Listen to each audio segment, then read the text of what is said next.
Welcome to Hojo Radio. Hello, everybody, hello. Hello is the shampoo that glorifies your hair. So hello, everybody, hello. For softer, lively curls and brighter, sparkling hair. So hello, everybody, hello. Halo shampoo, halo.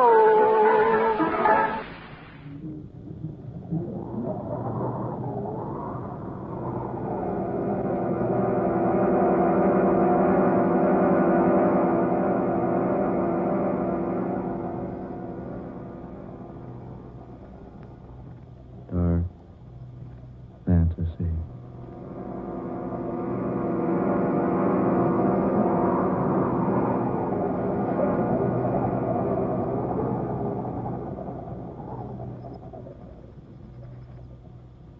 I am the Neanderthal man.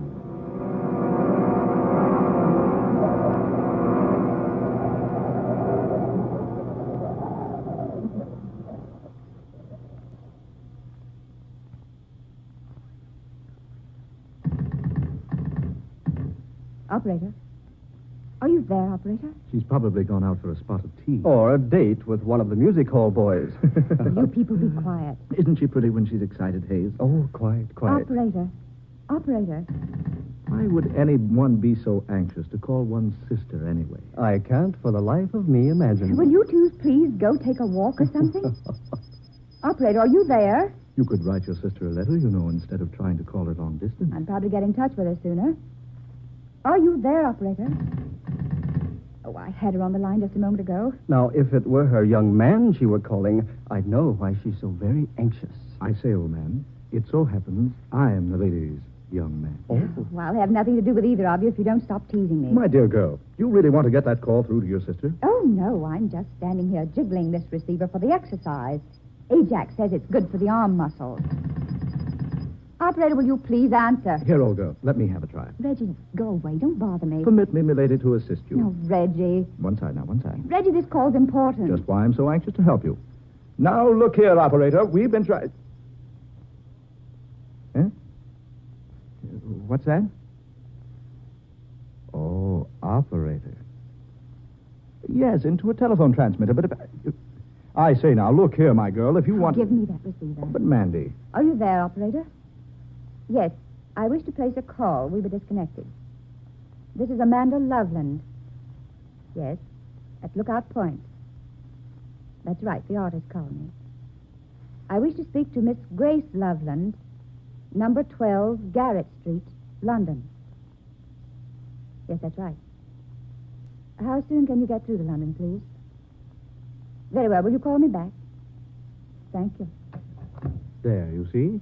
The damsels always come running when a gentleman calls. Oh, Reggie, save your humor for some other time, will you? I say, something wrong, old girl? I don't know. Why do you use that tone, darling? Well, look here, Amanda. Nothing wrong with your sister, is there? No, it's not that. But something's wrong. I can tell by the way you've been acting. Yes, you were certainly never in such a hurry to call Grace before. I'm anxious to know where she was today. Where she was? Yes. She was supposed to be attending a tea party in London, but, well, I've reason to think she wasn't there. Well, so suppose she wasn't. Why should that upset you? Perhaps if I tell you, you'll understand. Yes. Something's wrong. I certainly want to know about it. Yes, Amanda, by all means, tell us what's troubling you. Yes. Yes, I must tell somebody. Reggie, will you please close the door? Well, certainly, darling. Now, Amanda, sit here. No, I'd rather not sit down. Say, you are upset. Yes. I had the strangest experience this afternoon. You did? Where? In Nanook Canyon.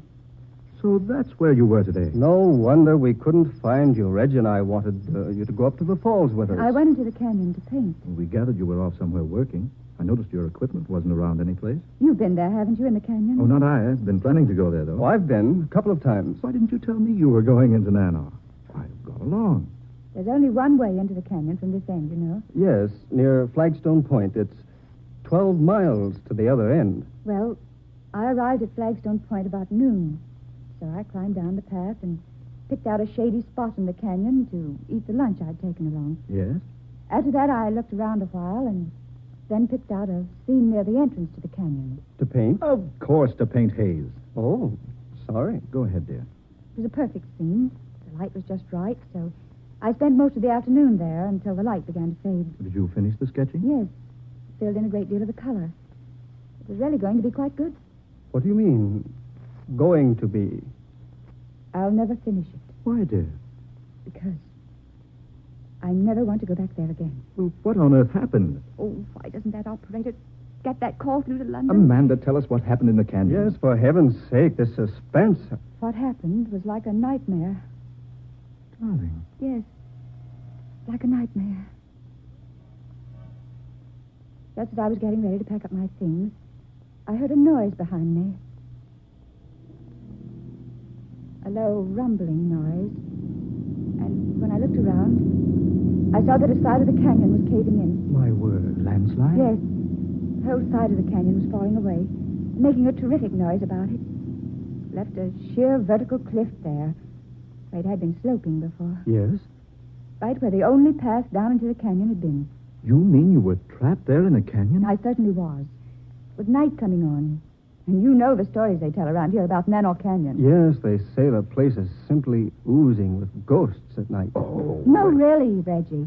The place does have a reputation. Oh, I've heard the stories, but you don't want to believe everything you hear, you know. Well, how on earth did you get out of the canyon, Amanda? And I had a beastly time of it. Did you get out before dark? I certainly did not. As soon as I saw that the path was cut off from the land side, I started walking along the side of the canyon, trying to find a way out. But there are no others. Didn't I find that out? I walked and walked, and all the time it was growing darker and darker, and finally the sun went down, and a ghostly gloom settled over the canyon. I began to walk faster, but I couldn't find any place that looked like a way out.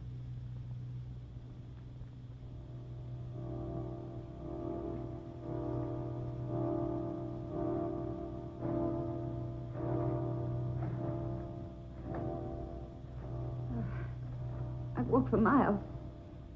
No way out of here. Oh, dear, it's so dark.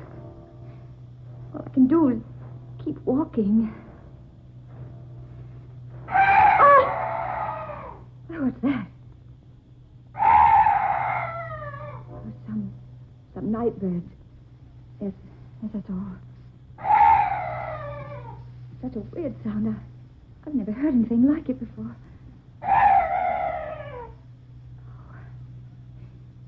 Heaven, it's gone. That's strange. That bird was the only noise I've heard in this place.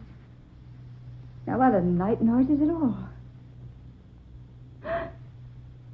Good heavens.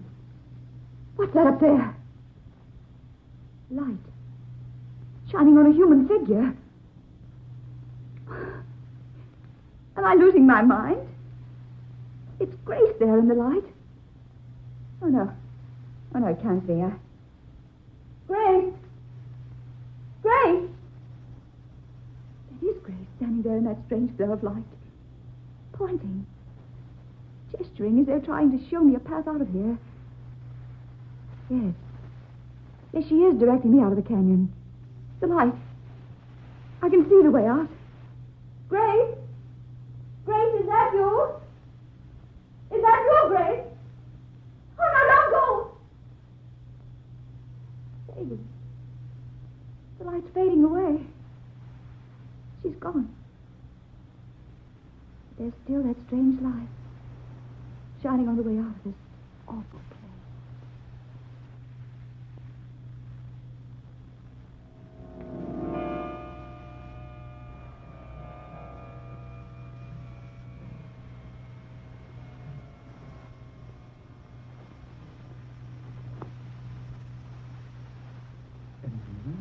Tell us there actually was a path leading up out of that canyon. How else do you suppose I got back here? Amazing. That strange light continued to glow until I found the path and managed to climb up. When I looked back, it was pitch dark in the canyon again. Amanda, are you certain you didn't dream all of that? Oh, for heaven's sakes, Reg. No, I don't think it was a dream. What makes you say that? Oh, well, it must be London. Are you there? Yes? Yes, this is Amanda Loveland. Yes, ready for my call to London, thank you. Are you there, Grace? Darling, this is Amanda. Oh, fine, thank you. Darling, have you been in London all day? Oh. Oh, no, nothing's wrong. Oh, no. Don't worry, dear. Everything's all right. Yes. I may be coming to London soon. All right, darling. Take care of yourself. Goodbye, dear. Grace has been in London all day. Surely. There in the canyon in that strange light, I saw her as plainly as I see you now. But the voice wasn't hers. Then how are we going to account for what happened? There is only one way to account for it. You mean... Hey, you think you know what happened to me? I think so. You were guided out of that canyon by a swarf. A what? A swarf. It's a name commonly applied to a supernatural spirit with the power of impersonating some earthly being. Impersonating, you say? Yes, there's no explanation. Except that swarfs have often been seen in these parts. Now, this particular spirit took the earthly shape of your sister and helped you find a way out of your temporary prison. No, I don't believe such things happen, Hayes. Well, you'd certainly believe it if you'd experienced it like I did. Yes, Reggie, you're wrong. Those things do happen. Swarfs do appear in this vicinity. But that's weird. Well, it certainly is. To see one's sister appear in a place in the darkness and speak in a voice, and then to learn she was actually hundreds of miles away at the time. Amanda, is this the landscape you were doing? Oh, yes. Mind if I have removed the cover and have a look? Oh, no, go right ahead. Just as I left off, I was packing up. Here, Hayes. You better let me give you a hand. If you spoil one of Amanda's paints, she'll... I say, look. Amanda, have you seen this since you left the canyon? No. No, I told you I haven't. Look at it. There in the right-hand corner. A strange, monstrous-looking creature lurking in the shadows. Amanda, were you conscious of the fact you were painting that fantastic creature into the picture? No. No, I wasn't. I hadn't even noticed it. That's very strange. Yes. Isn't it? If your perspective is correct, Amanda, that creature is about 8 feet tall. A huge, fiendish thing. But how did it ever become a part of my painting? Yes. How? Well, we'll find out. What do you mean, Hayes? We'll go down into the canyon and have a look. No, no, not me. Oh, I mean tomorrow, of course. When it's daylight.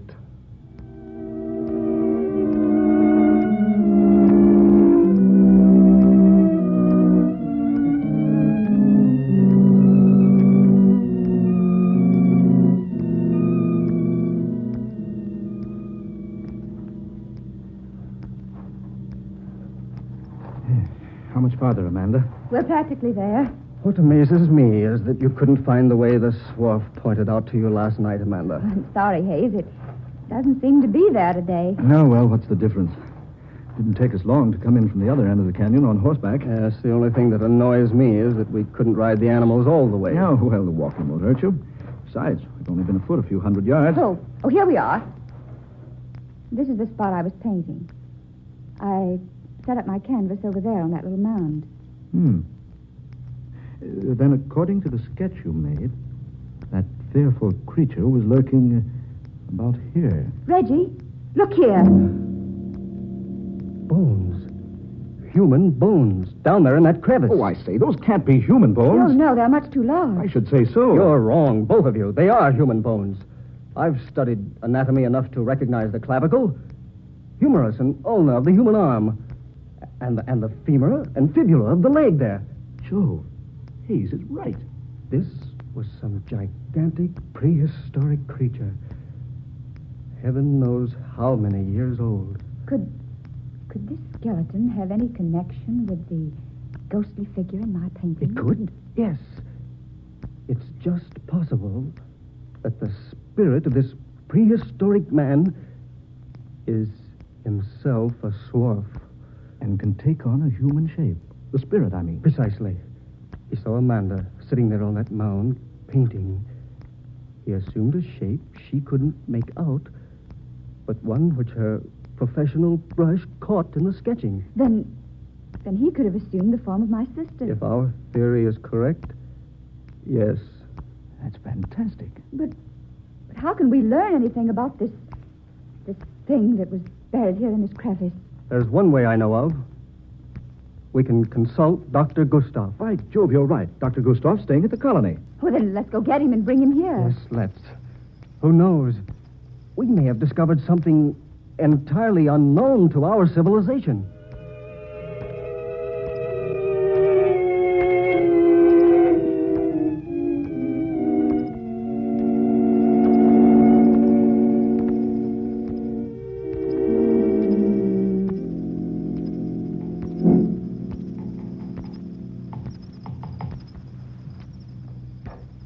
Well, Dr. Gustav? Yes. Your suspicions were correct, my friends. These are human bones. Can you identify them, Doctor? I most certainly can. This was a Neanderthal man. Neanderthal? Well, the Neanderthal man existed thousands of years ago. True, Miss Loveland. From 20 to 40,000 years ago. There's no mistake about it? Not the slightest. This is a fossilized remains of an ancient man. Here, look. Look at these peculiarly shaped molar teeth. Now, that's one side. Every bone of his body shows some distinct markings. Many of them are of simian nature. Ape-like, you mean? Exactly. Eyebrow ridges were like those of the gorilla. The roof of the skull was low like theirs. And yet, his brain most probably surpassed the modern Europeans in size and ability. How long ago did you say he existed? The date of his culture may be put down tentatively as extending from 40,000 to 20,000 B.C. The Neanderthal man appears to have been the sole occupant of Europe during the middle of the Pleistocene period, throughout the time in which the Mousterian culture prevailed. He buried his dead with great signs of respect. He worked flint implements with great skill. Was a fine hunter. Lived in caves and rock shelters. But, Doctor, after all this time, his remains should be quite deep in the earth. I know. And he undoubtedly has been buried deeply through the centuries. But some subterranean disturbance must have caused this crevice and exposed his burial place. Look. Did you men see this? What, dear? A stone tablet. There's some sort of strange pictures on it. Let me see, please. Yes, just so. What is it, Dr. Gustav? Why, this is the final proof. This is the picture writing of the Neanderthal man. Can you decipher it? I can, indeed. And now, let's see, this portion here, my left, that's indiscernible, but the rest of it reads, "Who moves my bones will surely die as I have died." A curse. Well, then, let's take his advice and leave him alone. Oh, not on your life, sir. Hmm? Why, this is one of the most amazing finds of the century. These bones must be removed to the museum and reconstructed. But the warning on the stone tablet. Oh, nonsense. Miss Loveland, nonsense. Do you think a curse can continue to exist through 40,000 years? 400 centuries? Oh, no.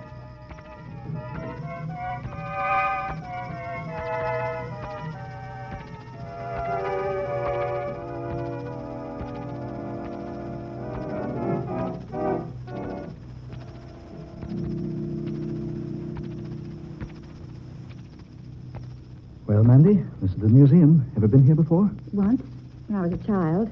Uncle Reginald brought me. How long has it been since the Neanderthal man was brought here? Oh, at least 6 weeks. Well, Dr. Gustav said in his letter that the man had been completely reconstructed. The skeleton had been placed in a standing position in a special room. There's the room, see? Oh, yes. The sign over the door. The Neanderthal man. Let's go look before we visit the doctor, shall we? Right.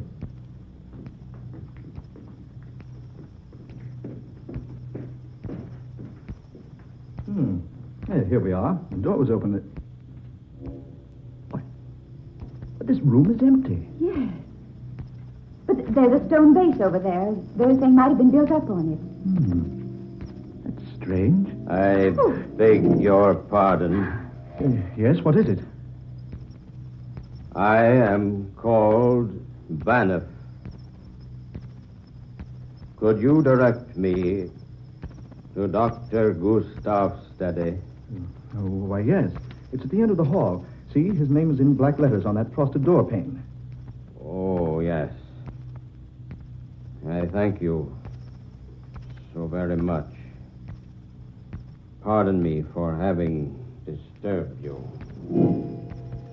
Reggie. Amanda, that man, Jove, what a giant. At least 8 feet tall. Those bushy eyebrows and low forehead looked like an ape. And what was wrong with his neck? He held his head crooked over to one side, one shoulder humped up in a terribly grotesque position. Did you see whether or not he went into the doctor's office? No, I didn't. Reggie, if I didn't know better, I'd think that man was... Was what, dear? Oh, nothing. I know what you're thinking. That warning, Reggie. Who moves my bones will die as I have died. Amanda, look. What?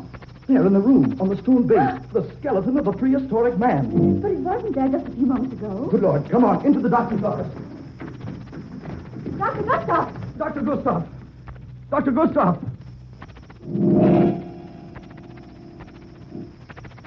Good heavens. Oh, Reggie. What's happened to him? He's dead. Broken neck. He was sitting at his desk, writing. Writing a report on the Neanderthal man. Look. He just completed one sentence. It is my finding that the death of the Neanderthal man discovered in Manoff Canyon was caused by a broken neck.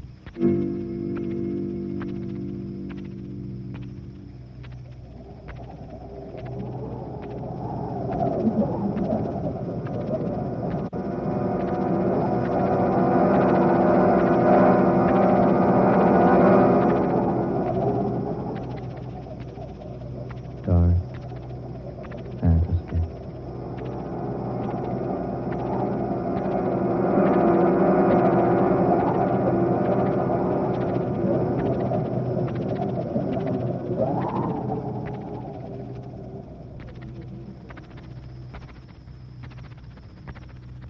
The Curse of the Neanderthal. Another original tale of dark fantasy, written by Scott Bishop. Ben Morris was heard as Reggie, Eleanor Naylor Corrin was Amanda, Murillo Schofield was Hayes, Fred Wayne played Dr. Gustav, and Darrell McAllister was Banff. Next Friday night at the same time, we'll bring you another story of the fantastic and the unusual, created by Scott Bishop. Listen for Death from the Past, a strange, weird adventure laid in modern America with the flavor of the 19th century.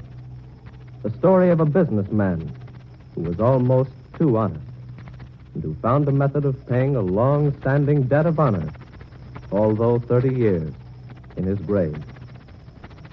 Dark Fantasy originates in the studios of WKY, Oklahoma City.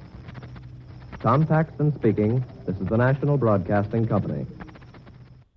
This just in. Are you looking for some classic gaming? What about new and old Nintendo products? Do you need to find some tutorials on how to make all that stuff work? Well, look no further than Rocket Blast Gaming for some of the best classic and new gaming around. Rocket Blast is an expert at all things Nintendo, and he has all the tutorials to prove it. So check him out right here on YouTube at Rocket Blast Gaming. That's ROCKET BLAST Gaming.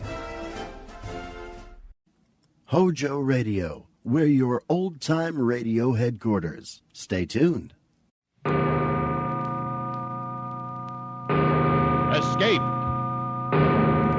Escape tonight to the China Seas in Typhoon.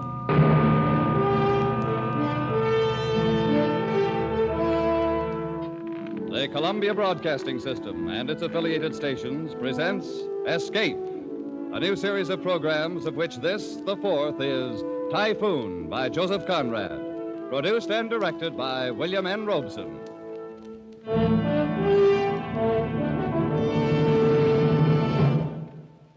Of all the great authors who wrote of the sea, none so captured the wonder and the horror of it as did Joseph Conrad.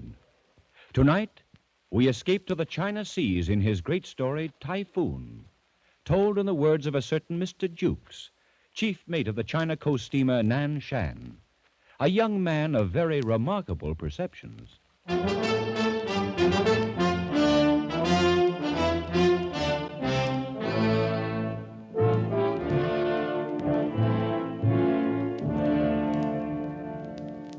I've been sailing the China Sea long enough to see some strange and terrible things, but nothing as bad as that was. Why, God himself forgot us, and the whole blinking universe set out to do us in that night. It was the... Oh, but that comes later. I guess you can't really understand what happened on board the Nan Shan without knowing something about our skipper, Captain McWhirr. Stupid McWhirr, I called him. And after sailing with him for 3 years, I ought to know what I'm talking about. Why, I tagged him right off, first day he came aboard to take command. In Liverpool it was. And Mr. Siggs, who was one of the owners, was showing him around the deck. There's no more modern ship afloat. I might say again that you've come to us very highly recommended, Captain McWhirr. We've a great deal of confidence in you.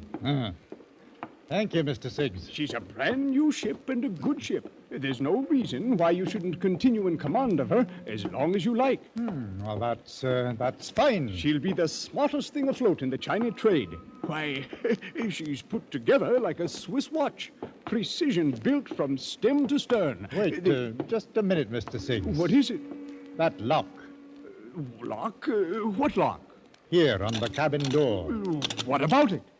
You'll notice how it's been set in the frame, somewhat cocked at an angle. The ship starts rolling a bit, and the first thing you know, it snaps open and leaves the door swinging. It really should be fixed, Mr. Siggs.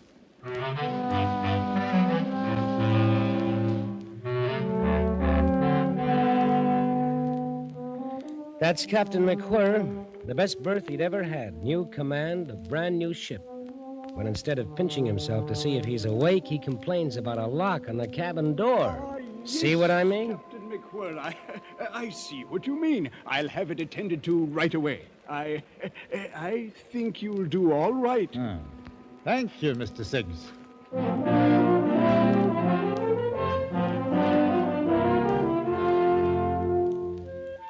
Well, everybody knows what the China coast is. You haul out of Bangkok for a quick run up to Singapore and then shove off for Hong Kong. 2 days ashore, and you do it all over again. 3 years of it. 3 years of heat, smells, weather, copra, silk, and tea. Along in there somewhere, the owners decided to transfer the ship's registry to the Siamese flag. Don't ask me why. They just did, that's all. Anyway, I can tell you I didn't like it. When you grow up under the Union Jack, you figure to go on sailing under it. Not that the skipper, of course, could understand that kind of a feeling. Oh, no. Not old stupid McWhirr. Aye? What is that, Mr. Jukes? They just sent the new flag out from shore, sir. Here it is. Oh, fine, fine. Unroll it. Let's have a look. Ah, yes. In my opinion, sir, it's a queer kind of flag for a man to sail under. Oh, and what's the matter with it? Well, it just looks queer to me, that's all. Well, now, let's see. A white elephant on a red field. Oh, just a minute. I'll look it up in the book. Here we are. Siam. White elephant on a field of bright red. Length exactly twice the breadth. So. Well, there's nothing wrong with this flag, Mr. Jukes. Oh, isn't there? Not a thing. I hardly thought there could be. After all, these people ought to know how to make their own flag. It stands to reason. Does it now? You must have it confused with some other flag, Mr. Jukes. Well, all I can say is... Of course, you'll have to take care the seamen don't hoist the elephant upside down. That is, before they're quite used to it. I presume it might be taken for a signal of distress. And in that case, well, the way I see it, that elephant stands for something like the nature of a Union Jack in the British flag. Oh, you think so? Well, it's like a bloomin' Noah's Ark, that's what it is. Mr. Jukes. I'm sorry, sir. I can't see where the color of a flag could anywise affect the navigation of a ship. All right, sir, I'll instruct the hands. It'd certainly be a most distressful sight to see that elephant hoisted upside down.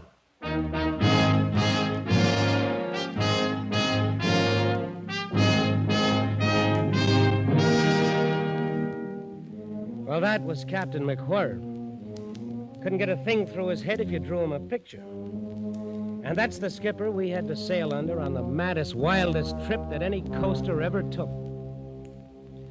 We were loading out in Singapore. Half the cargo had already come aboard. The sun was blazing, and the smoke from our stacks hung over the decks like a blanket. The Nanshan's winches puffed away aft, and cargo chains creaked and clattered across the coamings. I was in the waist supervising the loading when Mr. Rout, the chief engineer, came up. Hey there, Jukes. What's going on down there on the dock? Looks like a bloomin' army. Oh, I don't know, Mr. Rout. Must be a mob of coolies on the move. Here comes the captain. Could be some of his doing. Mr. Jukes. Aye, sir. Keep the forward queen deck clear of cargo. There'll be 200 coolies coming aboard, and we'll plan to bank them down there. Good Lord, where are they bound? Foochow. We'll have to put in there this trip. Yeah, but we're not fixed to handle passengers, sir. Oh, they'll bring supplies aboard with them. Every man's got a camphor wood chest, so you'll have to nail deck battens down there to keep them from sliding. Yes, sir, I'll see to it. They've all been working on a plantation north somewhere. 2-year contract. They're dying to get home. It wouldn't have been quite right to turn them down. You may as well start them coming aboard, Mr. Jukes. All right, sir. Ollie number 1, boy, Ollie same. Listen, you savvy, huh? Ollie fellow, catch him here. Top side, catch him, step, step. Bottom side, Ollie time, chop, chop. Single file now. One fellow, one time, all the time. What do you suppose they carry in those boxes? Oh, I suppose they're personal belongings, Mr. Jukes. And, of course, their 2 years' pay in silver dollars. Well, they're as vicious a looking bunch of murderers as I've ever seen. Murderers? Oh, come now, Mr. Jukes. 1 or 2 of them, maybe. But in the main, I'd say they're honest workmen. Have to be to stick out a 2-year contract on one of these plantations. Just the same, sir. We'd better not take any chances. No, I checked the lading weights carefully, Mr. Jukes. We can carry them without any overloading at all. I mean that... All right, sir. I'd better go hide the silverware in the officer's mess. He's a hard lad to understand sometimes.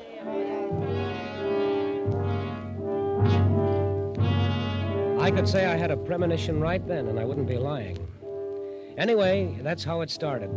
At the hottest time of the year, 200 half-civilized coolies aboard, a captain with no more imagination than you could stick in your ear, we steamed out from Singapore and laid a course for the port of Foochow.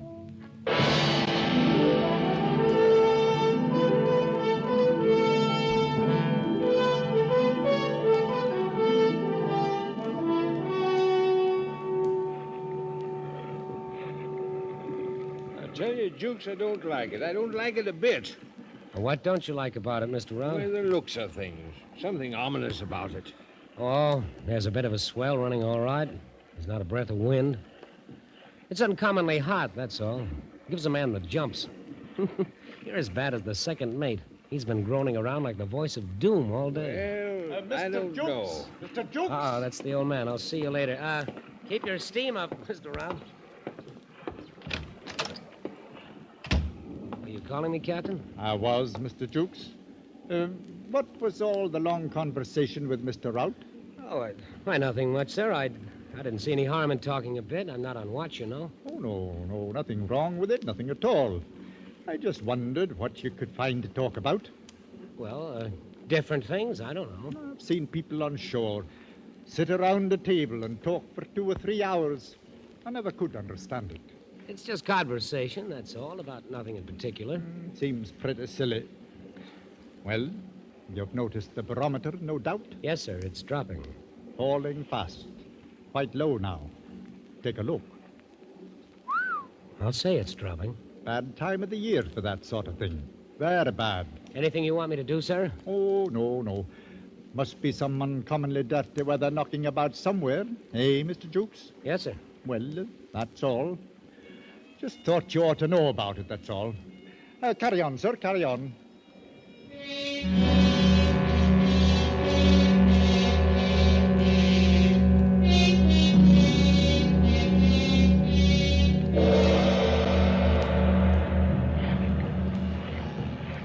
Whoa, there's a heavy one, all right, mate. Them coolies must be having a time of it down below. Lucky for them, the old girl rolls easier than any ship I've ever seen. You just wait.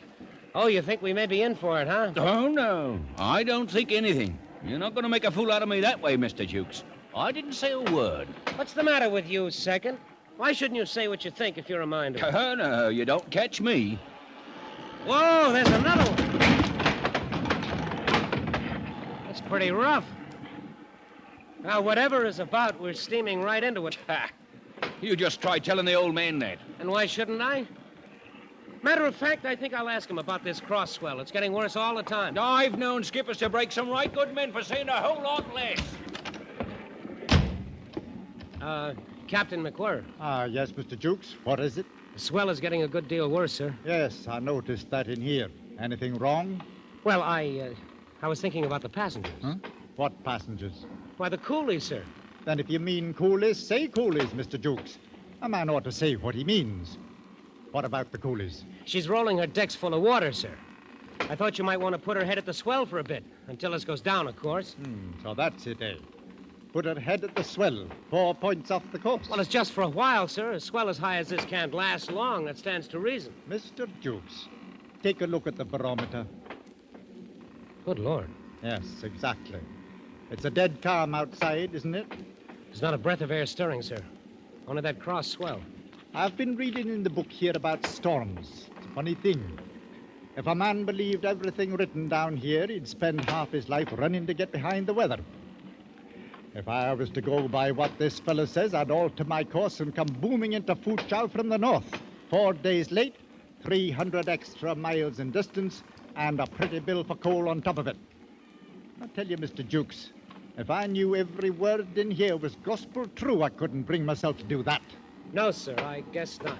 And how's a man to know if the book is right? If you dodge around a spot of dirty weather, how do you ever find out it was there in the first place? Answer me that. No, Mr. Jukes, there's things that a man can't get from books. I've thought it all out this afternoon. We'll hold her steady as she goes. Whatever you say, sir. You're the captain. I guess I'd better write up the log. I'm going on watch. Good. I dare say we're heading into something a bit out of the ordinary. Call me at once if anything shows up in the night, Mr. Jukes. All right, sir. I'll see to it. And, Mr. Jukes. Yes, sir. If you're going into the chart room, please close that blinking door. I can't stand to hear a door banging. Yes, sir. 8 p.m. Swell increasing. Ship laboring heavily and taking water on all decks. Still a dead calm and very hot. Batten down the coolies for the night. The barometer is still falling. All appearances indicate an approaching typhoon.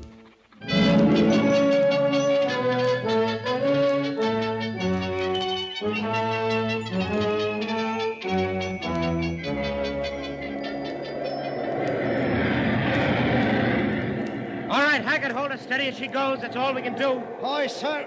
I'll sure try to. Well, do the best you can. Aye, aye, sir. Mr. Jukes. Mr. Jukes. Aye, Captain, I'm coming. Stand by.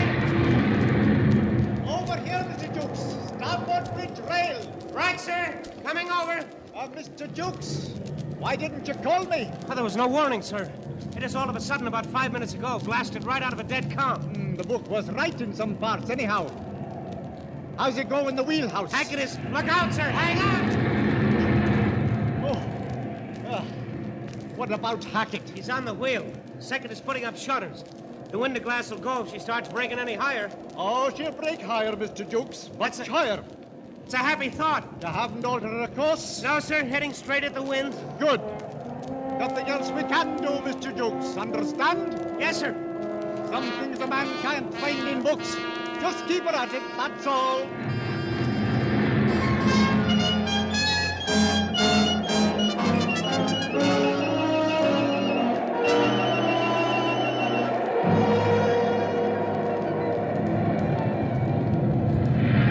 Captain, our boats are starting to break away. That's all right. But the boats, sir, two of them are gone now. It can't be helped, Mr. Jukes. Hammering through a mess like this, you're bound to leave something behind. Stands to reason. Hold hard. Good. She's still rising, all right. That one broke over the wheelhouse. We're done for sure. What's that, Mr. Jukes? You say something? I said. Is there any chance at all, sir? Can she live through it? She may. We can hope so long, at least. She's a good ship. It's all a man can ask. What's that? Somebody yelling? It's below us on the foredeck, sir. Up here, starboard bridge. Man shouldn't be on that deck unless he has to. It's a bit dangerous.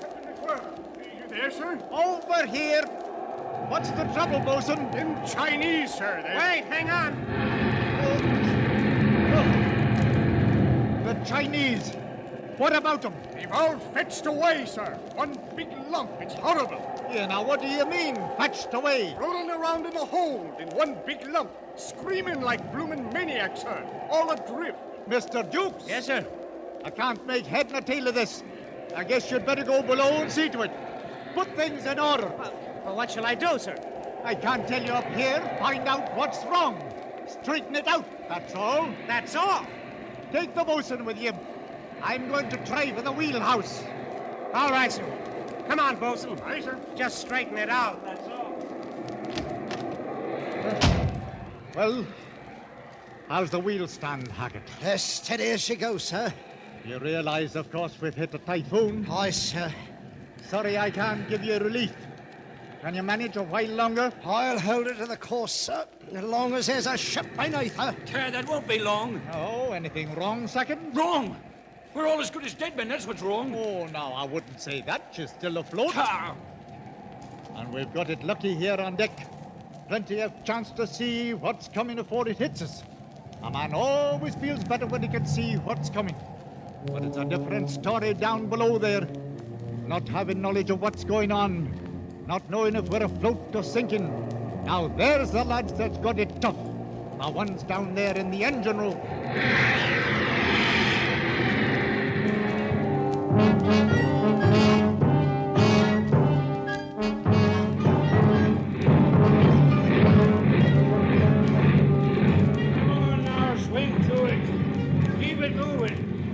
Time now for the steam to drop.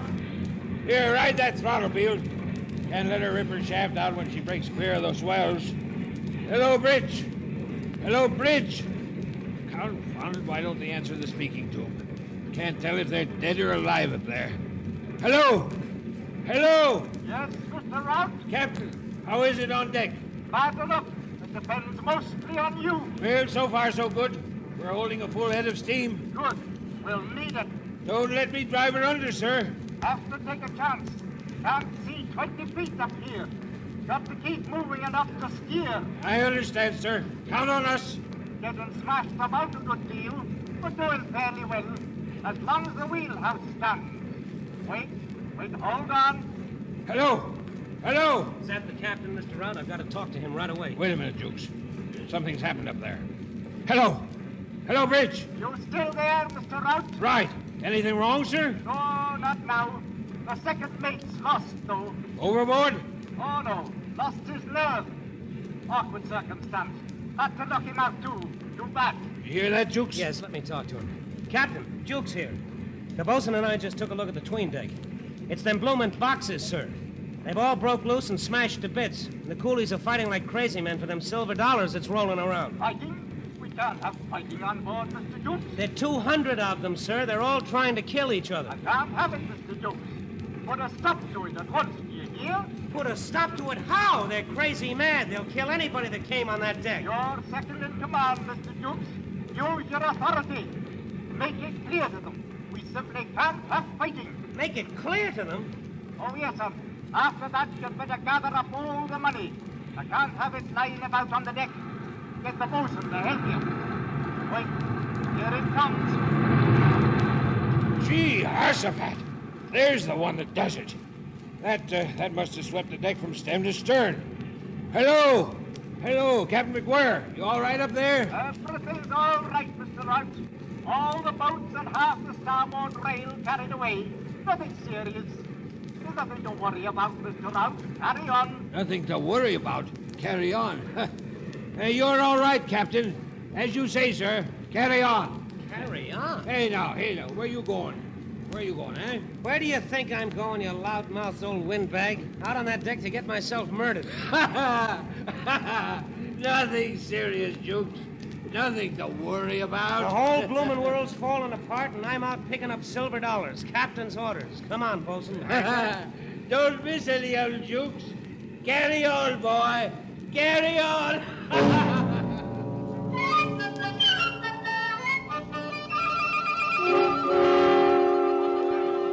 Blimey, sir. Look at him. Sure death to go among them. No help for it. Our gallant skipper says to stop the fighting. Use our authority. All right, then, quiet down. Come on, bosun. Aye, sir. Stow it there, you fools. Cut it out now, do you hear me? Authority, huh? They're clean out of their heads. We gotta drive them to the bulkhead. Back up now. Hey, none of that. Stay to it, bosun. We gotta show them what for, nothing else to do. Back up there. Captain's orders, you know. Follow me, bosun. I did you, sir. No, you don't. I was just thinking, sir. Yeah, what about? Back there, no fighting allowed. Skipper's orders. I was just thinking. Oh, you don't. Thinking, what if me old lady could see me now? She'd say, oh, you jolly sailor lad. Keep moving there. Jam him up, bosun, into the bulkhead.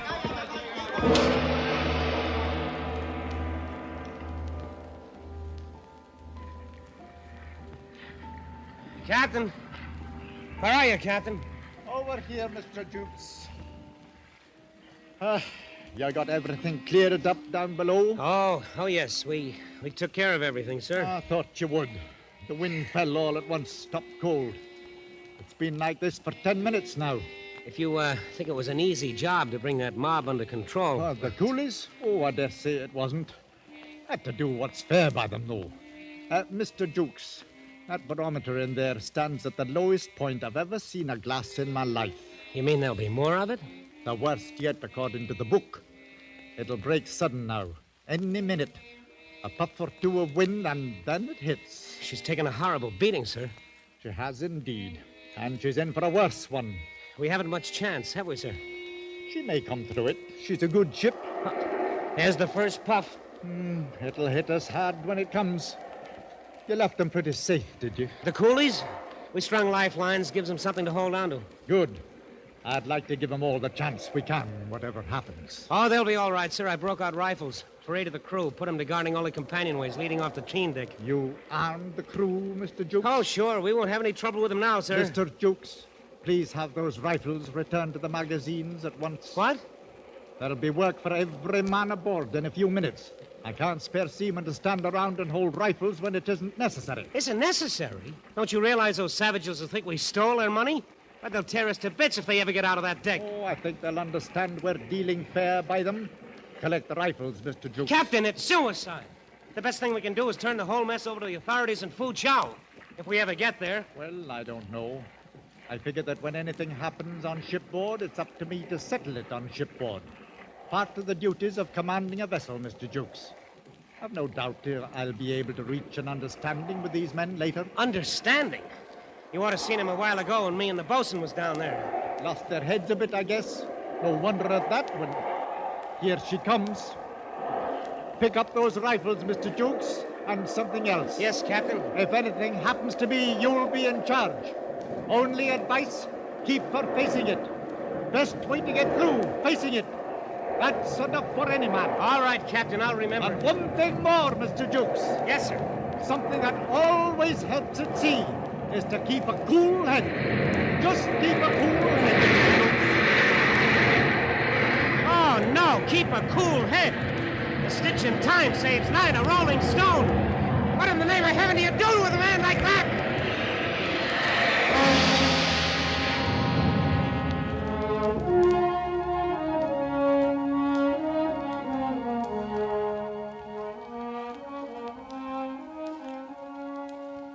There was a clear blue sky and bright sunshine the morning we steamed into Foochow Harbor. Mr. Rout was leaning on a hatch combing, smoking a pipe. And the bosun lounged on the foredeck, waiting to pick up a line from the wharf. And the captain? Well, he was engaged in a most unusual occupation. Keep moving. He was sitting at a table on the foredeck, handing out silver dollars to them blinking coolies. All divided up even, the same amount to each one. Craziest thing you ever heard of in your life. You see, the way the captain figured it, since those blighters had all worked for 2 years at the same rate of pay, then their savings ought to all be about equal. As you can see, of course, that wasn't necessarily true by any means, wasn't even legal. But you couldn't tell him anything. Well, that's that. Mr. Jukes. Yes, sir. Coming, Captain. Well, Mr. Jukes, I've disposed of our little collection of silver dollars. Ah, that's great.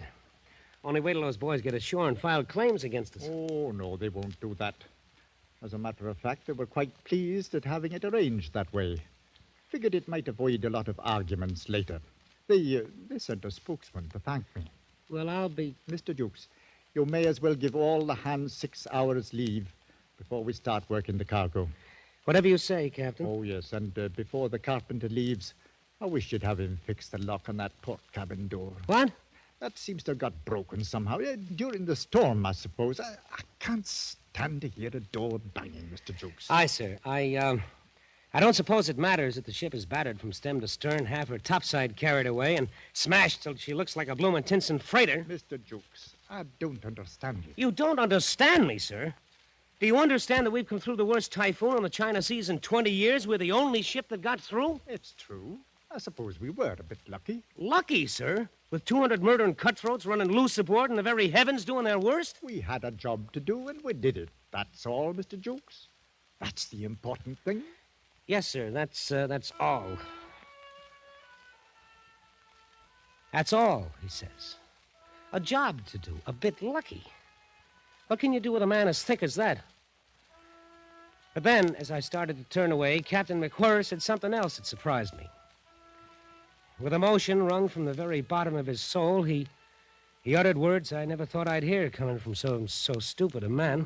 But I'm glad we brought her through, Mr. Jukes. Truly I am. She's a good ship, Mr. Jukes. A good ship. I should have hated to lose her. I should have hated to lose her.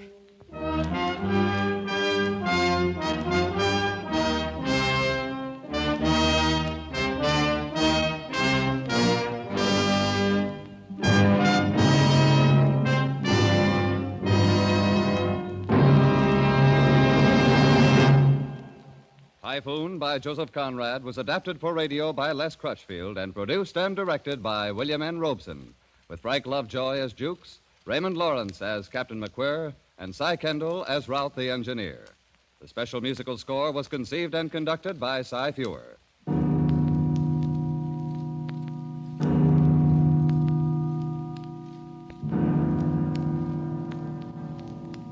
Escape is presented by the Columbia Broadcasting System and its affiliated stations each week at this time. Next week, we invite you to escape to Paris of 500 years ago in Robert Louis Stevenson's story of a fascinating adventure, the Sire de Maltroit's Door. And so good night until next week at this time, when again it will be time to escape.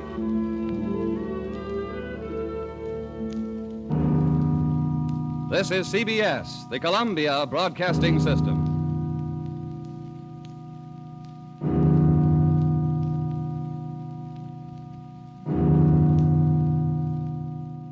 Those 3 beautiful stars all use Lux toilet soap regularly. You know what a forthright person Joan Blondell is. Yes? Well, when I asked her about her complexion care, she said, "A Lux girl? You bet I am. Active lather facials really work for me." Lux Soap Beauty Facials do make skin lovelier, all right. Skin specialists proved it. In 3 out of 4 cases, daily Lux Soap care made skin softer, smoother.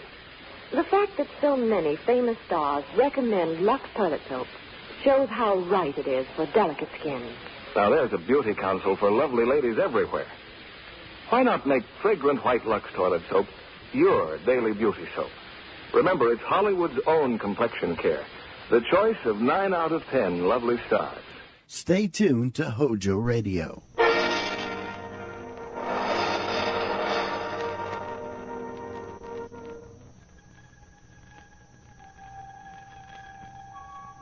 Oh, yes. What happened seemed accidental. The man who opened the elevator door and plunged 10 stories to his death. The hotel fire that reduced 5 people to charred ash. And Edward Turner, who died when his car smashed into a pillar. But why was the same man at the scene of each tragedy? A man in a velvet hat.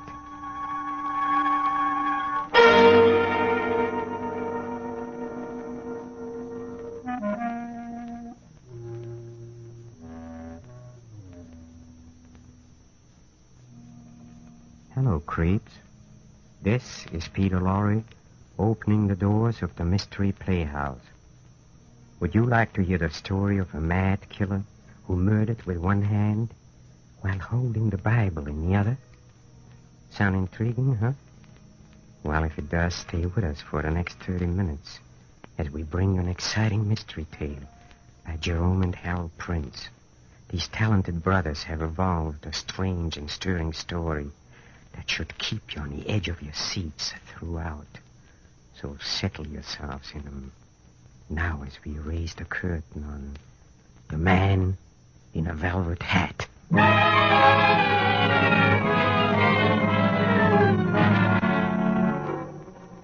The beginning, New York City. An office building in the financial district just off Wall Street.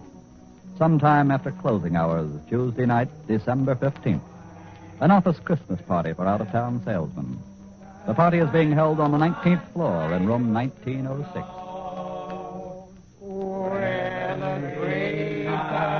Listen and children listen to hear Bible truth. No, fellas, no, I really gotta go. No kidding. Stick around, will you? It's early yet. About 11 o'clock, yes, Smitty. Leave it to Smitty, will you? The louse has got a date somewhere. Oh, no. No, fellas, I'm going straight home to the little woman. Oh, you. I love you, kid, but oh, my wife. Well, Merry Christmas, you guys. Merry Christmas, Smitty. Stick with it, boy. Stick with it, fellas.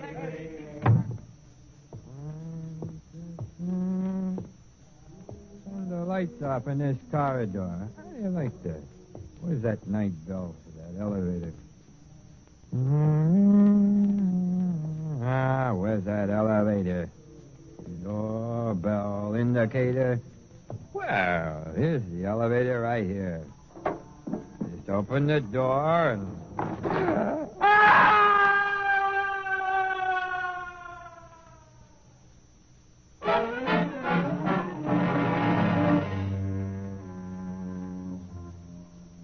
Sudden death in an elevator shaft.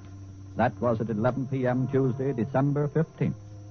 9 hours later, 8 a.m. Wednesday, December 16th. A letter is delivered to John Reynolds, the ranking New York newspaper columnist. Here's a screwy letter, Mike. My dear Mr. Reynolds, it was my whim 2 hours ago to take home with me to eternity my son, known in this life as Fred Smith. Well, what do you know about that? Was it signed? No, but look. Capital M on my and me. Just as though the guy writing the letter thought that he was God. Hey. Yeah? I just think I'll put in a routine check. See if any guy named, Fred Smith was knocked off in the last couple of hours.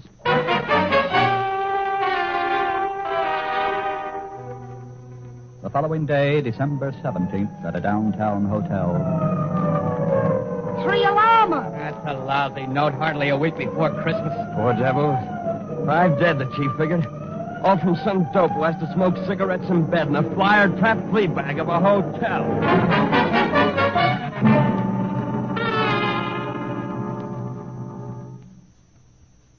Mike. Yeah? Mike, look. Another letter. Listen.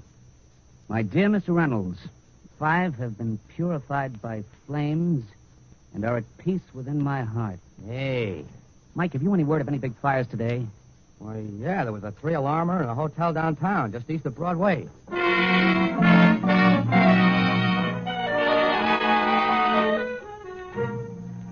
One day later, December 18th. It is night. 2nd Avenue is wet and slippery with rain. Then...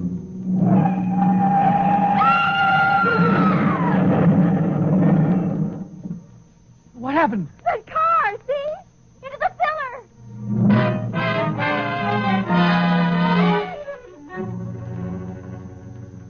My dear Mr. Reynolds, in a swift chariot I have taken Edward Tucker home to glory. No signature. The 3rd in 3 days, and if it's like the others, it's on the beam. This looks like a story.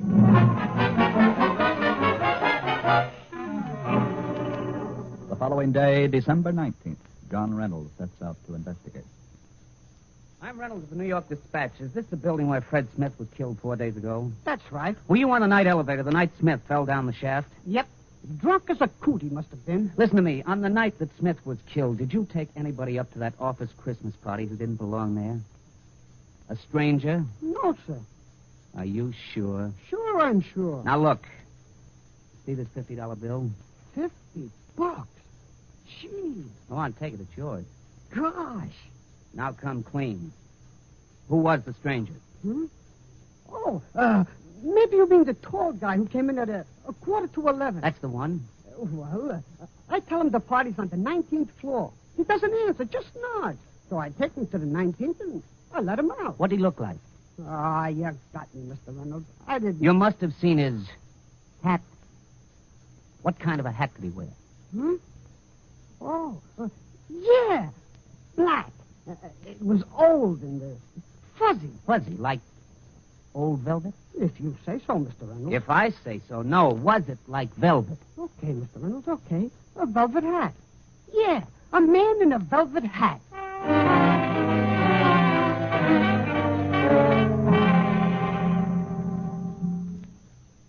You were one of the firemen working in that fire in this hotel. Was there anything suspicious? Just a guy smoking a cigarette in bed. That's suspicious. Pure accident. Did you happen to see a man in a black velvet hat hanging around outside the ropes when the fire was blazing? Black velvet hat. That's it. Black velvet hat. It was raining that night, and... Sure it was. Yeah. There was a guy. And he was wearing a black velvet hat. Do you remember, fireman? Do you remember?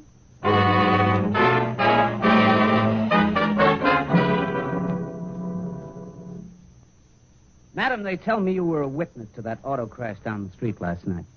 That's right. What about it? Was anybody else around last night when that car slammed into the pillar? What if there was? Look, did you happen to know who the man driving that car was? He was Edward Tucker, who was champion midget auto driver. Now, it wouldn't be easy for him to lose control of his car. It was wet.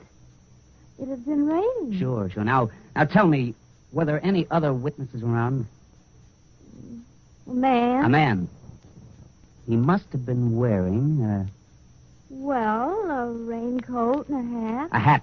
What? Do you remember what kind of a hat he was wearing? Was it dark? Dark? Yeah. Almost black, yeah. Maybe kind of fuzzy? Yeah, that's it. Yeah, fuzzy. Almost like it was, velvet. Yeah, a velvet hat.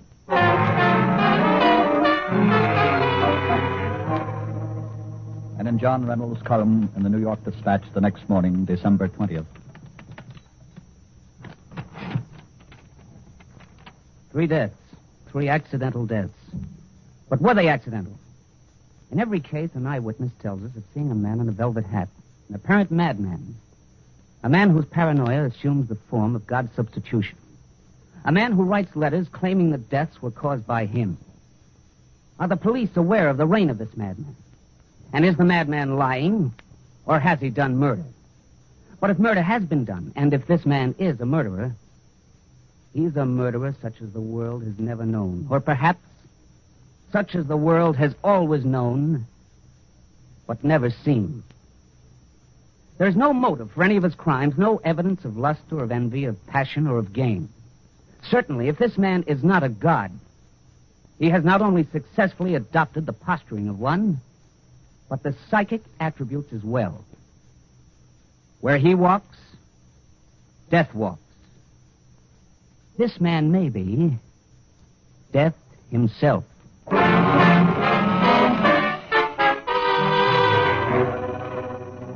And all New York reads John Reynolds' column and wonders.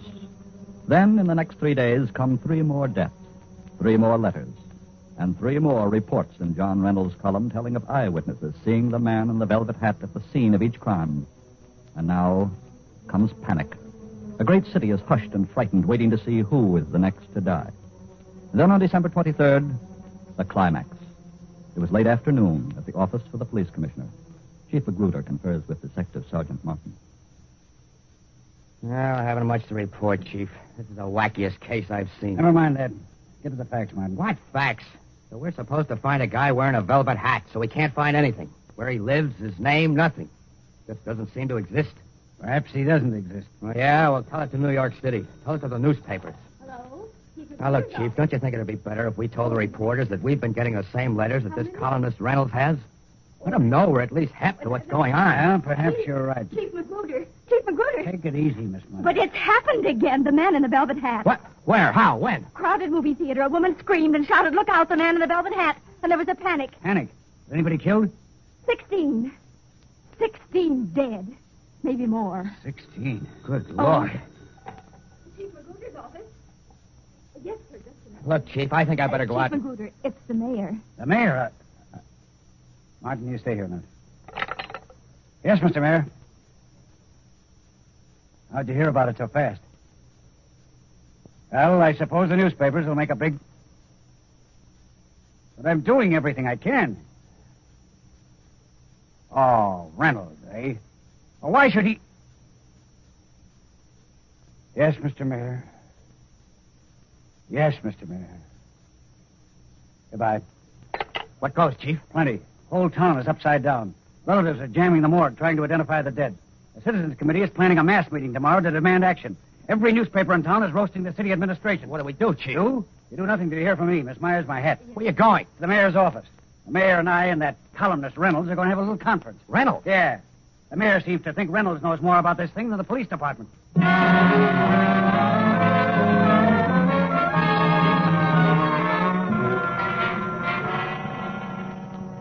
Answer me this, Magruder. Answer me this. Has there been a murder? Are these accidents murders? Maybe there aren't any murders, Mr. Mayor. Not in the ordinary sense. I believe there is, Magruder. Just a minute, Reynolds. Your Honor, except for the panic at the movie house, every death was accidental or natural as sure as we 3 are in this room. What do you mean? What about the man in the velvet hat? Put the screws on some of the people who say they saw him, and he'd disappear like that. Forget it. To the people of this town, he's real. And this panic, cold panic, right in the middle of the holidays. The people are scared blue. May I say something, Mr. Mayor? Well, certainly, that's why you're here. Look, the way I see it, either it's all a hoax or there is a man in a velvet hat. That's right. So either prove the hoax or catch the man. All right. I think we can do one or the other. If Reynolds will help. Well, certainly I'll help. How? I'm going to challenge the man in the velvet hat, and Reynolds is going to publish that challenge. I'm going to say I don't think he's a god. I'm going to say I don't even think he's a good criminal. Anybody can boast of a murder after it's happened, but only a master criminal can boast of a murder before it's happened and get away with it. I'm going to challenge him to name his next murder before it happened. And Reynolds will publish my challenge. Okay, Magruder. But I predict that he'll accept your challenge, and that when he does, you will not catch him.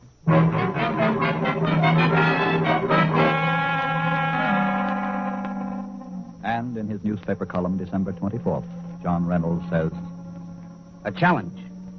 From the police commissioner of New York City to the man in the velvet hat. Quote, I challenge you to prove that you were a criminal. I think you're a fraud. If you're not a fraud, you will announce in advance the time and place of your next killing, murder, mercy, death, whatever you call it. Unquote.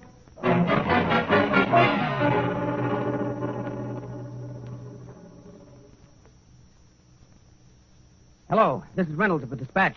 Give me the commissioner. Please hurry. Just a minute, Mr. Reynolds. Hold on.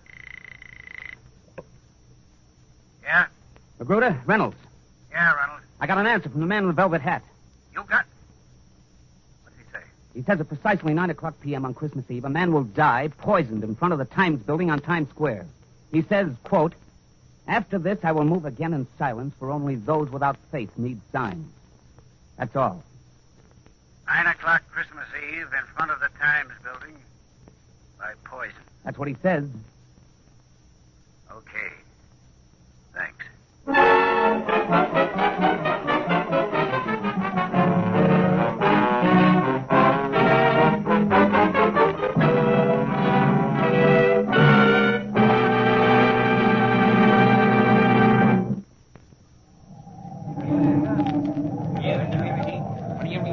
What time is it now? It's 4 minutes till 9, Chief. 4 minutes, huh? It's darn cold out here. Why do they keep playing that same tune all the time? That was popular 2 years ago. Did they write any new Christmas songs? It's a good song. Stop chattering each other, both of you guys. Tell your nerves to lie down. Oh, my nerves are all laying down and purring. All right, then, shut up. Keep your eyes on your watch. Now, let's see. Simon and Thompson in front of the Times building. Burke and Lamantia in the lobby.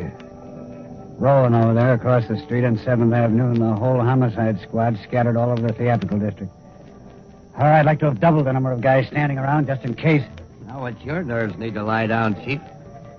Precisely at 9 o'clock on Christmas Eve, a man will die poisoned in front of the Times building. Hey, Chief, where's the front of the Times building? Where we are here in Times Square, or maybe is it a block back there on 42nd Street? After this, I will move again in silence. For only those without faith need signs.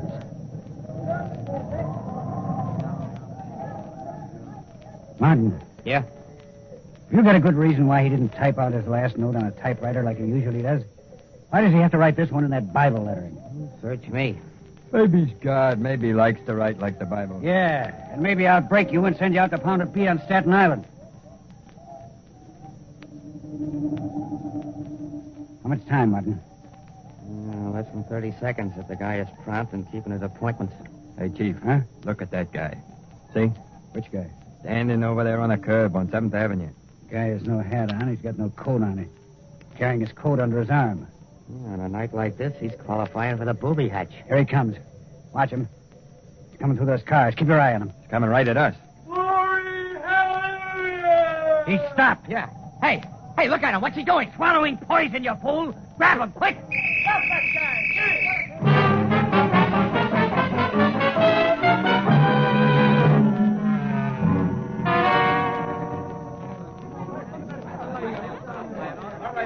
Keep the crowd away. Keep him away.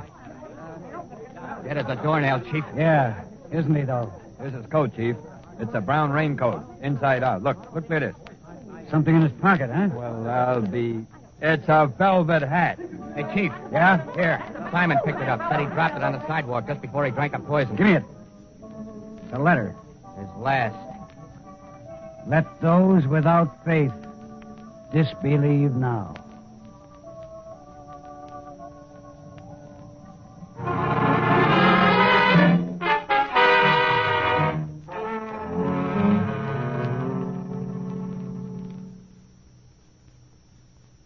You're quite a hero today, Chief Magruder. Hero, eh? Here's John Reynolds' column. Did you read it? No, let's see it. The people of New York City owe a vote of thanks to their police commissioner for his effective...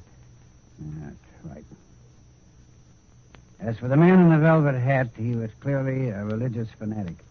There were never any crimes. There were merely accidents. Then the man in the velvet hat sent his letters to both the police commissioner and your columnist, attempting to say he had caused these accidents. Finally, when challenged by Magruder to prove his existence, he poisoned himself rather than admit he was not possessed with supernatural powers. Nice open and shut case, eh, Miss Myers? Yes, sir. Oh, incidentally, the mayor wants you to call him. He wants to thank you personally. The devil with the mayor. Get that columnist, John Reynolds, on the phone. Tell him to get over here right away. I want to talk to him.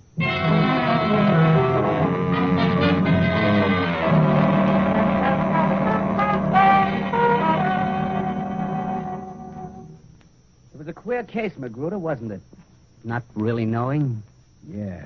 You know, I had the right hunch from the beginning. Kept it to myself, though. You know, it's an interesting study, lunacy. You think so? The funny thing, though, about the lunatic, I mean, you never did find out who he really was, did you? Now, look here, Reynolds. I had you pegged from the start. What do you mean you had me pegged from the start? You heard me. Now look here, Magruder. Are you implying the man in the velvet hat and I were working together? No. There never was a man in a velvet hat. You wrote those letters yourself. I wrote... Why should I? What motive could I have? Plenty. You write a newspaper column, don't you? You got to keep it filled and get it read, don't you? Now, look. I'm an old-fashioned cop, Reynolds. I ask myself, who gains? In this case, you did. You created the man in the velvet hat out of whole cloth. You wrote his letters and mailed them to me. And through coercion, bribery, or suggestion, you convinced a lot of witnesses they actually saw this phantom at the scene of each accident. This is a gag, a rib. You can't be And serious. maybe we found the typewriters you wrote the letters on, and maybe we didn't. You can be sure that if we haven't, we will. It's a beautiful theory, Magruder. But spoiled by an ugly fact. There was a man in a velvet hat. And you haven't. Dead. No, Reynolds. There wasn't any man in a velvet hat. What? How do you know? Because the man we found dead, the man who took his life in front of the Times building, was released from an insane asylum only one day before you published my challenge. He couldn't have been the man in the velvet hat all those other times, not while he was in the asylum. Now look, Magruder. Don't let your theory run away with your head. You know darn well... Don't tell me what I know darn well. You wrote that biblical script. Then you got this poor fellow who killed himself on Times Square. You took advantage of his insanity to coerce him, cajole him, persuade him in some way to do what he did. You're out of your mind. Chief, excuse me. What do you want, Kachowski? Well, Chief, here's the guy we're looking for. Second-hand typewriter store, man, in Brooklyn. That's the man. That's him. That's the man. What are you talking about? You're crazy. I tell you, 7 or 8 times he comes into my store, types something out, each time on a different typewriter. Always letters, since he's trying them out. The man's lying. He never saw me. That's the man, all right. I remember him. That's Okay, calm down. All right, Reynolds. What have you got to say now? Now, listen, Magruder, listen to me. When I began this whole thing, I never dreamed it You would cause... never dreamed it would cause the death of 16 people in a crowded theater. And the insane man you persuaded to take poison. That was murder, too, Reynolds. Murder? Well, they'll electrocute me. Magruder, you're the only one that knows. You can hush this up. Give me a break, will you? Well, what do you say? Look, I've got money. I'll make you a rich man.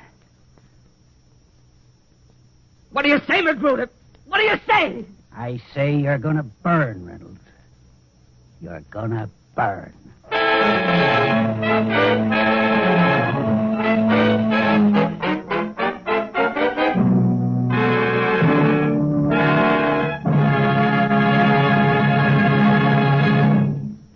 There, my friends, you have the ingenious solution to tonight's Mystery Playhouse performance, The Man in a Velvet Hat. And the moral? Don't make up a man who wasn't there. You might end up in the electric chair.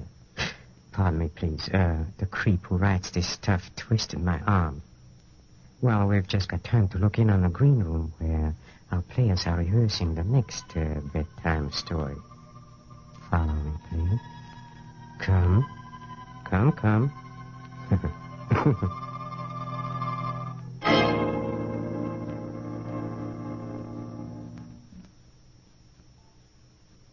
You've got to get hold of yourself, Geraldine. I can't help it, Doctor. You see, it starts every night. About this time. What starts? The music. David's last composition. I hear it being played on a piano. And the notes seem to come from the old house, the house where David died in the fire. Well, perhaps someone is playing that piece on the piano. Someone on the island. No, there's only one other house out here, and those people are away. And the dog. The dog keeps howling all night long. What dog? I don't know. There's no dog on the island, but David and I did have a dog. You remember? He stayed with David the night of the fire. He died with him because David was too ill to get out of bed. There it is again. Amazing. That's a real dog. Somewhere on this island. Oh, do you think so? Why, of course. Probably some stray got across the bridge or swam over from the shore. Well, you see, Oh, excuse me, Doctor. Sir. Hello? Hello? Mrs. Geraldine Reeves. Yes, speaking. Who is this? Listen.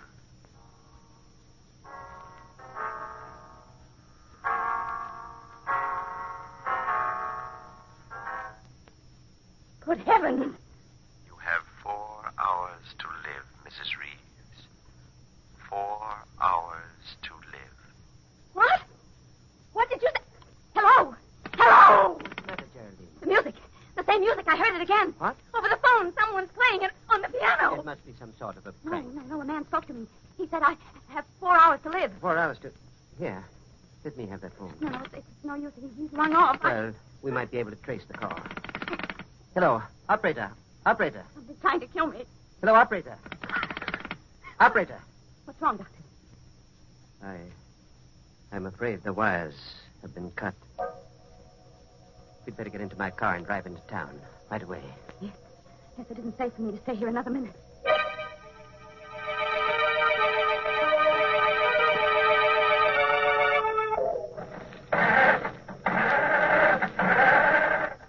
Can't understand it. The motor won't turn over. Somebody must have meddled with this car while we were in the house. Well, try my car, Doctor. I think perhaps I'd better. Is it in the garage? Yes, I'll... Great heavens, it's gone. The garage is empty. The car's been stolen. Now, let's not lose our heads, Geraldine. But... We're not completely cut off yet. We can't use a car. We can still walk. But it's almost a mile to the bridge, and the road is so dark down along the water. It won't be too dark with a flashlight. We can go down through the woods to the edge of the water and walk along the shore. Oh, wait a minute. What's the matter? I just remembered. David's brother's driving out here tonight. Are they? Yes, and his wife, Laura. They said they'd be here by 8:30, and if we wait for them, they can take it back in their car. What do you think, Doctor? That's safer than trying to make it alone. If we wait right here, perhaps we can watch the bridge and see them coming. Heaven's sake, Geraldine. What are you staring at? The bridge, Doctor. The bridge, look. This end of it's been washed out.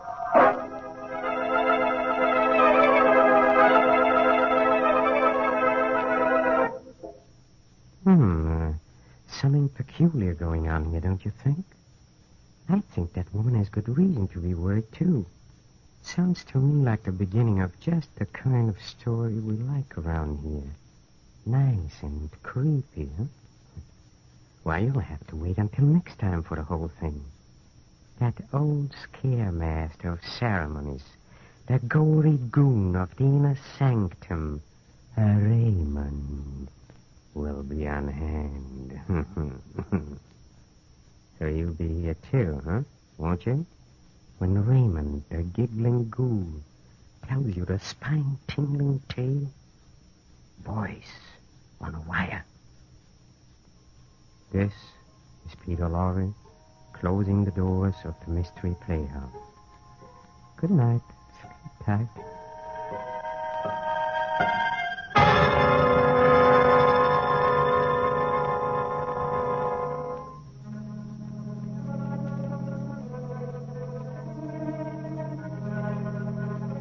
This is the Armed Forces Radio Service.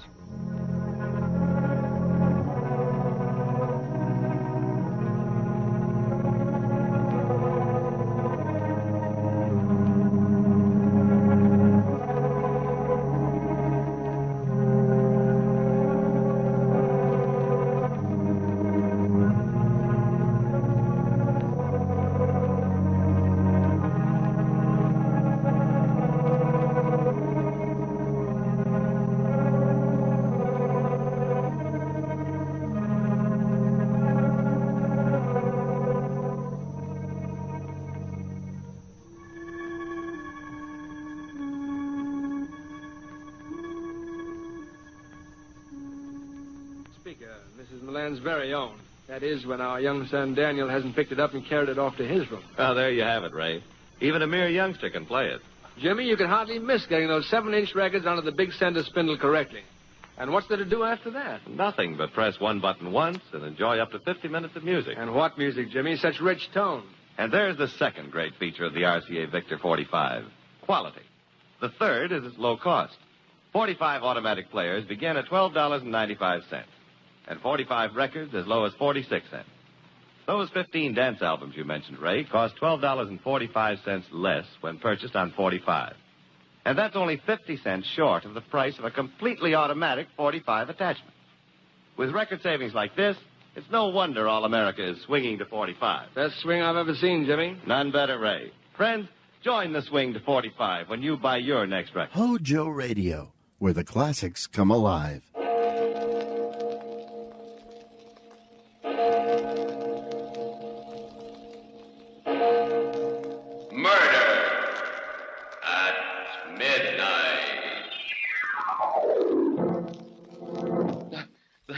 They'll hang me like a common criminal, and I didn't mean it. You know I didn't. Oh, stop whining, Gerald. Take your medicine like a man. What?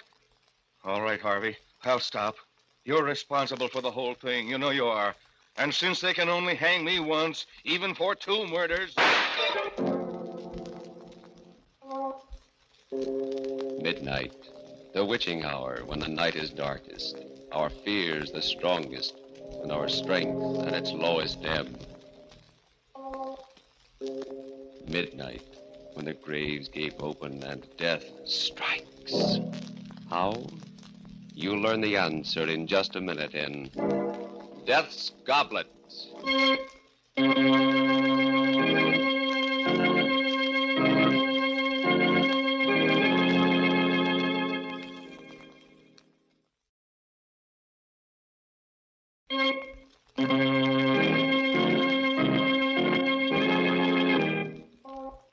And now, Murder at Midnight.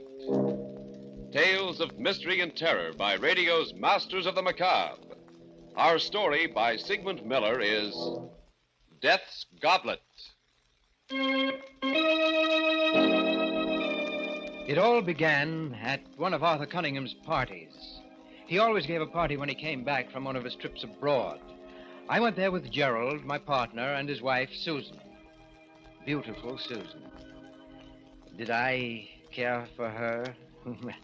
People used to say so. But she was too self-centered a woman for me. I like to look at her just as I like to look at anything that's lovely. That was all. As for Gerald, well, he was rich, which was the only reason he was my partner. But suppose I start at the beginning, at the moment we got to the party and Arthur came over. Well, hello, Harvey. Glad you came. Wonderful to see you back, Arthur. You know Gerald and his lovely wife, Susan. Of course. Hello, lovely wife, Gerald. It's nice to see you again, Arthur. Good trip, Arthur? Marvelous. And you're just in time for a drink. Let's get away from this mob. Come into the study. I've just opened my last bottle of Chateau Albert. Oh, nice. Here we are. Oh, someone get the glasses out of the cabinet, will you? Get them. Large parties make me very nervous, you know. I'm much traveling. Here we are. Hi. What an odd goblet this one is. Oh, put that one back, Susan. Why, what's wrong, Arthur? Use any of the others, but not that one. Oh, I'll be careful of it if that's what you're worried about. Oh, it's not that. I just don't want you to drink from it. What's all the mystery about, Arthur? Well, you'd all think I was mad if I told you. Take a look at it. It's a very strange-looking glass. Yes, looks Venetian, possibly from Murano. It is. This red spot here on the side. Yes, it's supposed to be a drop of blood. That's very odd. How do you know that? Well, Gerald, this goblet has a legend, a terrible legend. And, of course, none of you will believe it, but the story is that anyone who drinks from this goblet will kill someone. Oh, that's wonderful. And you believe it? Why, yes, Gerald. You see, I've had proof. Good heavens. I once drank from this goblet. What? Arthur, you're joking. You mean that Yes, Susan, it was justifiable homicide, but after I drank from it, I did kill someone. He was a thief and he attacked me, but still I killed him. Well, you never told us about that. Well, it's not anything that I care to remember particularly. Oh, how terrible for you, Arthur. Where did you get the goblet? From a murderer. A man who killed his wife. They were auctioning off his estate. Extraordinary. May I look at the glass, Arthur? Yes, if you like. Everyone stared at the goblet in silence as I held it to the light.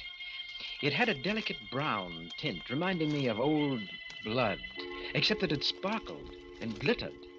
The spot of red did look like a drop of blood about to roll down the side. It seemed ridiculous that this inanimate object could make men commit murder, and yet there was something about it that that fascinated me, and suddenly I wanted to drink out of it. You seem very interested in my goblet, Harvey. Yes, will you pour some wine in it for me? What? Oh, no, Harvey. This happens to be one superstition I believe. Everyone who has ever put his lips to this goblet has killed.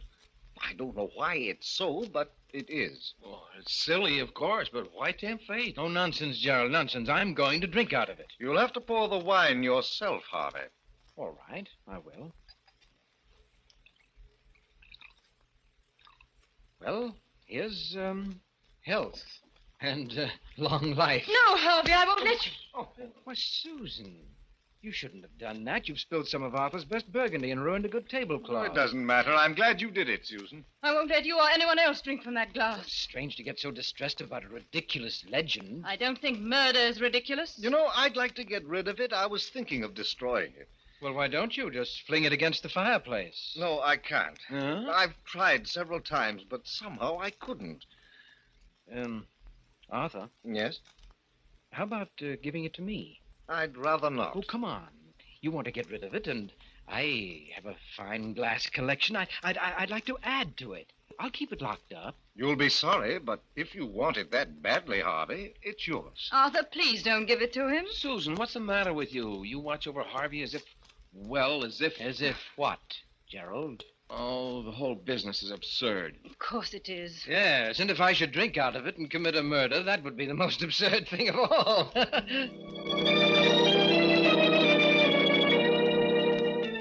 I kept the goblet on the mantelpiece in my library where the lamplight made it glitter. I discovered that the red drop was not paint. It was ingrained in the glass. Oh, very cleverly. One night, both Susan and Gerald were at my home. As we chatted, I got up, went to the mantelpiece, and idly toyed with the goblet. That goblet. It's the one Arthur gave. Yes, you remember. He gave it to me. Why don't you smash it, Harvey? Get rid of it. Ooh, it gives us all the creeps. Well, Gerald, you aren't really afraid of a piece of glass, are you? You don't believe Arthur's story at all, do you, Harvey? On the contrary, Susan, I do believe it. But not the way you think. What do you mean? Well, I mean to say murder is not in the goblet.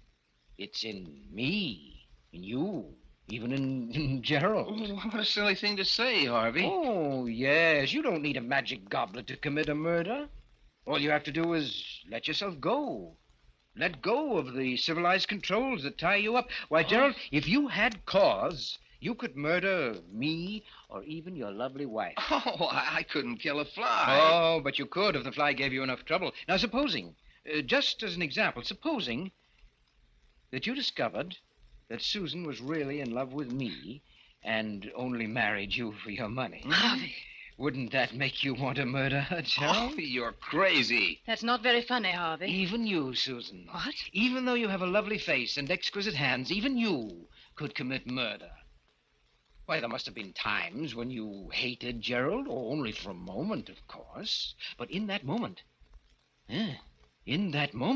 if you were not so civilized... Stop it, Harvey. Why, you could even put your lovely hands around my throat. Oh, stop it, Harvey. You're not that important to her. And then just why are we on this gruesome subject? That's Harvey's idea of humor. Susan looked at me, a touch of red at the point where the cheekbones make the skin taut. She seemed angry, but she wasn't really. Oh, yes, she loved me. I could see it in her face. She looked at me for a moment and then dropped her eyes. May I look at the goblet, Harvey? No, I'm afraid not, Susan. You might accidentally drop it. It might be a good idea. Well, I have an even better one, Gerald. And that's to go home before we get really serious about this murder business. I sat there staring at the goblet after they left.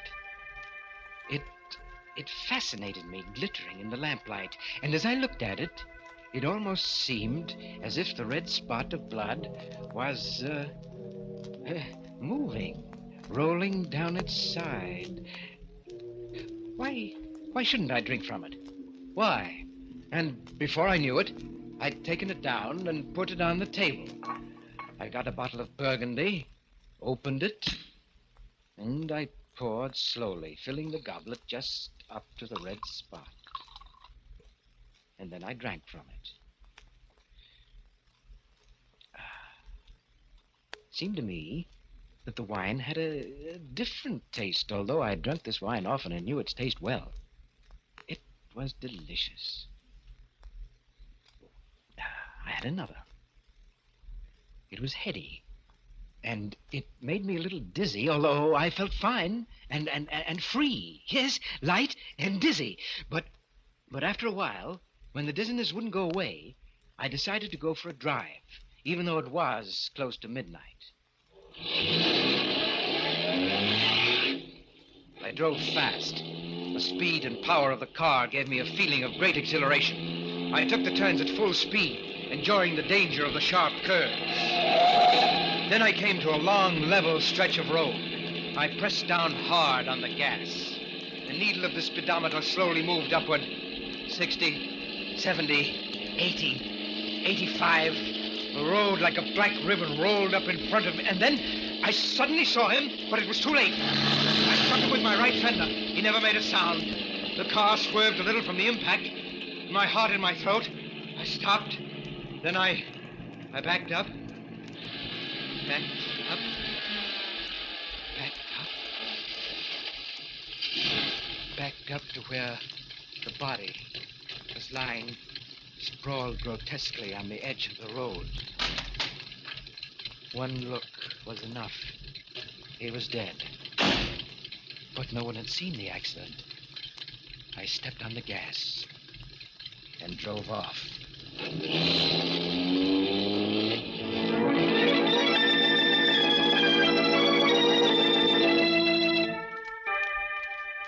Death's goblet, and the man who drank from it. A corpse lying limp by the side of a lonely road. And a car speeding away as the clock strikes 12 for murder at midnight.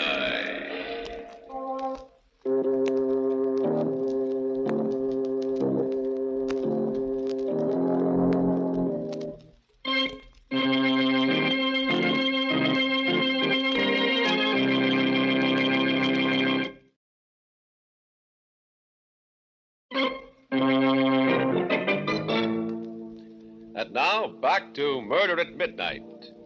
Harvey challenged the curse of the goblet and found it true. He had just killed a man after drinking from it.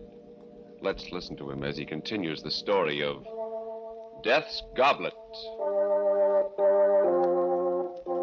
I knew now that the story of the goblet wasn't a myth, and I also knew what I was going to do about it. The next night, I got Gerald to come to my house to do some work. I can't make head or tail out of your cost estimates, Harvey. Well, now, really, Gerald, it's very simple. Just concentrate. Why can't you take care of it like a good fellow? I'm awfully tired.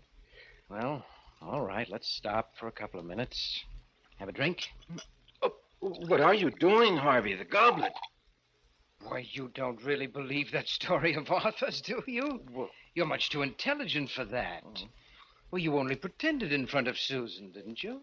Well, I... yes. Had to pretend. You know, women. Well, of course. And even if you did believe it, I've a feeling that...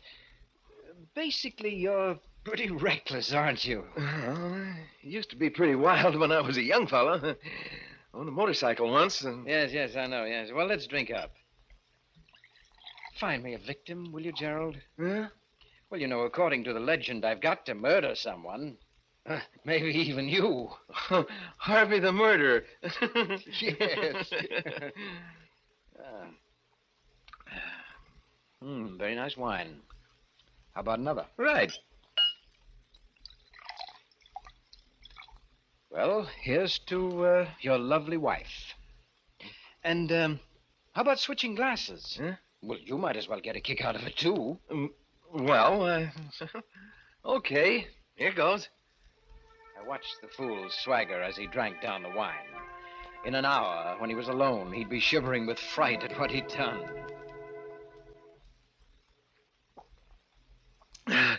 Well, I did it. You certainly did.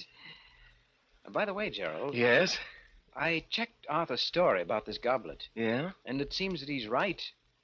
everyone who ever put his lips to this goblet has committed a murder.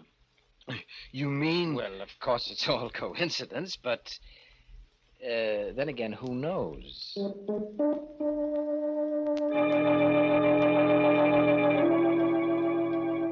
All the next week, I kept reminding Gerald about his drinking from the goblet. I wasn't really trying to get him to kill, but it was amusing to see him get upset and uneasy. And I noticed he was getting a little bolder, particularly with Susan, and had developed a temper.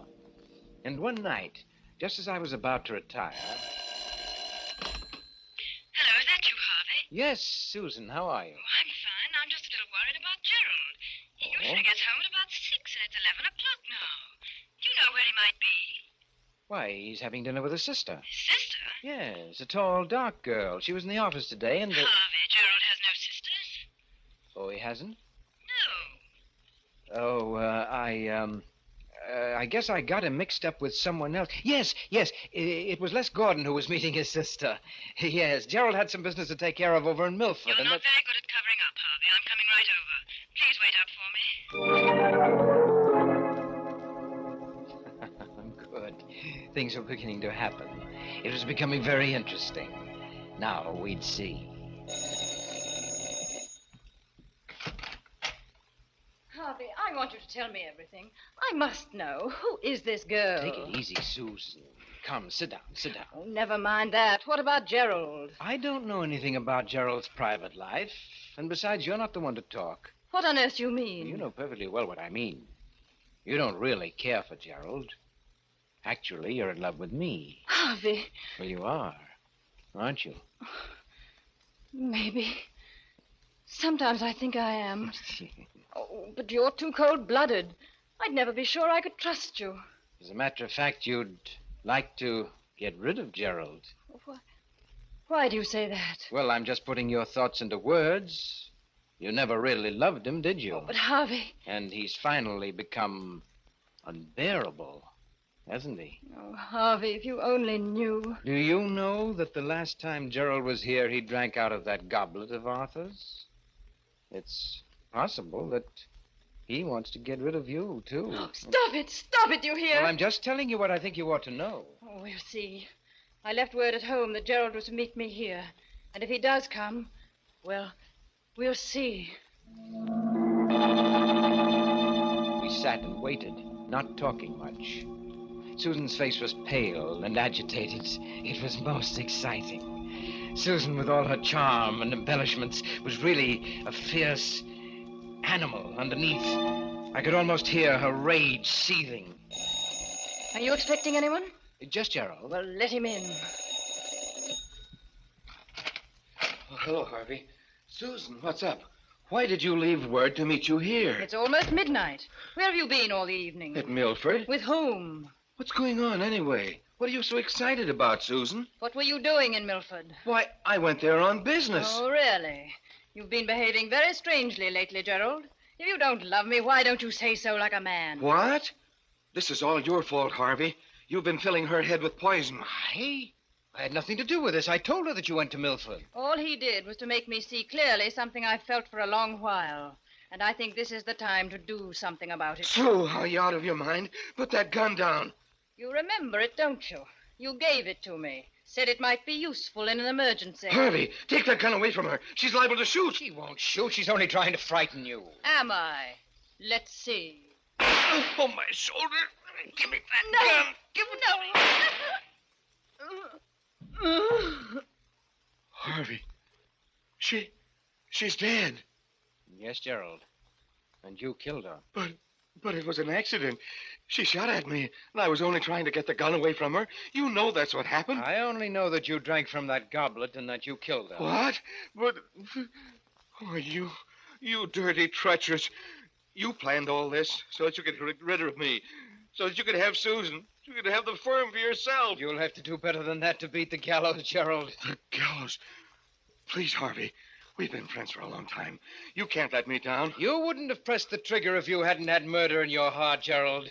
You shot her because you wanted to. That's what I saw. I believe in telling the truth. Harvey, I'll turn over the business to you. I'll do anything if you'll just... I don't accept bribes, Gerald. All right. But I'll fool you. I'll call the police myself. Well, there's the phone. I'll prove my case in court. They won't convict me. Operator, give me the police. Hello? Police department? This is Gerald Hamilton. I just accidentally shot my wife. And my friend's home. Yes, she's dead. The address is 411 Grove Street. That's right. I killed her. Accidentally. Yes. I'll be waiting here. Cigarette, Gerald? Oh, treating me like a condemned man, huh? Well, I'm not going to die. All I have to do is tell the truth about everything, including you. Oh, but you forget, Gerald, there must be fingerprints, your fingerprints on that gun. That won't look very accidental, will it? But Harvey... You did it, Gerald. I saw you. If you don't back me up, they'll hang me like a common criminal. Please, Harvey, don't let them do that to me, please. Oh, stop whining, Gerald. What? All right, Harvey, I'll stop. You're responsible for this whole thing. You know you are. And since they can only hang me once... You raised the gun, but I'd been expecting it. I grabbed his hand, pushed it against his chest. My finger pressed on his hand on the trigger. And suddenly, he went limp. You won't get away. My alibi was perfect. All I had to do was wait for the police that he himself had called. The minutes ticked slowly away. And then...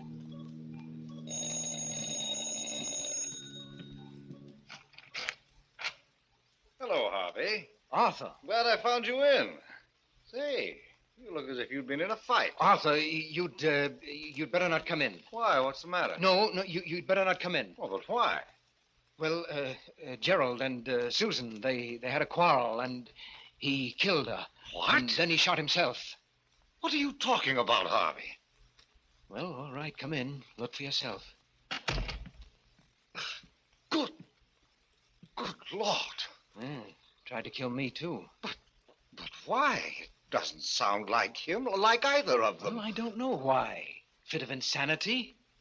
Or maybe it was the goblet. Your goblet. He drank out of it, you know. The goblet? Why, that's ridiculous. As he spoke, he picked up the gun. It made me furious. All those fine fingerprints of Gerald's were now erased. Put that gun down, Arthur. There are fingerprints on it. Oh, I'm sorry. I didn't realize. I tried to get hold of myself. The stupid fool, he was going to ruin everything. But I had to keep calm. What were you saying about the goblet? Why, it has no curse or magic. I just made that story up. You made it... You mean... Of course, I bought the goblet in an antique shop. As a matter of fact, I have a whole set of them. The pulses hammered away in my head. A vast, uncontrollable anger seized me. Was it because of those precious fingerprints that he'd wiped out, or because I had believed in the goblet myself? I don't know. I only know that I had to fight to keep from grabbing him by the throat. You know, I don't think you're telling me everything you know about this horrible business, Harvey. In fact... A red-hot wave came over me. I don't remember exactly what happened. Let me go! Get your hands off me! Oh!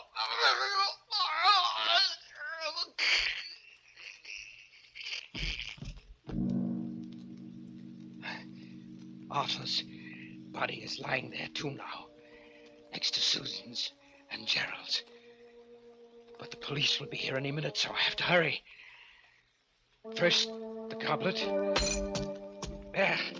That's done. No. Some of the broken fragments still glitter in the lamplight. I've got to crush them, grind them to powder under my heel. But there are always other pieces that I can't find. They're hiding from me. They're afraid of me. But I'll find every piece. I'll find them. I'll find them. I'll find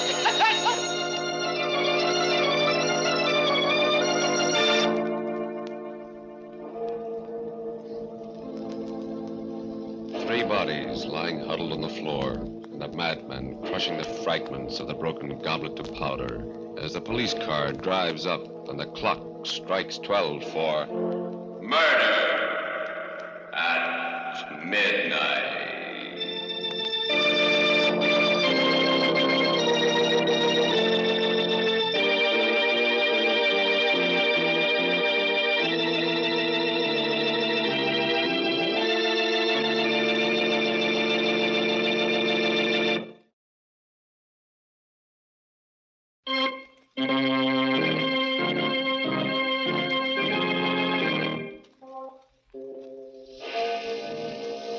Remember to be with us again when death appears at the door, wearing the face of a friend, and the clocks strike 12 for murder at midnight.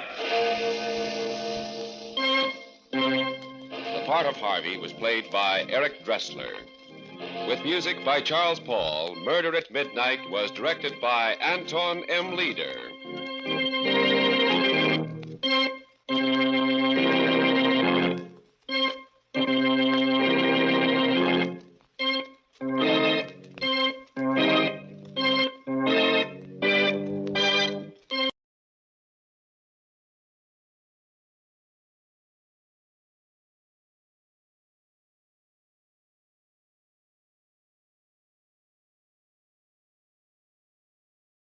You worked too hard, you ate too much, the cheesecake made you greedy. Let your aching head and stomach hear this message from old Speedy.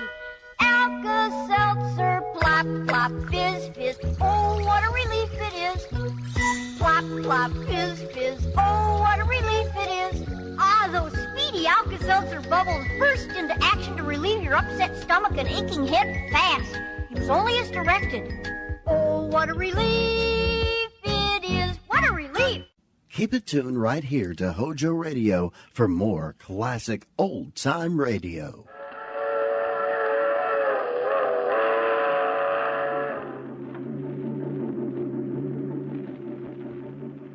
The Mysterious Traveler.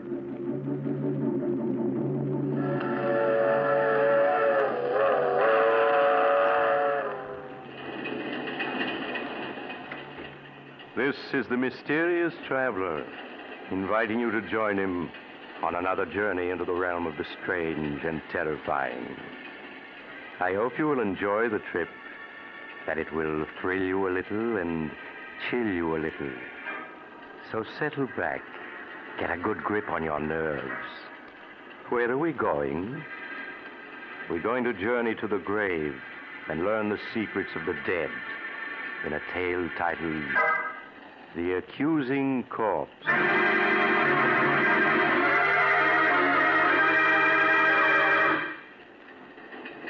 Some years ago, when I was a county coroner, I was called in on a most interesting case.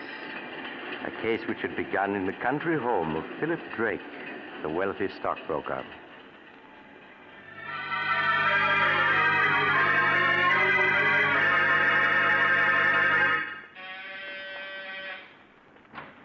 Roger, thank goodness you were able to get here in time. I left town right after I received your call. What's wrong, Philip? You sounded so upset over the phone. It's Vivian. She's upstairs in her room packing. She says she's leaving me. Leaving you? Why? She seems to feel our marriage has been a mistake. Roger, won't you speak to her? Persuade her to stay. After all, she is your sister. I'm afraid, Philip, that Vivian and I have never been as close as sister and brother should be. She's always been wild and spoiled. Perhaps, Philip, it would be better if you were to let her go. No, I couldn't do that. I love her, Roger. I wouldn't want to live without her.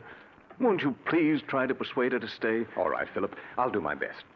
But I must warn you, I haven't much influence over her. Philip, I'm all packed and ready to... Why, Roger, darling, what a surprise. What are you doing here? Vivian, Philip has told me. Now, surely you can't be serious. You know how he loves you, everything he's done to make you happy. Now, Roger, you aren't going to start on that, are you? Someday, Vivian, you'll get just what you deserve for walking over people, breaking their hearts. Every time I think of you being my sister, I feel Roger, like please. Would you mind waiting in the other room? I'd like to speak to Vivian alone. Oh, all right, Philip. Call me when you want me. Really, Philip, No matter what you have to say, you're just wasting your time. Oh, Vivian, how can you do this to me? You know I love you, that I'd do anything to make you happy. That's sweet of you, dear. Would you mind lending me your car to get to town? If you leave me, Vivian, you won't get a cent. Not a cent, do you hear? Really? Did you ever stop to think, Philip, that there might be another man with more money than you? Another man? Oh, no, there couldn't be. And why not? But we've only been married 3 months. There couldn't be anyone in that time. Oh, but there was. Oh, Vivian, in spite of what you've done, I'm willing to forgive you and start over with you. But, darling, I don't want you to forgive me. I want you to forget me. Vivian, you can't do this to me. I love you. I won't let you go. I really must be saying goodbye now. He's waiting for me in town, and I don't want to be late. If I can't have you, no one else will, do you hear? Oh, really, Philip, you're being ridiculous. I must go. No. Philip, what are you doing? A gun. Yes, Vivian, a gun. I told you if I couldn't have you, no one else would. Oh, Philip, you're insane. Put that gun down. If you don't change your mind about leaving, I'll kill you. Even with that gun, you can't keep me. Do you hear? I'd sooner die than go on living with you. I'm going. And you're not going to stop. Oh, you shot me. Vivian. Philip, what happened? I thought I heard... Vivian. Roger, is she dead? Yes. Philip, do you know what this may mean? Life imprisonment, perhaps. Even the electric chair. I know. Nothing seems to matter now. But you simply can't throw your life away like that, Philip. Oh, even if Vivian was my sister, I don't mind telling you that I always felt you were far too good for her. She didn't deserve to be your wife. Oh, please, Roger. Now, look, Philip, if we were to get rid of the body, who could possibly know that she didn't leave here tonight as she'd planned? No, it wouldn't work, Roger. You can't get away with murder. That's nonsense, Philip. Now, if we were to bury her in the woods, no one would ever find the body. Bury her in the woods? I couldn't do that. Well, then I'll do it. You can wait here till I return. But, Roger, what if... Philip, you must let me handle this. You'd better give me the gun. All right, Roger. Here you are. Good. Now, you wait here while I get rid of the body.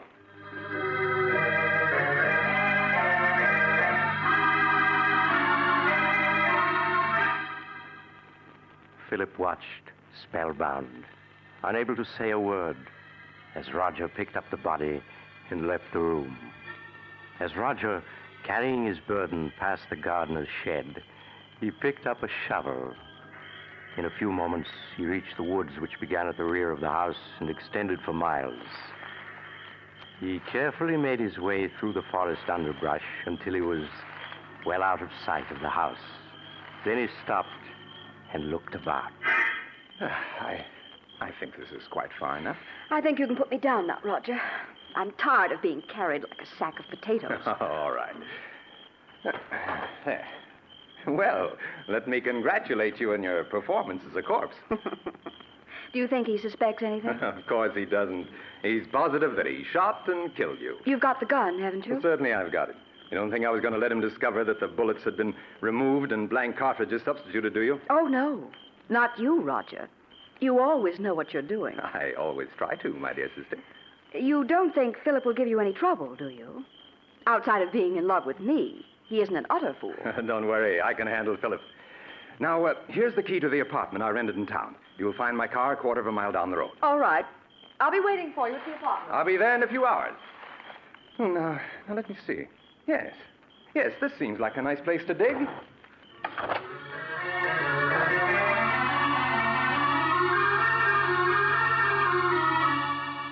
The next morning, Roger called on Philip at his office.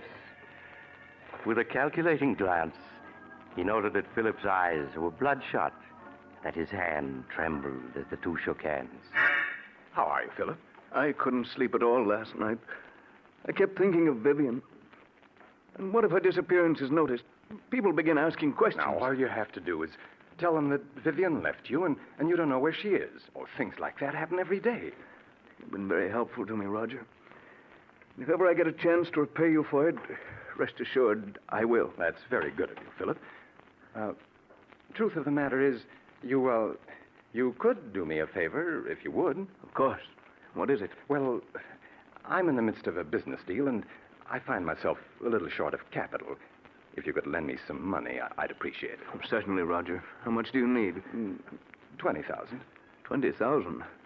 That's quite a lot. Naturally, Philip, if you feel you can't lend it to me, I'll go to a bank and try to borrow it isn't that I can't lend it to you, Roger. It's just that the amount surprised me. Shall I make the check out to you? Yes, if you please. All right. I can't tell you how much I appreciate this, Philip.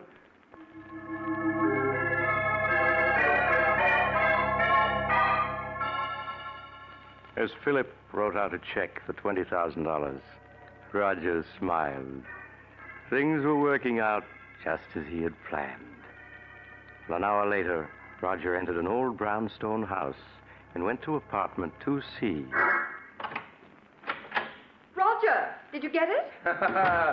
What does this look like? Oh, Roger, that's wonderful. Now we can clear out and... Why, there isn't 100,000 here. No, my dear. I only got 20,000 from him. But we were after 100,000. Why didn't you get it all this morning when you saw him? My dear Vivian, it simply isn't done that way. Blackmail is an art that calls for the use of psychology. Philip will give us many times over the money I hold in my hand, all in due time, of course. You mean I'll have to go on hiding in this miserable apartment until you've finished your little game with him? Never being able to leave it for fear someone will recognize me. Come now, Vivian. You've got the radio and books. I won't spend weeks in this apartment, I tell you. I won't. My arm. You'll do exactly as I say, Vivian. Exactly. Do you understand? Roger, my arm. You're hurting me. It's nothing to what I'll do if you disobey me. Do I make myself clear? Yes, yes.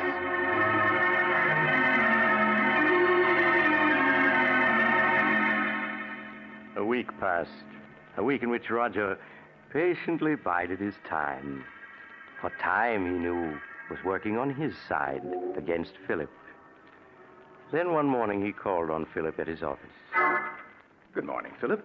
How are you? How do you expect me to be? This past week I've been able to think of nothing but Vivian and what happened that night. Philip, you must stop brooding over it. Whatever happened was her fault, not yours. Yes, you're right. Perhaps what I need is a vacation. Yes, of course. A trip would do you a world of good. And if I could afford it, I'd go along with you. You mean you haven't any money? I'm afraid not, Philip. That's what I've come to see you about. I must have $40,000 at once. 40,000? Yes, I know it's a good deal of money, Philip, but without it, I'll be ruined. Well, naturally, I want to help you, Roger, but 40,000? If I don't get the 40,000, Philip, it may mean prison for me. Now, you wouldn't want to see that happen, would you? Well, of course not, Roger, Well, but... After all, Philip, I saved you from prison. In fact, I made myself an accomplice to Vivian's murder by not turning you over to the police.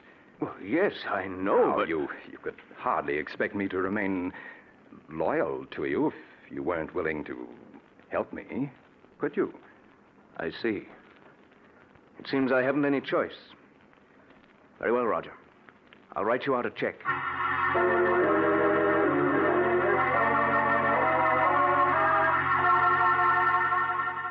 Roger's eyes gleamed in amusement as he accepted the check from Philip.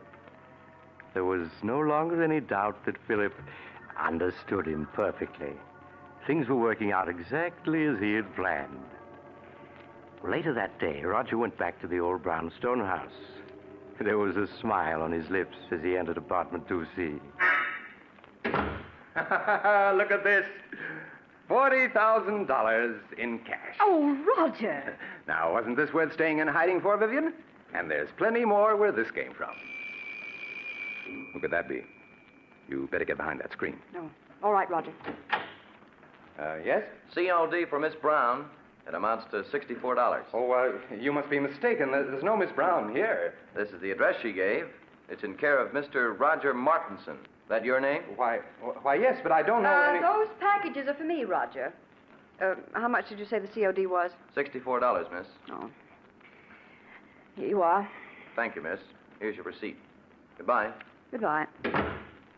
When did you buy those clothes? This morning? You mean you went out shopping in spite of what I told you? Well, I was sick of being cooped up in this apartment day and night. I had to do something for a change. And what of my plans? You risked everything with so much at stake. Roger, stop looking at me like that. I tell you, I couldn't stand being cooped up in this apartment any longer. But I gave you orders to stay here. Well, I won't. I want you to get the rest of the money at once so we can clear out. And if you don't, I'll go shopping whenever I feel like it. You can't make me stay here. You'll do exactly as I say, Vivian. I won't allow anything or anyone to interfere with my plans. I've worked out every step perfectly, and there isn't going to be any slip-up.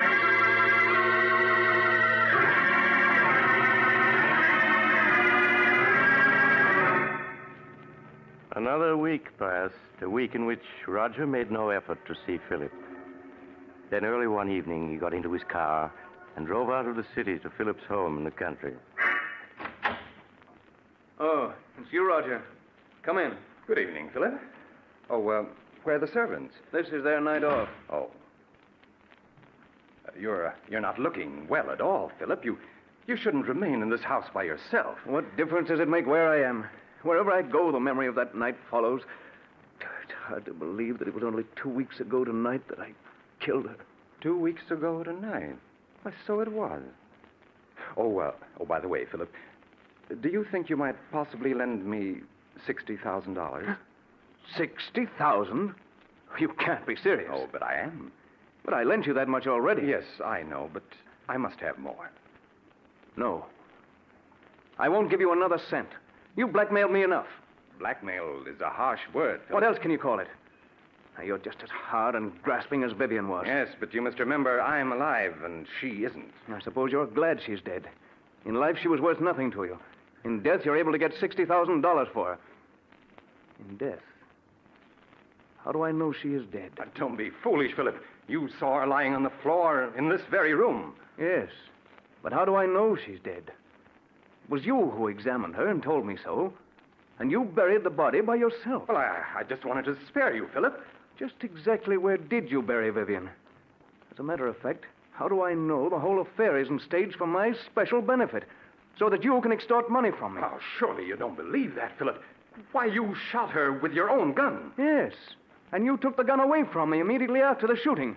Suddenly, that whole affair is becoming very clear to me. I tell you, she's dead, Philip, and buried out in the woods. Then I want to see the grave and the body you say is in it. But this is ridiculous. I won't go searching for a grave in the middle of the night. You shouldn't have to search for it, Roger. Not if you really dug one. Come along. We can pick up a shovel at the tool shed. I won't do it. I said come along, Roger. Oh, very well. But I'm not certain I'll be able to find the grave. After all, the woods is fairly large, and it's been 2 weeks since I buried her. That's all right, Roger. We'll stay out there until you do find her.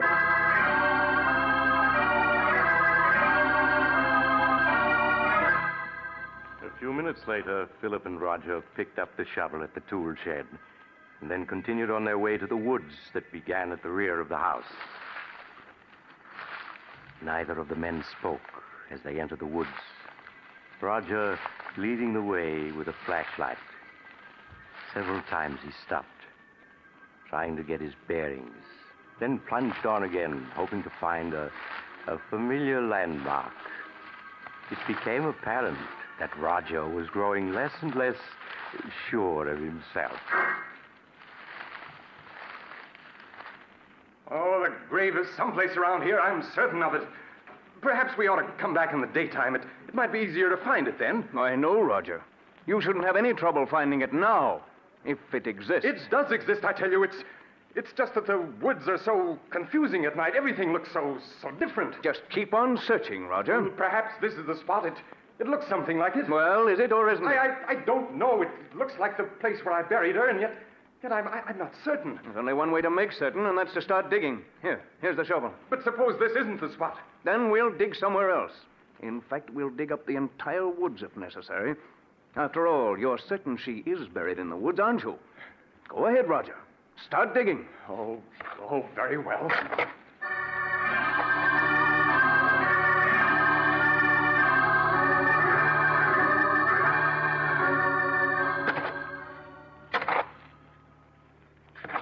Well, Roger, you've been digging for 20 minutes now, and you haven't uncovered a body. Philip, I told you I wasn't sure this was the spot where I buried her. You're a great actor, Roger. But I'm afraid this time you've overplayed your role. What do you mean? Vivian isn't dead, and there's no use your pretending she is. Everything that's happened was part of a scheme the two of you planned to extort money from me. I tell you she is dead. Then where's the body? I thought this was the spot, but I must be mistaken. I'm sure I didn't bury her any deeper than this, but if I... Turn the flashlight this way. What is it? Look. Do you see what I've uncovered? A hand. Yes. This is the spot where I buried her, Philip. Just a few more shovelfuls and I'll have her uncovered. No. Oh, it can't be. There. There you are, Philip. Of course, she's been in the ground for 2 weeks, but I think you can easily recognize that it's Vivian. Yes. It's Vivian. And look, Philip, here's the bullet hole under her heart. The bullet hole that you made. I don't want to see any more. I've had enough. You should trust me a little more, Philip. Everything I did was for your own good. After all, you don't want to go to the electric chair, do you? I don't care what happens anymore. I can't stand having her death on my conscience any longer. I'm going to call the police. Don't be a fool, Philip. You know it might well mean the electric chair. I'll take my chances. Anything's better than going on living the way I have these past 2 weeks. I'm going back to the house and call the police. Philip, come back. Come back, Philip!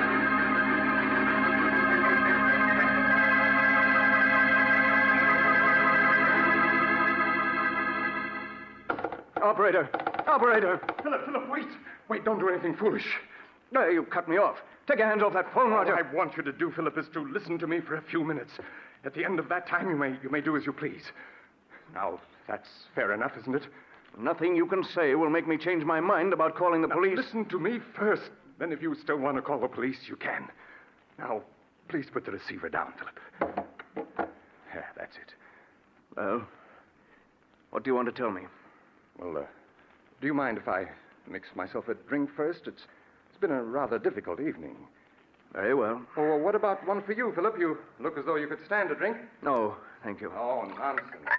It'll do you good. What is it you want to say to me, Roger? Huh? Oh, yes, say to you. Oh, yes. Yes, of course. Here's your drink, Philip. Thank you. Well, now, what shall we drink to? We'll drink to your good luck, come what may.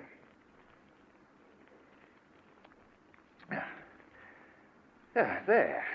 I feel a good deal better. All right. Now that we've had our drinks, what have you got to say? Oh, yes. What I wanted to say was I never let anything interfere with my plans, Philip. What do you mean by that? Simply that I can't allow you to go to the police, and therefore you shan't. It would spoil my plans. Oh, it would it? Well, I'd like to see you stop me. I have, Philip. In a very little while, in fact, in just a few seconds, you'll be dead. Dead? What are you saying? Yes, Philip. The drink I mixed for you was poisoned. Poison?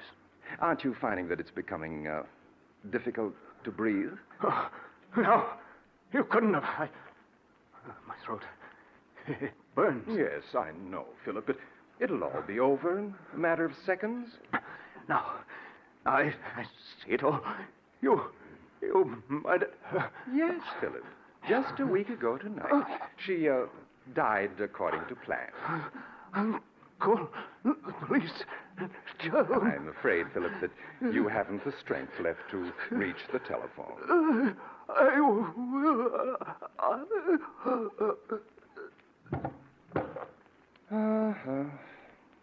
I'm afraid you and Vivian never had a chance, Philip. I had things worked out perfectly, down to the smallest detail. Hello, operator. Operator, please connect me with the police.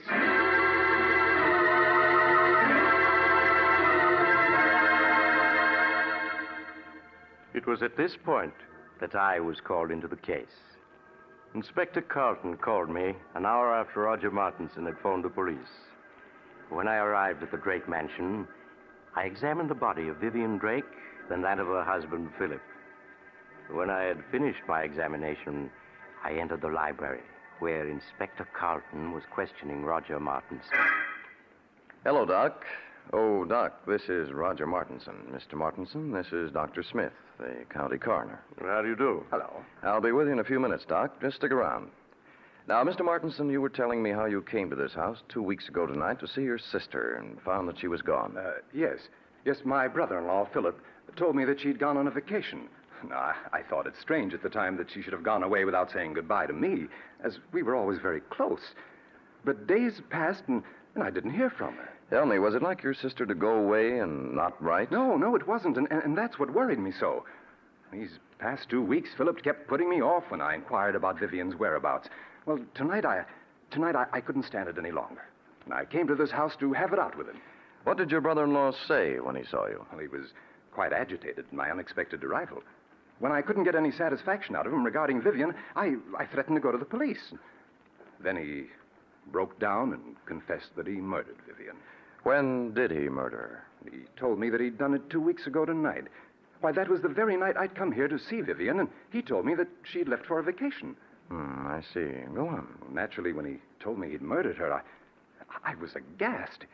He led me to the woods and showed me the grave. We returned to the house, and before I knew what had happened, Philip had taken poison. Then I called the police.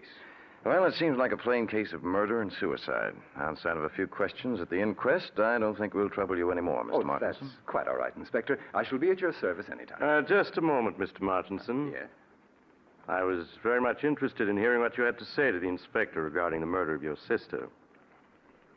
You say that your brother-in-law confessed to murdering her 2 weeks ago tonight? That's right. That would be April 2nd, wouldn't it? Yes, that's correct. Then you never saw her alive after the night of April 2nd? Why, no, of course not. What are you getting at, Doc? Please, Inspector. Mr. Martinson, would you mind telling me where you live? At 425 West 107th Street. Tell me, were some clothes delivered to that address in your care a week ago today, April 9th? Clothes? Yes. To be exact, a woman's sports suit, which cost $64 and arrived COD. Why, no. You're lying, Mr. Martinson. I have in my hand a slip of paper that not only proves that you're lying, but that will send you to the electric chair. Doc, what do you say? Yes, Inspector. Mr. Martinson's plan was perfect, but he slipped up badly. He forgot to search Vivian Drake's clothing before he buried her.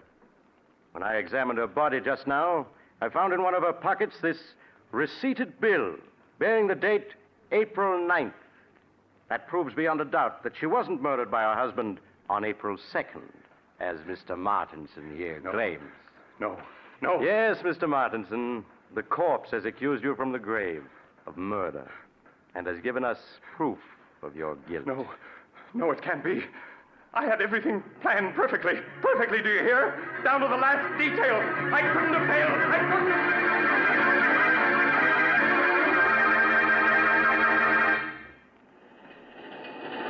This is the mysterious traveler again.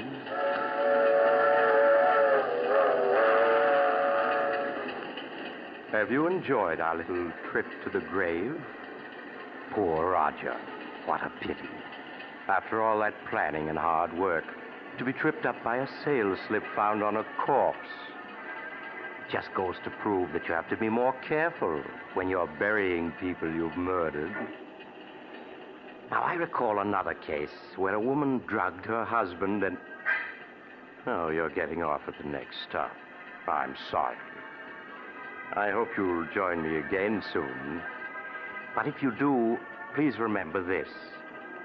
Next Sunday, I shall take a train that leaves at 3:30 p.m. Eastern Wartime. Don't forget, Sunday afternoon at 3:30.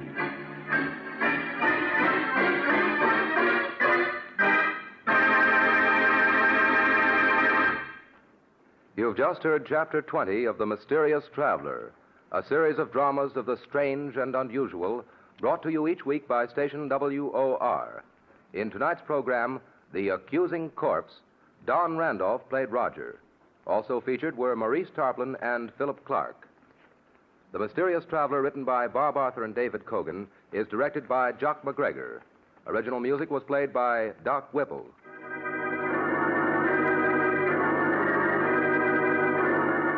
Listen next week to a tale titled Escape by Death. Another tale of the mysterious traveler.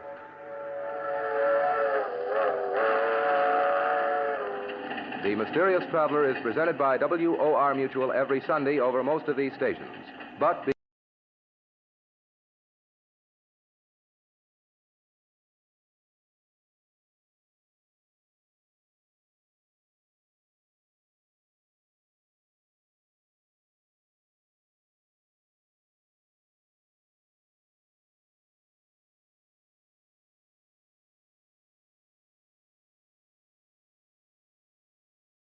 Why has Hollywood star Merle Oberon switched to new improved Dreen shampoo?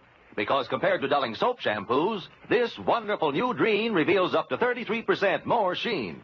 Follow Merle's secret for shining hair. It's new Dream for Hollywood sheen. Improved Dream for Hollywood sheen. Your hair can have that Hollywood sheen. The very first time you use new Dream, get wonderful new Dream shampoo. Stay tuned to Hojo Radio. Mystery is my hobby.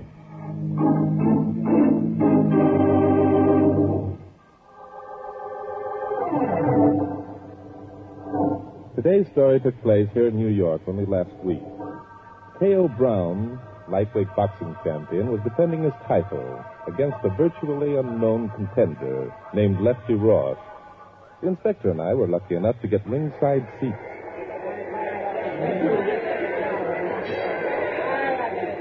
No doubt who that round went to, eh, Bart? Not a question, Inspector. Young Lefty Ross doesn't seem to be doing so well, does he? Well, I said right along the kid wasn't ready to meet K.O. Brown. Yeah, you're right. That fat head manager of his, what's his name? Niall Sampson, yeah. Knows as much about boxing as I do about flagpole sitting. Was flagpole sitting the chief sport when you were a boy, Inspector? Oh. Look, Inspector. There comes Sampson now. Yeah. I suppose he's going to give young Ross some fatherly advice. Probably. You know, if I had Sampson's reputation, I'd crawl into a hole and I'd just pull it in after him. You don't think much of Sampson, eh, Inspector? I'll say I don't. Hey, what's going on over there in K.O.'s corner? It looks as though a private fight of its own has started among the spectators. Uh-oh. Here comes a policeman. They'll have it settled in no time. Sometime I'd like to go to a prize fight and see all the fighting done in the ring. Here we go, Inspector. Round 2. Yep. Hey, you want to make a little side bet on who takes it? Right. 10 even says Lefty Ross takes it. Are you kidding? That's a sucker bet. 10 even, Inspector. Take it or leave it. Okay. It's a deal. Sucker. That's all right. We'll see. Hey, what's the matter with K.O.? He's laying down on the job. You've got that twisted, Inspector. Young Ross is waking up on his feet. Look at that. Hey, you bum! Get in there and fight! You tell him, Inspector, he needs all the support he can get. My golly. Sampson must have given the kid a shot in the arm or something. Either that or K.O. was up late last night. Joe, look at that boy slam. Come on, Lefty. My money's on you. What a sight. K.O.'s driving. This is something I never expected to see. You and 2/3 of the crowd, Inspector. Look, K.O.'s down. He's down. He's out. Like a light. Get back to your corner, Lefty. Let the referee count. He's counting. He's counting. Don't worry about your dog. Stop hitting me.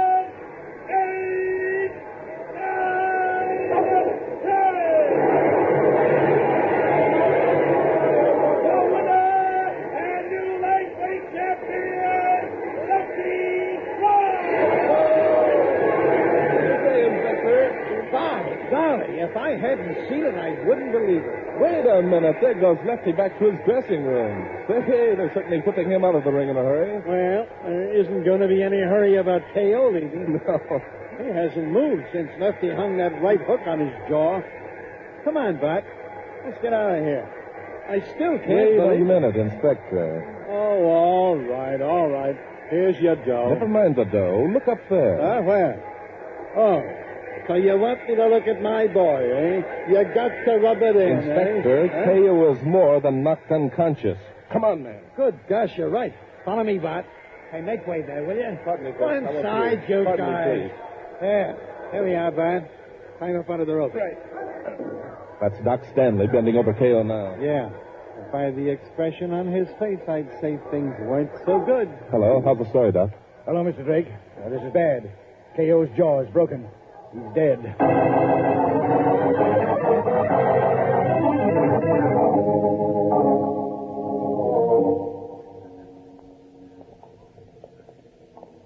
Look, Bart, if you think you're going to smell a murder out of this one, you're crazy. The fact that K.O.'s jaw was broken is The enough. fact that K.O.'s jaw was broken is the reason why I'm suspicious, Inspector. I don't get it. Look, if the kid could This is hit K.O.'s hard dressing enough... room. Let's go in. What? I'll take care of that. Open up. Come on, open the door. They don't seem to hear you, Inspector. Oh, well, they better hear me.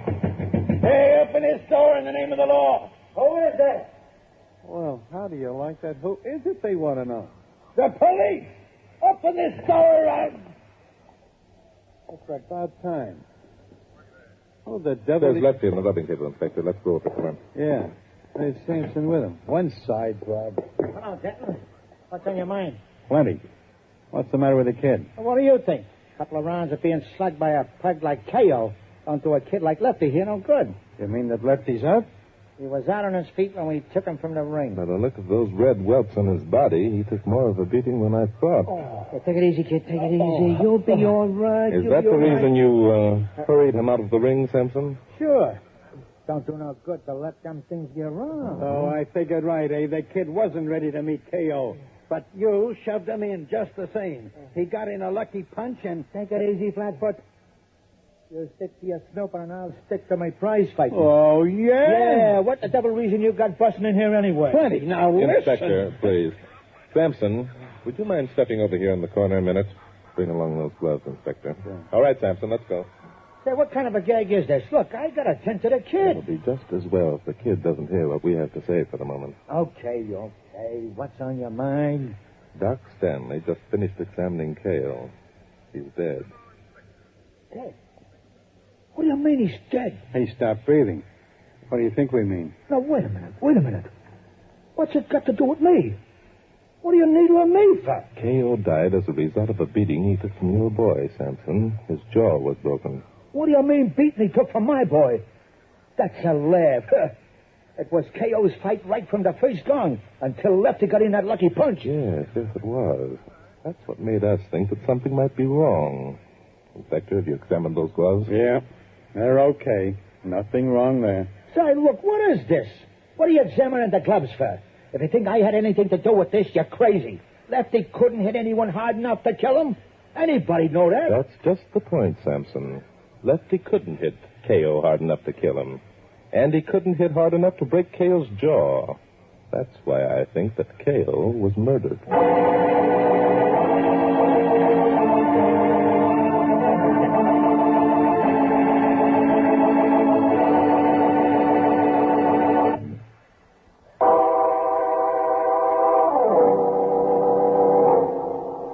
Lefty. Oh, hello, Donna. Lefty, you didn't win. Yes, I won. I'm the new lightweight champion. Oh, darling. Darling, now we can have... Lefty, what's wrong? But you haven't heard? Haven't I heard what, honey? I've just been sitting here waiting. K.O.'s dead. Dead? Darling, what are you saying? He's dead. He died because I hit him too hard. Honey, you're joking. How could he die because you hit him too hard? That's ridiculous. They think I had my gloves padded. They think I murdered him. They let me go because they couldn't turn up any evidence, but I can't leave town. The idea. Well, the very idea of thinking that you... They're coming up here to ask me questions. They think I did it. They think I'm a murderer. Oh, darling, don't. Of course you didn't do it. Of course you're not a murderer. I must be. They said K.O. died from blows he received in the ring. They examined my gloves. They thought the gloves had been padded. Look, darling, be reasonable. You couldn't have hit him that hard. And even if you did, it wouldn't be your fault. Lefty, your gloves weren't padded. I don't know. I don't remember. It's all confused in my mind. Maybe they were padded. Oh, there they are now. I've got to get out of here. You're doing nothing of the sort. You stay right where you are. This is the silliest thing I ever heard of. Yes? Sorry to intrude, Mrs. Ross. You are Mrs. Ross, aren't you? Yes, I'm Mrs. Ross. If you're the police, Lefty has already I'm told Dr. me. Drake. This is Inspector Noaden. Aye. Hello, Lefty. Hello, Mr. Drake. Now, see here, Mr. Drake. It's utterly ridiculous to think that Lefty could have Yes, hit that. I know. We don't believe Lefty's capable of delivering a blow hard enough to kill any man any more than you do. But still, you've accused him of murder. Not yet we haven't, lady. It's like this. If K.O. died as a result of the blows he received, the gloves had to be padded. Padded? Yeah. Are you accusing Lefty of padding his gloves? What does Lefty have to say about it? Well, I don't know, Mr. Drake. I wouldn't pad them myself, but suppose someone else did. Someone else? That's a hot one. Look, son, don't stand there and tell us. You wouldn't know whether or not you were wearing gloves with a hunk of lead in one of them. Well, I suppose I'd know. Sure you'd know, and the referee would know when he looked the gloves over. That's just the point. The referee would know. Lefty, tell us exactly what happened from the time you left your dressing room until you returned there after the fight. Well, I don't know exactly what... That is, I'm not sure. Everything's so confused. You don't know? Now, look, son, you don't expect us to believe that. Then why not?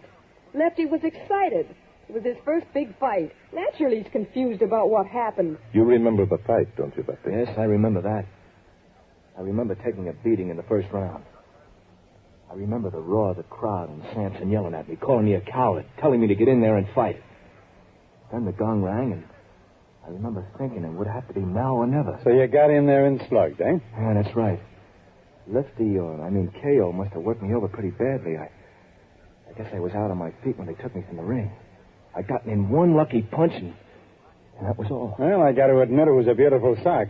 Now, I don't think you were so confused, Bob. I'm sorry, Inspector. I think he was. But look, Bob, if he can remember getting in there and slugging... Inspector, I'm going to change my opinion about K.O. Brown being murdered. I think his death was accidental. Accidental? Yes. Tell me, Lefty, this was to be your last fight, wasn't it? Well, yes, Mr. Drake. Well, that is, if I lost, it was. And you had every intention of losing. I mean by that, you knew you weren't ready to meet K.O., and you didn't think you had a chance of licking him. That's right. Sampson didn't think so either, but he offered me big money to take K.O. on. Look, Lefty and I want to buy a farm. Neither of us have any relatives, except Lefty's brother Mike, who isn't much good. Fighting was the only way Lefty knew of earning enough money before we got too old. You can't blame him. I'm not blaming him, Mrs. Ross. One more question, Lefty. Suppose K.O. hadn't died. Suppose you just knocked him out, thereby making yourself champion. Would you have stuck with Sampson? Well, if I got to be champ, I don't suppose I could have let Sampson down until after I had at least one more fight. Exactly. Inspector, I think we'd better get down to Niall Sampson's gymnasium.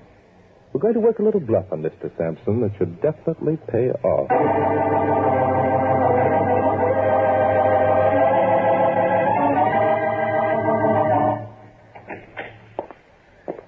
Oh, it's you, Drake. Still snooping around, huh? That's right. Still snooping around, Sampson. Well, are these two hairy gentlemen your bodyguards? That's it, Drake. My bodyguards. They get paid to see that no harm comes to me. You understand? Yes, perfectly. Drake, you're smart. All right, boys, relax. Now, what's on your mind, Drake? A little matter of murder, Sampson. That's rather a new line for you, isn't it? Let's say it's out of my line entirely, chum. I see. Meaning, of course, that you didn't murder K.O. Brown. I didn't lay a hand on him. And I can prove it. Can you prove that you didn't pad one of the gloves worn by Lefty Ross with a pair of brass knuckles or worse? Ah, that's a laugh. I suppose next you're going to tell me I had the referee in my pay. I think you would if you could, Sampson. Failing on that, you resorted to the next best thing. You padded the glove yourself. You did it between round 1 and 2. Sure, just walked up, stuck a hunk of iron in a glove with everyone looking on at me. No one was looking at you, Sampson, because everyone's attention was attracted to the fight among the spectators. It started near K.O.'s corner. You're reaching for something that ain't there, Drake. Can I help it if a couple of drunks get to slapping each other around? You helped this one. You paid the drunks to do it. Inspector Danton just took them down to headquarters, where I feel reasonably sure he'll persuade them to confess. What? Why, you couldn't... Well, now that we've cleared up that point, perhaps you'd like to confess to patting Lefty's glove. Look, Drake, you're too smart for your pants. Why don't you go have a talk with Lefty? I just came from there. And I suppose he told you that between round 1 and 2, I come up and stashed a slug in his glove. No, I'm sorry to say he didn't. Which blows your theory wide open, don't it? Listen, that kid's on the level. He wouldn't let me pull a fast one like that even if I wanted to. I'm quite aware of that, Sampson. That's the reason I'm going to hunt through your desk for a bottle of scopolamine tablets. You saying I drugged the kid? That's what I'm saying, Sampson. Now, wait a minute. Let me get this straight. I drugged the kid so he wouldn't know I was loading his glove. but he was still in good enough condition to knock out KO. You sound triumphant, Sampson. Yeah, triumphant. Yeah, that's a good word. I think you're a little bit wacky if you expect anybody to believe that crackpot story. Now get out of here. I got things to do. I'm afraid you'll have to postpone the things you have to do, Sampson. Keep away from that desk, Drake. Afraid of what I might find, Sampson? I'll tell you how afraid I am. Boys, lock the door. I wouldn't do it, boys. Inspector Denton will be back here any minute, and he won't be alone. So what if he is? I'm telling you to get out of this office or else. Sorry, Sampson. You've been training fighters for years. You ought to understand this. Boy, you lousy. Get him, boy. Okay, if that's the way you want it, come on. Oh, you will, will you? Get it, Open the door. Takes care of Drake. Come on, boys. Let's get out the back door. What Denton don't know won't hurt him. Hey, you get back out of sight. Open up or I'm shooting this lock to blazes. Wait a minute, Inspector. I'll let you in. Something Judas spot. Look at your face. They did a job on you, eh? Yes, it feels that way, Inspector. Oh, what did you let them lock the door for? I was busy at the moment. Well, anyway, the bluff worked. Sampson thought sure as heck I was working over some of his boys down at headquarters. I'm afraid our bluff missed fire entirely, Inspector. What do you mean? I heard every word Sampson said. The trouble is you didn't see what I saw. You see something special? Very special, Inspector. Just as Sampson and his boys reached the rear door, it opened and a man came in. Sampson yelled at them to get back out of sight. Well, who was it? Lefty Ross.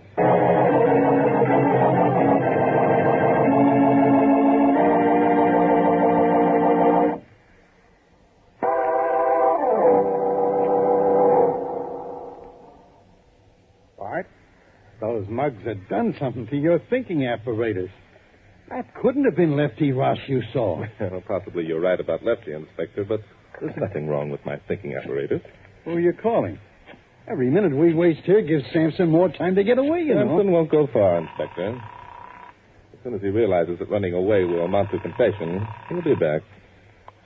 Hello? Hello, Lefty. This is Drake. Oh, yes, Mr. Drake. Lefty, have you been away from your apartment since Inspector Denton and I were there? No, Donna and I have been right here all the time. Good. Now listen carefully, Lefty. I wish I had your faith that mug Sampson would stick around when he knows. That's right, Lefty. Now, if you'll follow those instructions, I think you and Donna will be able to buy your farm. Do you think you can handle it, Lefty? Sure, Mr. Drake. We'll do anything you say. What time do you want Donna and me to leave the apartment? Oh, in about 15 minutes. Inspector Denton and I will have everything under control by then. Okay, Mr. Drake. We'll be there. You can count on us. Fine. Goodbye, Lefty. See you later. Well, Inspector, do you think my plan will work? It'll work as far as we're concerned, but suppose Sampson doesn't play ball. He will, Inspector. I'm sure of it. We're giving him an opportunity to destroy evidence that will prove him guilty of murder, and I doubt if he'll fail to bite. Come on. Where are we going? We're going out the front door of the gymnasium and walk down the street as though we were leaving the place for good. You figure that Sampson's watching outside for us to do just that, eh? That's exactly what he's doing. As soon as he's sure we're gone, he'll return to his office. After all, he feels reasonably sure that we haven't got a thing on him. Now, if he can destroy certain evidence that is probably hidden around this gym somewhere, he's going to feel pretty smug. Okay, I only hope those kids don't get themselves into a jam. They won't, Inspector. We're going to be on hand to see that they don't. Come along.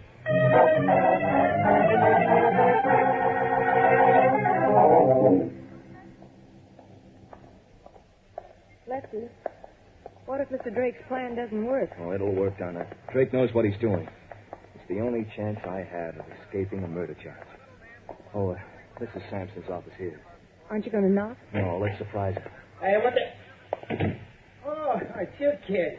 And a little woman, too. Well, come right in. Come in. Hello, Niles. I dropped by to tell you I was quitting the ring. Oh, you did? Now, just a minute, kid. You ain't walking out on me just when I made you champ, are you? Yes, I am. That fight wasn't on the level, and you know it. You better back that statement up with a few facts, kid. I don't like it. I didn't think you would, Niles, so I got the facts. All the facts I need. Yeah? Such as what? Well, I talked to some people who saw the fight. They said I took quite a beating in the first round. They said it? Don't you know yourself whether you did or not? No, I don't. That's what I wanted to ask you about, Niles. Everyone I talked to said K.O. lambasted me all over the place. They said that mostly he went after my face and head. Is that a fact? Yeah. And when I heard that, I began to wonder why I didn't have any marks or bruises on my face at all. Oh, so that's it, huh? Well, now, ain't that a shame? Kid, it's just a lucky thing my boys are here. They can just take care of your predicament without no trouble at all. Boys, the kid here figures he ought to have some marks on his face and head to show he's been in a fight. Lefty, look out. They're going to beat you up. No, Mrs. Ross, don't you worry. My boys will give Lefty what he wants, and then we'll all sit down and have a nice little talk about whether or not the kid's going to walk out on Niles Sampson. No, leave him alone. Give it to him, boys. He asked for it. Keep away from me, you nutbag. Give it up. You punks. Get away from him. Sit still, Sampson. Bart, go over there and frisk him, will you? Glad to, Inspector. Hey, what is this? What's the idea? In case you're really wondering, Sampson, we'll let Lefty's brother Mike give you the details. Why, you can't prove a thing by him. Not a thing. What's my brother Mike got to do with this, Mr. Drake? Quite a lot, son. It was Mike who fought K.O. Brown yesterday, not you. That's impossible. No, that's not as impossible as you might think, Mrs. Ross. You see, before the fight, Lefty was given a scopolamine tablet. Scopolamine? What's that? It's a new drug, Lefty. It puts the patient in a semi-conscious state. Some psychiatrists use it as a substitute for hypnotism. Well, I can't believe I wasn't actually in that ring. You don't remember the fight? You said so yourself. Well, it's all confused. I'll tell you why you can't remember it, Lefty. Sampson had a loudspeaker rigged up in your dressing room. You heard the fight, and Sampson kept yelling at you to get in there and slug. And someone else kept whacking you with a wet towel, which accounted for the welts on your body. It was your brother who was actually in the ring. He looked enough like you so that no one noticed the difference. And between rounds 1 and 2, Sampson came up and patted one of Mike's gloves while everyone's attention was attracted to the fight near K.O.'s corner. Mike had been training for weeks. It wasn't much good, but he had enough stuff to last 2 rounds, which was all Sampson wanted. Yeah, but why?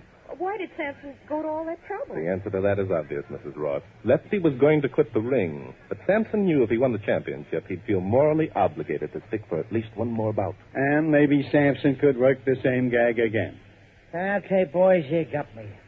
That's just the way it happened. I should have figured I couldn't get away with it. Huh? What? Did you hear what I heard? The guy actually admits it. No one I'm licked, Stanton. I got that box of scopolamine pills in this drawer in case. Watch him, Inspector. There's a gun in that drawer. You bet there is.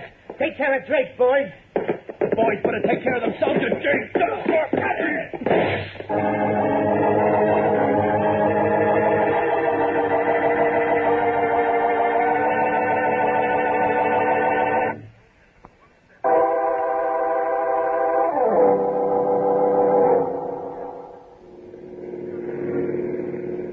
Hey, pull up here, Inspector. The Rosses live in that apartment house. I know it. I've been here before. That's right. I don't know how Lefty and I can ever thank you two for all you've done Don't for try, us. Mrs. Ross. It's the sort of thing that the Inspector and I enjoy. Eh, Inspector? Oh, sure. We had a heck of a time. Say, look, Bart, I've been figuring... Just a minute, Inspector. Huh? Were you going to say something, Lefty? Well, yes, I was. Well, what if no one had noticed, Mr. Drake? Well, I mean, Sampson never let me have much publicity. Do you suppose That he was kept you undercover on purpose? Yes, I do. The fewer times your picture appeared, the less likelihood of anyone recognizing Mike when he stepped into the ring. I guess you're right. Mike and I look almost exactly alike. Did you know it wasn't me in the ring, Mr. Drake? No, as a matter of fact, I didn't. Oh, then how did you guess? What gave you the idea that something was wrong? It was your name, Lefty. My name? Of course. You got your name for being left-handed, didn't you? Yes, I did, but... K.O. Brown was knocked out by 2 rights to the heart and a right hook to the jaw. That's it. That's what I was trying to figure out. Bart, hand me over $10. $10, Inspector? Sure, you bet me 10 even on that second round. I don't understand, Inspector. I bet you 10 even that Lefty would take the second round, remember? Well, sure I remember. But Lefty didn't take it. It was his brother Mike who took it. You proved it yourself. Now, give me my $10. You won't. All right, you got me, Inspector. I stuck my chin out on that one. Here you are. Thanks. Glad I happened to think of that. By the way, Bart, there's a fight at the Gardens next week. So? Now, look, I'll bet you 15 buckles. No, you don't, Huh? Inspector. Not a chance. From now on, I'm betting on only one thing, and that is... mystery is my hobby.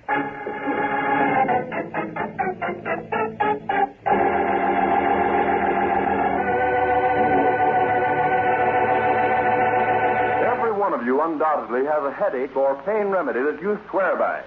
But haven't you noticed that on some occasions it fails you? That there are times it does not seem to work? On these occasions, let me suggest that you try Anacin, for here is a remedy that I'm sure won't fail you. You'll find the fastest and most complete relief in Anacin you have ever experienced. The reason is simple. Anacin contains not one pain-soothing agent alone, but 4, one of which is in all probability the remedy you now customarily take to relieve pain. You can get Anacin at your druggist for a few cents. Your money back if you're not pleased. I'll spell the name. Anacin. Keep it tuned right here to Hojo Radio for more classic old-time radio. Strange Wills. Stories of strange wills made by strange people, starring the distinguished Hollywood actor Warren William, and featuring Lorene Tuttle, Perry Ward, with Howard Culver and an all-star Hollywood cast, and the original music of Del Castillo.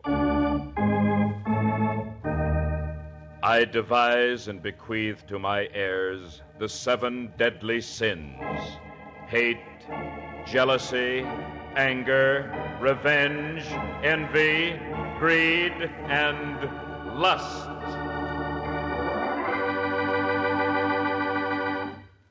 And here is our distinguished star of radio, screen, and stage, Warren William.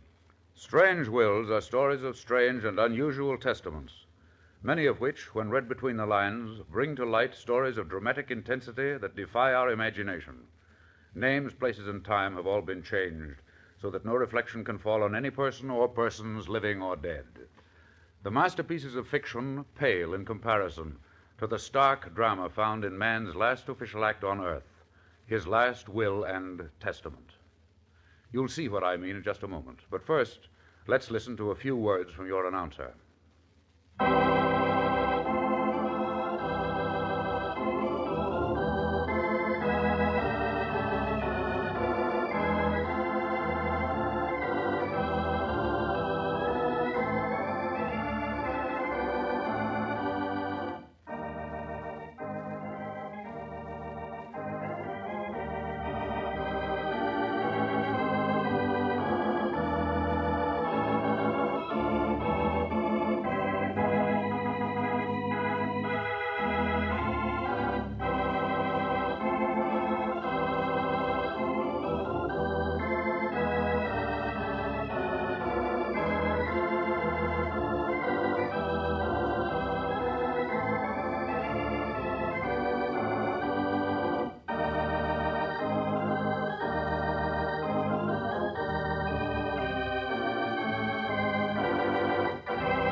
And now back to Warren William as John Francis O'Connell in Treasure to Starboard.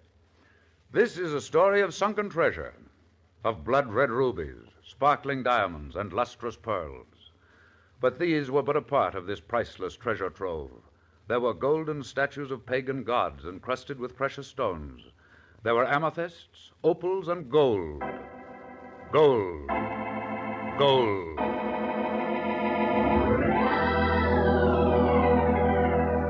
On the night of March 12th, in the year 1703, some 400 miles off the coast of the West Indies, the Spanish three-master Toledo was foundering in the grip of a tremendous hurricane.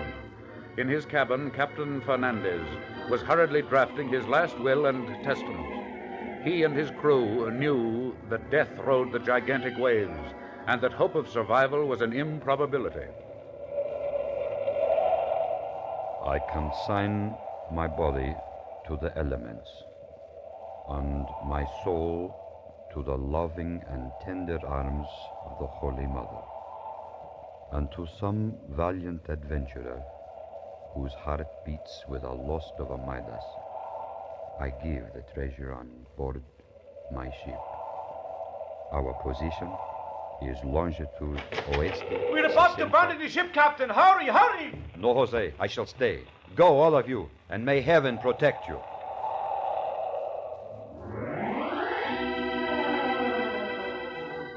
For over 200 years, men have been searching for the treasure aboard the Toledo, but not one clue was ever found until one afternoon, a young, dashing, seafaring friend of mine, Captain Paul London, called me from some little island in the West Indies.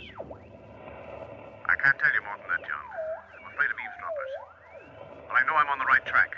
Now, do just as I say, and I'll expect you both here next Sunday. So long, John. So Paul had discovered a clue to the treasure ship Toledo. It had me excited. I could see quarts of rubies, pecks of diamonds. Well, who wouldn't get excited? I lost no time in contacting the person whose name he had given me, a certain Jean Medford.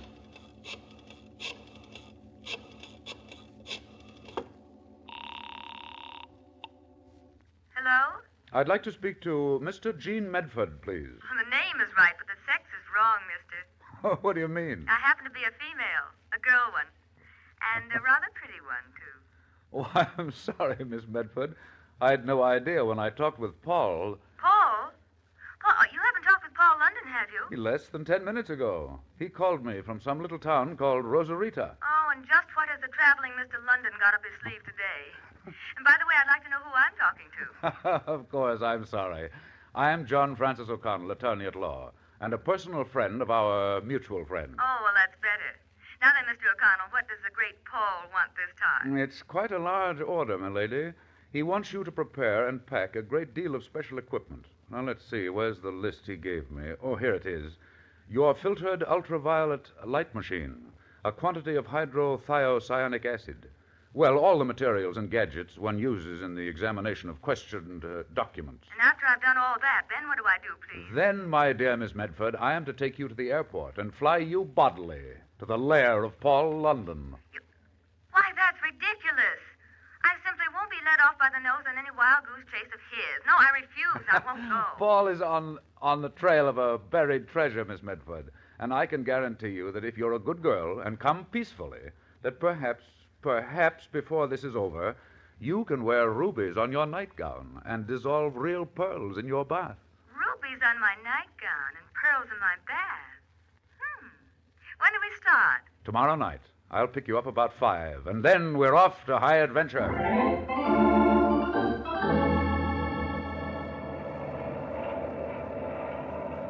Fasten your seatbelt, Jean. We're over Rosarita, and I don't know what kind of a field this is going to be. Oh, gee, I'm excited. Take it easy now. No crash landing. My nerves are on edge. So are mine. Hang on, we're going down. I'm ready.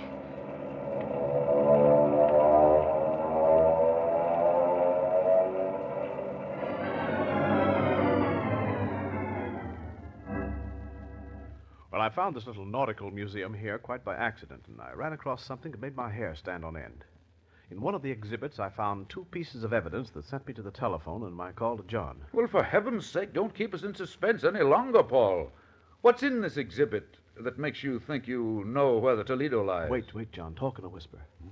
There are some strange-looking characters on the loose in this country. We can't be too careful. If this news ever got around... Looking for an alibi already, Paul? No, of course not. I'll tell you what I found.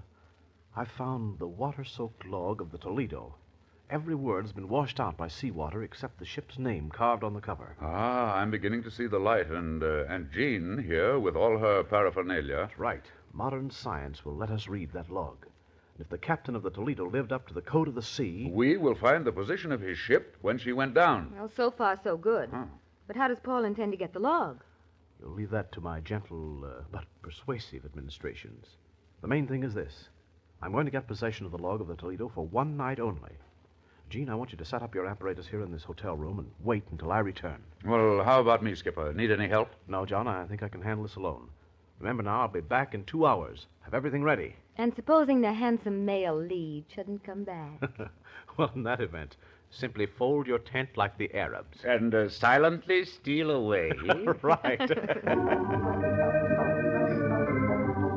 Jean worked feverishly the next hour, getting her chemicals and equipment set up for this exciting moment. And then, quite suddenly... Will you see who it is, please, John? Don't let anyone come in. Very well. Paul! Good heavens, you're wounded. Here, let me help you. Paul! Oh, Paul, what happened? The log, did you... I'm all right. Got hit in the shoulder, but I've got it. Look. Oh, here, give it to me. John, help Paul get his shirt off. I'll get some antiseptic. Sit down on the bed, Paul. Here. I'll rip this shirt off your shoulder. Easy now. It's just a flesh wound, John. Don't worry about it. What worries me is the man who took the shot at me. Did you recognize him? No, and I got a good look at his face, too. He was blond, solid, had a German face. You don't imagine someone else? Well, I don't know, John, but there's that chance that someone else is as smart as I. Bragging again, huh? Here, now, let me see that wound. Well, no bones smashed. It could have been worse. Hold still while I wash it. Oh. Sissy, now hold still. Now a bandage. And in 2 minutes, I'll have you ready to lick your weight in wildcats. The way I feel just now, those wildcats would have to be about 2 days old.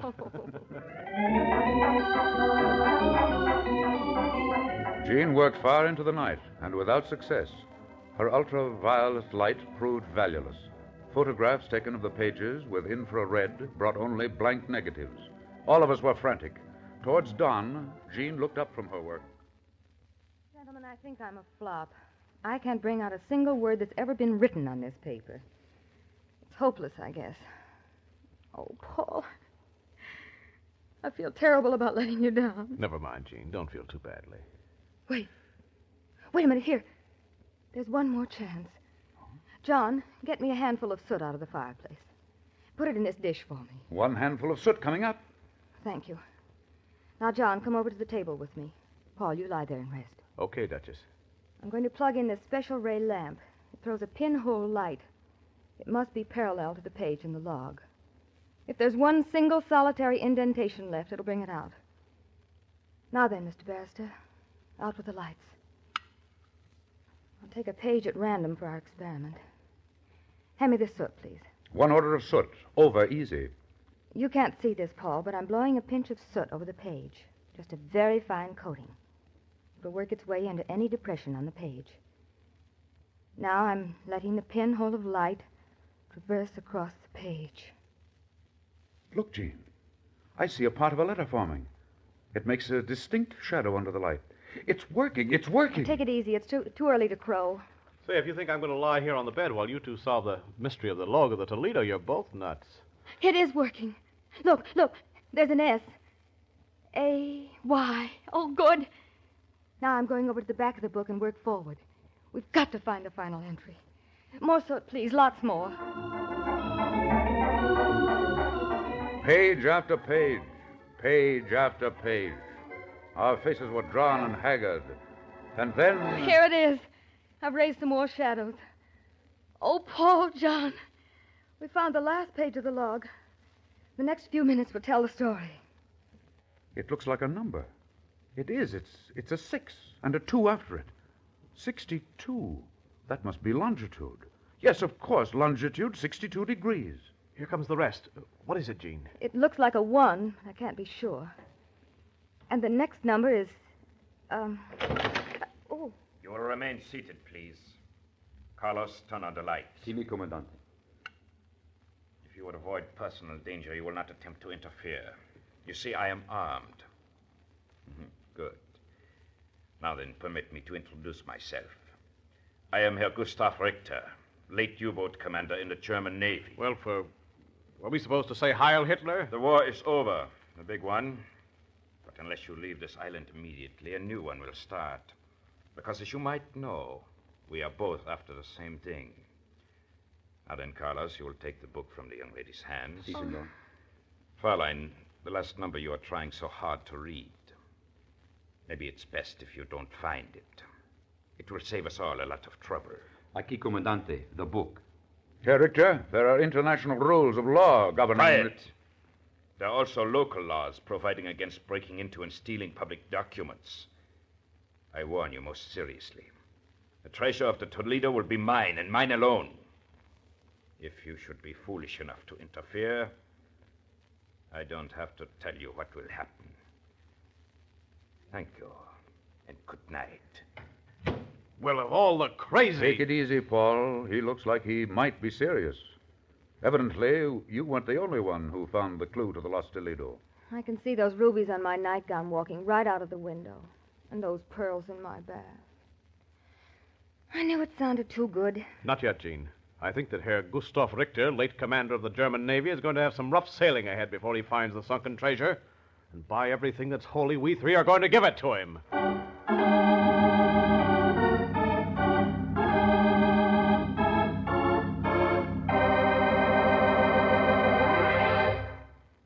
Part 2 of Strange Wills will continue in just a moment.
And now back to Warren William and Treasure to Starboard.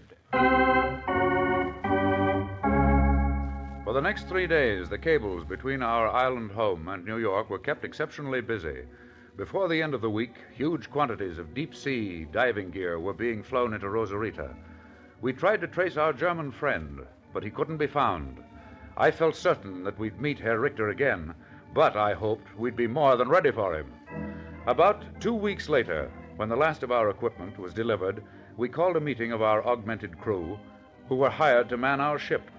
Some of them were imported from the States. They wore campaign ribbons and, well, you know our sailors. We've got to be prepared for everything. Our ship is a floating arsenal as well as a scientific laboratory. Our treasure prize is high, and every one of us will share it if we find it. Are you ready? You bet we are, sir. Yes, sir. We'll go Okay, then. We'll leave port in an hour. I'll see you all on board. In the captain's quarters aboard our ship, Paul, Jean, and I had another meeting. I've got it all figured out to almost a mathematical certainty. I can bring this ship within 10 miles of where the Toledo went down. The rest is pure luck. Do you think the Jerrys know we sailed, Paul? That I don't know, but the word will get back to Herr Richter. Don't you worry. Maybe he's already on the way. But so what? How's he going to get there? Maybe he has a ship.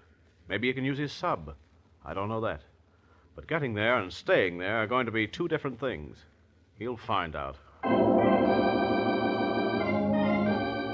We spent 2 quiet, uneventful days sailing to our destination. If it hadn't been for the tenseness on board, I could have had a lovely time. But with diamonds, rubies, and buried treasure, and a battle in the offing, well, how could anyone hope to rest? Near the end of the second day...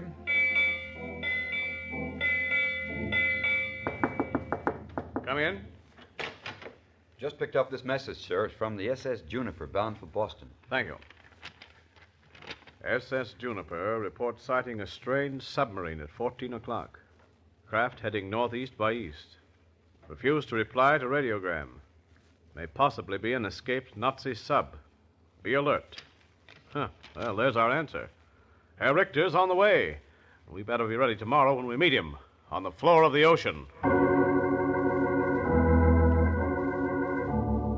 We arrived at our calculated position sometime during the light and lay to.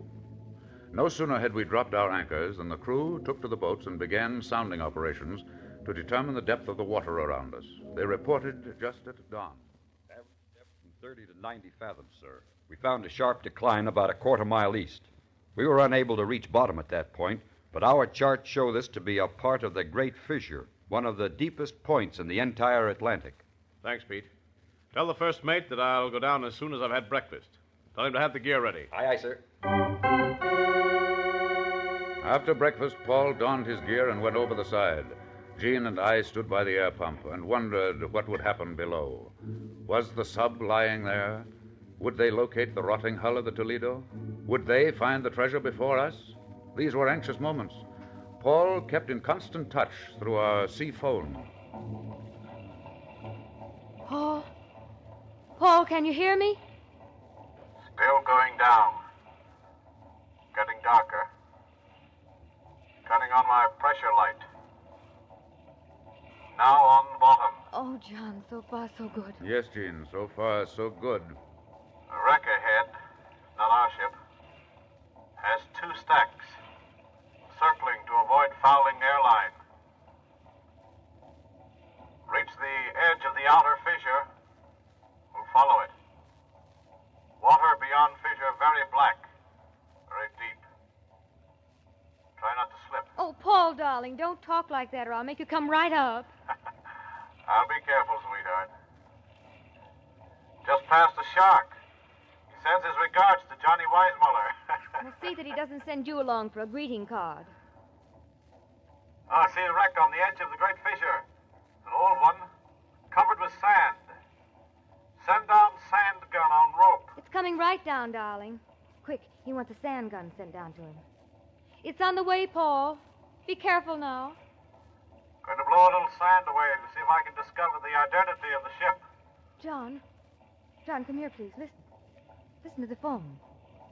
Do you hear anything? Let me listen. Paul, Paul, this is John. Listen. Come up at once. The sub is in the vicinity. We've just picked up the sound vibrations. Hurry, man. Hurry. I feel it too, John. Just a minute more. I'm getting a piece off this old hull. I'll bring it up. Okay, I've got it. Race away. Start the wind. She's coming up. Hurry.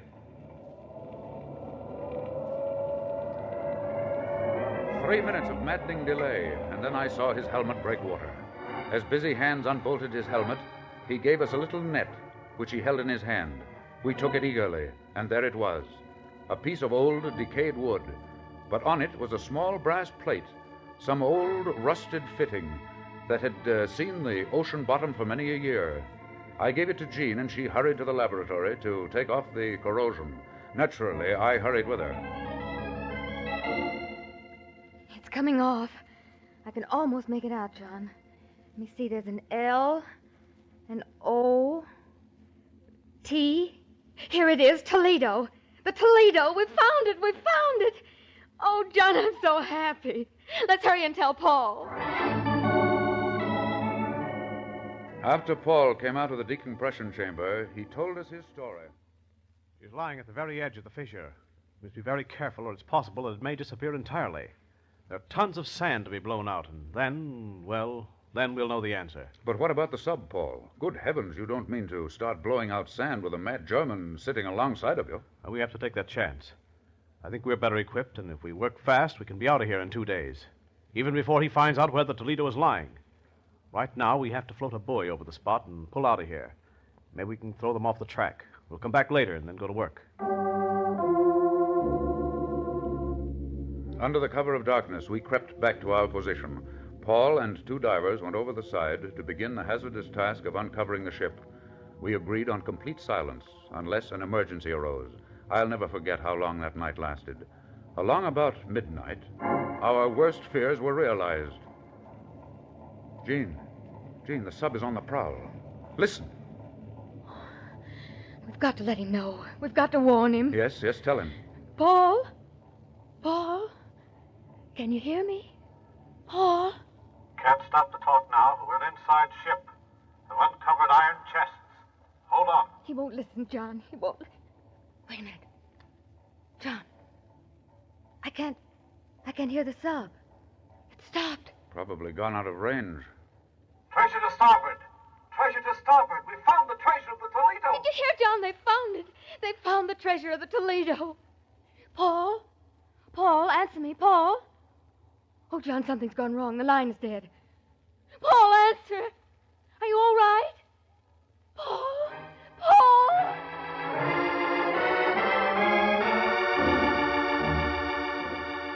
5 interminable minutes dragged by on leaden feet. Not a sound came from Paul or from the divers down there with him. What had happened? How could we know? Then... They came out of the escape hatch. They're surrounding. Take this phone, John. Don't stop listening for a moment. Jean ran the length of the ship and disappeared. Paul's position was most precarious. We couldn't drop a depth charge. We couldn't do anything to help. I kept trying to reach Paul on the phone, but the line was apparently dead. Out of the corner of my eye, I saw a diving helmet disappear over the side of our ship. I looked round for Jean. She was gone. And then I realized, too late, that I gave the earphones to a sailor and ran down the deck. Who was that? Went over the side just now. That was Miss Medford, sir. She insisted on going down. You fool! Why did you let her do that? Well, she said she was the only one who knew how to detonate the underwater bomb, sir. So that was it. Little Jean Medford going down to lick the sub crew single-handed. What a fool. What a brave, glorious little fool. I prayed as I had never prayed before. Everyone aboard leaned over the side of the ship, silently, looking down into the dark blue of the water. What was happening down there? Then, 200 yards off our stern, we saw an oil slick spread on the surface. She'd done it. She'd destroyed the sub. And what of the crew? It was either surrender or death.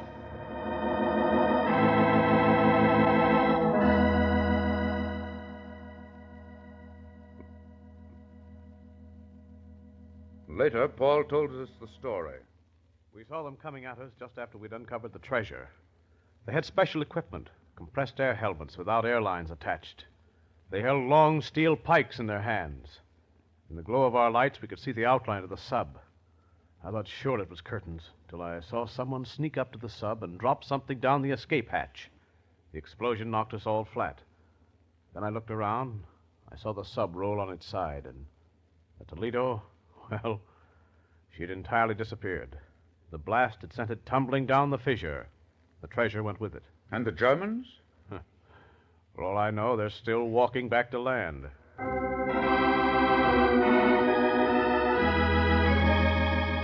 And so ended the quest for treasure to Starboard.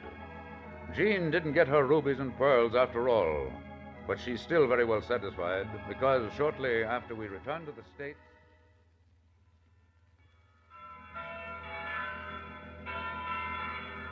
And do you, Jean Medford, take this man to be your lawful wedded husband, through sickness and in health, for richer or for poorer, until death do you part? I do. Then by virtue of the authority vested in me, I pronounce you man and wife. Darling. Well, I did manage to get one diamond anyway, didn't I, dearest?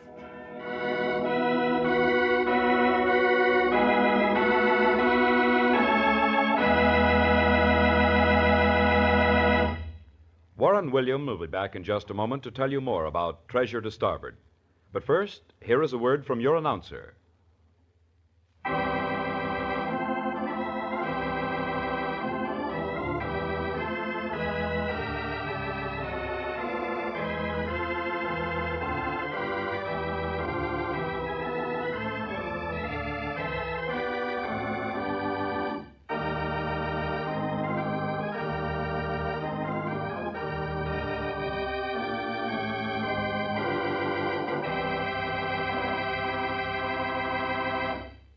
And here again is Warren William. Little did Captain Fernandez realize as he wrote his last will and testament in the ship's log on the night of March 12, 1703, that over 200 years later, men would still fight and die to recover the treasure that went down with him to the bottom of the sea. Will the treasure of the Toledo ever be relocated? Well, it depends on science and the brave daring of intrepid adventurers. We've managed to reach the stratosphere. Why not the unknown depths of the sea? Especially when it holds not one, but hundreds of treasures of inestimable value.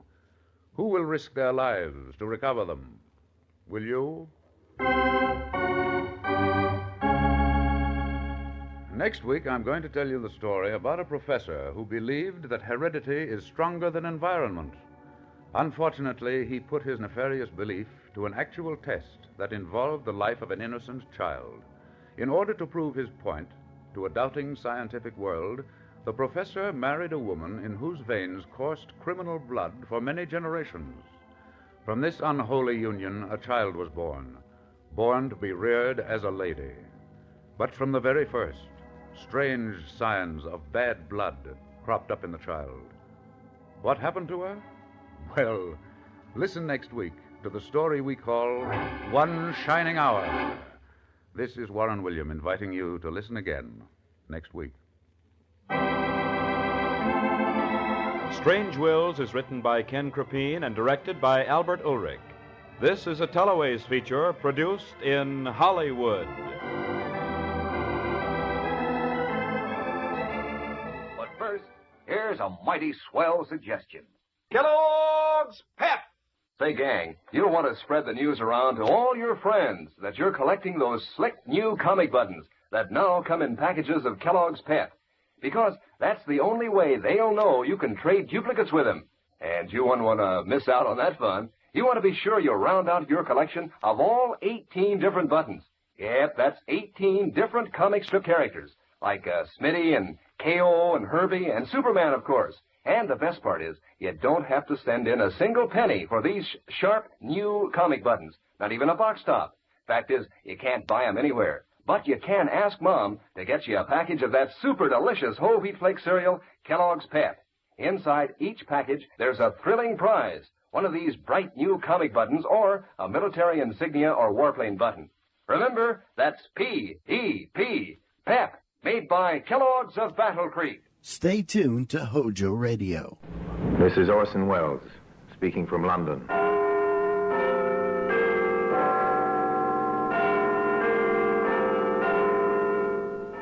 repository of death. Here in the grim stone structure on the Thames which houses Scotland Yard is a warehouse of homicide, where everyday objects, a pin, a garden hose, a handbag, all are touched by murder.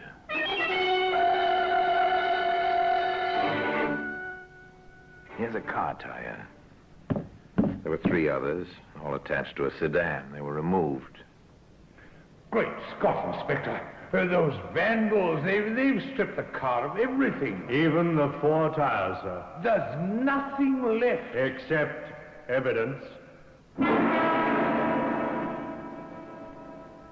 Now, today, one of those tires, the one that became a vital clue in the case, can be seen in the Black Museum.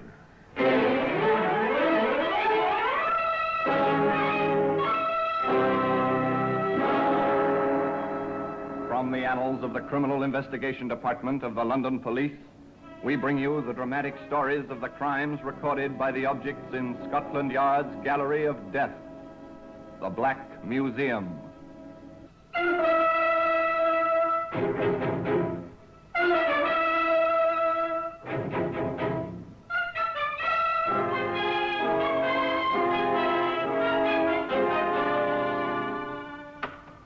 Well, here we are, in the Black Museum.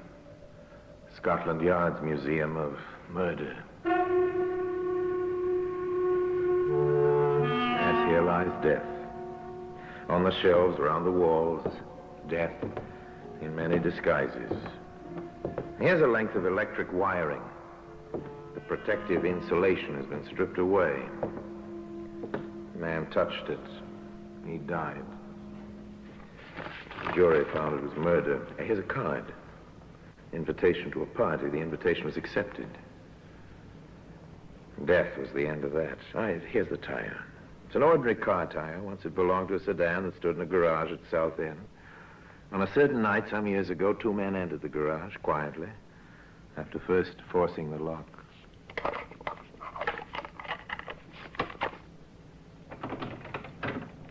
There we are, Ted. Good work, Harry. Look at her. Ben-spocking you. And she's ours once we get her out of the garage. Quietly does it. I'll take up the brake.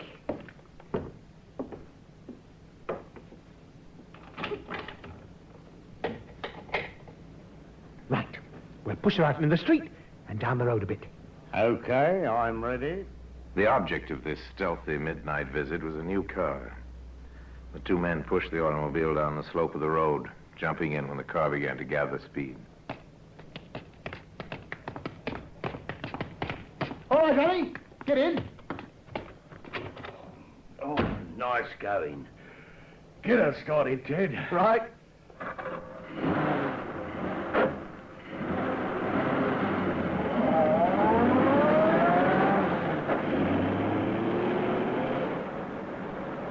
Not a sound behind us.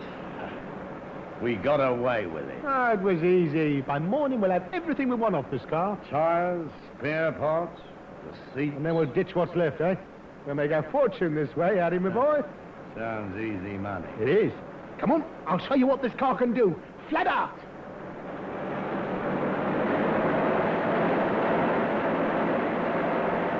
A car traveling fast along the road to Eastwood.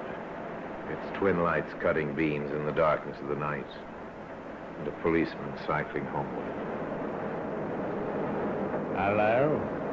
What's that up there ahead? What? A man in the center of the roadway. Oh, wait till our lights pick him up clearly.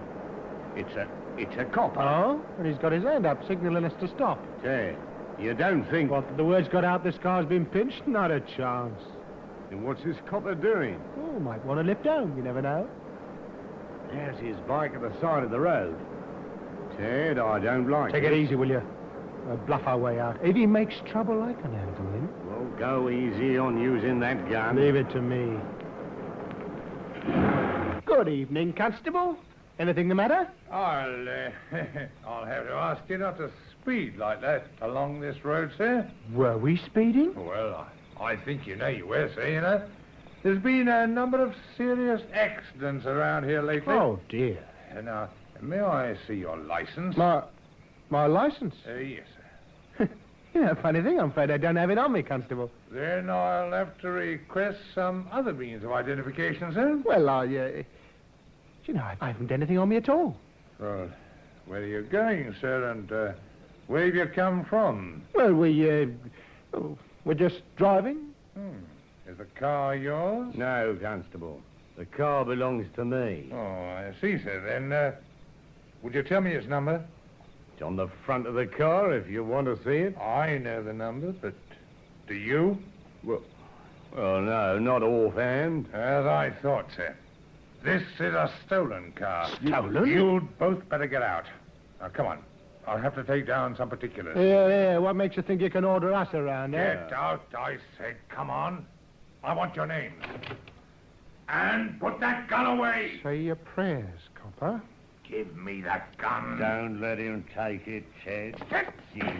I won't, don't worry. You ask for trouble, copper, you're going to get it.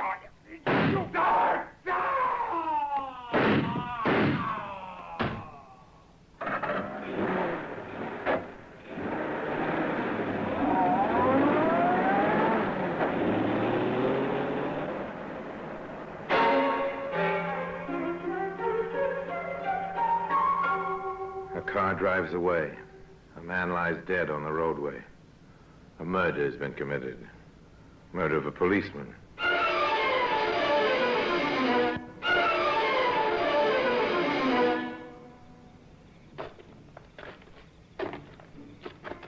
Lovely morning, George. You wouldn't think it to read a morning paper, Tom. Nothing in it but crime. You won't find much crime round these parts. Here, what's the matter with your dog? Oh, he seems to have found something ahead there. Well, it's not like him to get that excited. What's the matter with him? Here, wait a minute, George. Huh? Unless I'm mistaken, it ain't only in the morning papers you'll find crime. What do you mean? Well, ahead there. Yeah? Over by the side of the road. It looks like a man. So it does. Come on.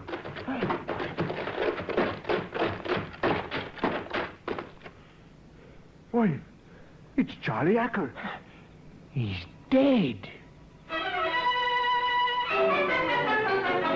By morning, Scotland Yard was represented at the scene of the crime by Inspector Clancy and Detective Sergeant Redding.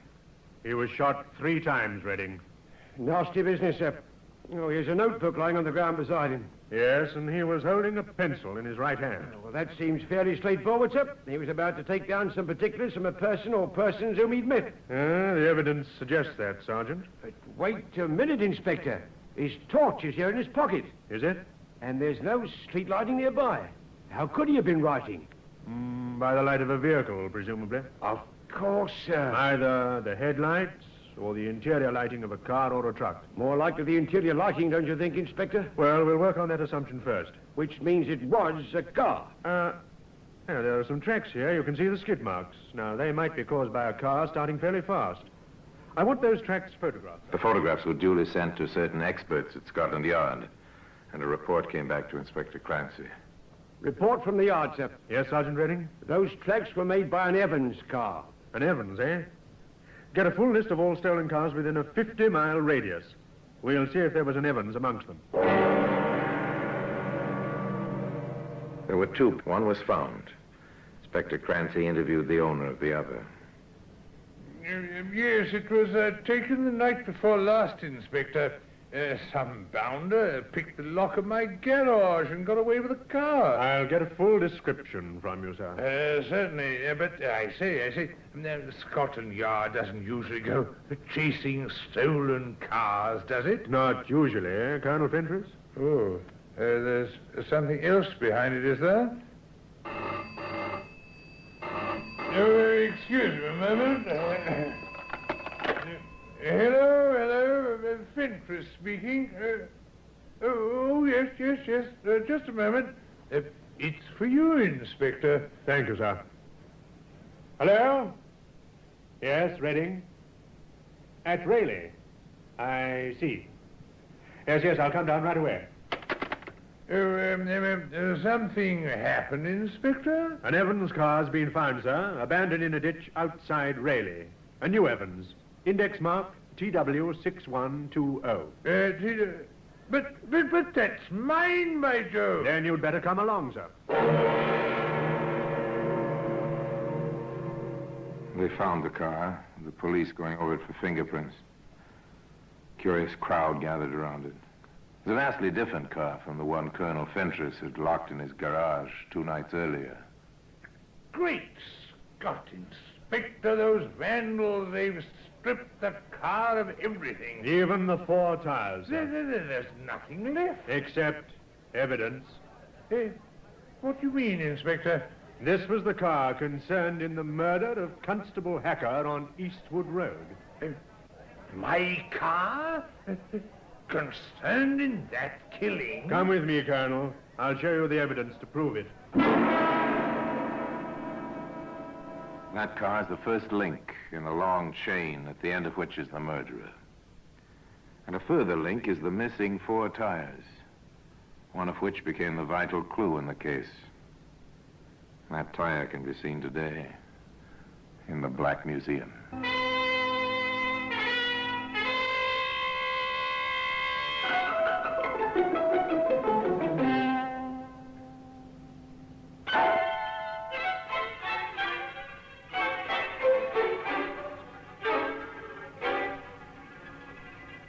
A car was found, abandoned in a ditch outside Raleigh. You can see for yourself, Colonel Fentress, on the running board. A dark stain there. It's blood? Yes, it's blood. And see this? A spent cartridge case. It was found on the floor of the car. Then my car was concerned in that poor fellow's murder? We'll make confirmatory tests, of course.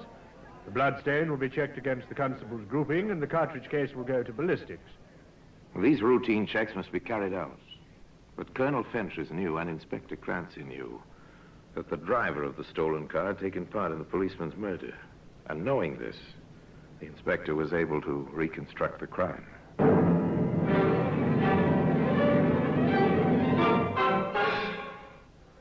We don't know why Constable Hacker pulled the car up, Sergeant.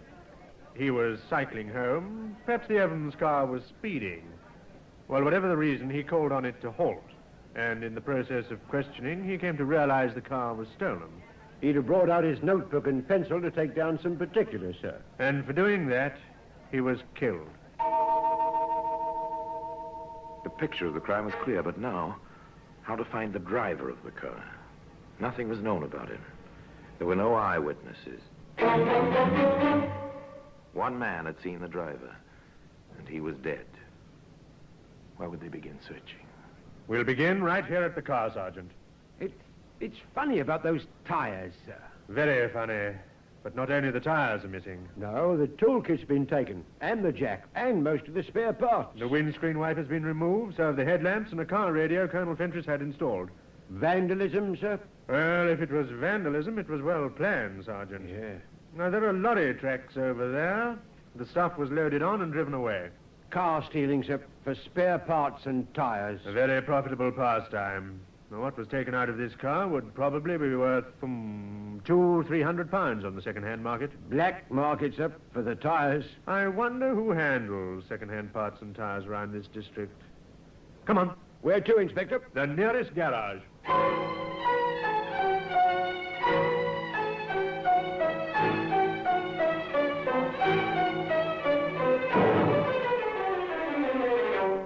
They found a garage less than half a mile away. The proprietor, reassured that he was not under suspicion, proved to be helpful. Spare parts and tires. Quite a few places round here who handles them, Inspector. Could you list them for us, sir? Certainly. Come into the office. There were 6 names on that list. 6 visits to make. Sergeant Redding made them, posing as a driver in search of new tires. Oh, good morning. I need 4 new tires for an Evans car. Can you help me out? Williams and Sons was sorry. They hadn't had any tires to sell for months past. Field and Company said the same thing. So did Hammond and Barton, Kennedy and Sons. Then Sergeant Redding paid his last visit. The 6th name on the list.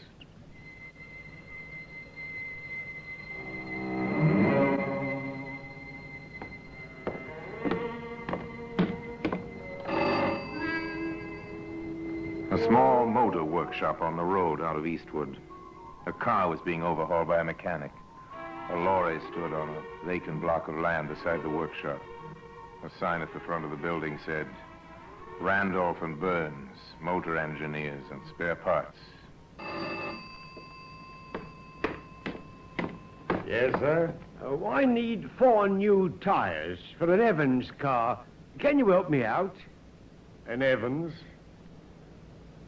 Do you own an Evans car? Oh, not me, chum, no. No, it's for the governor. I've been everywhere trying to get these tires. Well, I might be able to set you up. Of course, they're in short supply. We'll pay whatever you ask for them. Okay. Ted? Oh, Jack? Here a minute, will you? What is it? Fella here wants to buy some Evans tires. Huh? Chauffeur, aren't you, mate? Yeah, that's right. We can set him up, can't we? No, we can't. But Ted, he'll pay the right I price. tell you we can't. We can't set him. How can we when we haven't seen an Evans tire in months? But Ted... People just don't bring us second-hand tires anymore, mister. Sorry.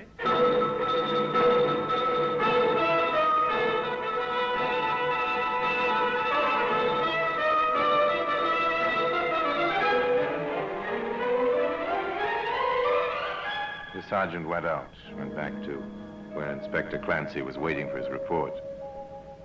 Something he'd seen deep in the eyes of the man called Ted told him the search was at an end.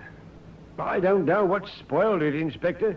Perhaps he recognized me. Perhaps he was just being cautious. You say the other man was ready to sell you the tires? Ready and willing, sir. I think they're the ones we want. I'm almost sure of it. All right, we'll make some further inquiries about them both. First of all, their business registration. We'll get their full names from that.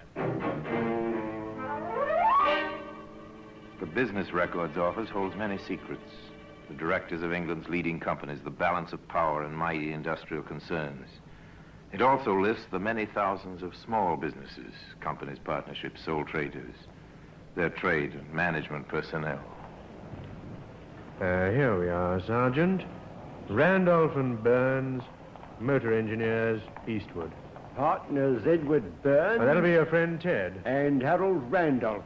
Probably the other man I spoke to. Well, take a note of their names. We'll see if the method index section knows them.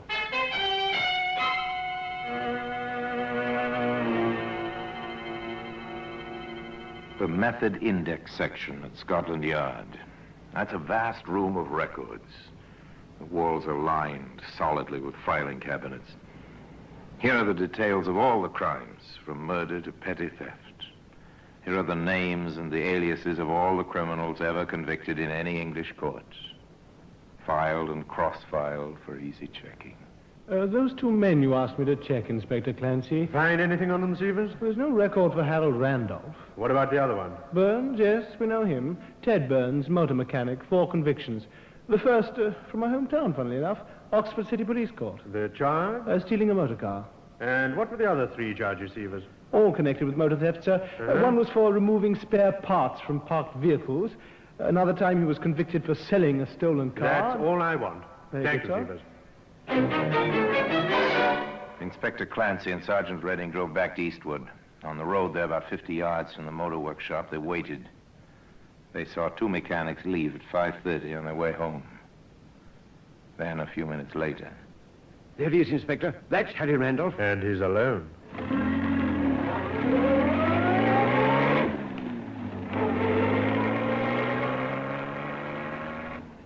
It was a very peaceful scene. The casual passerby would have noticed a dark sedan slowing down beside a thick-set man in overalls.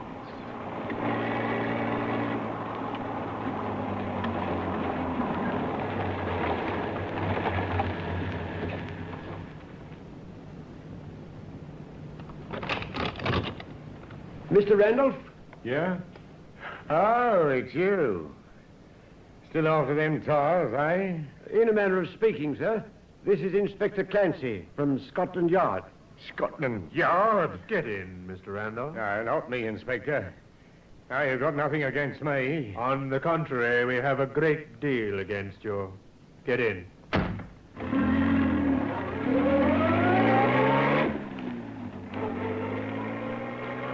Randolph was defiant at first.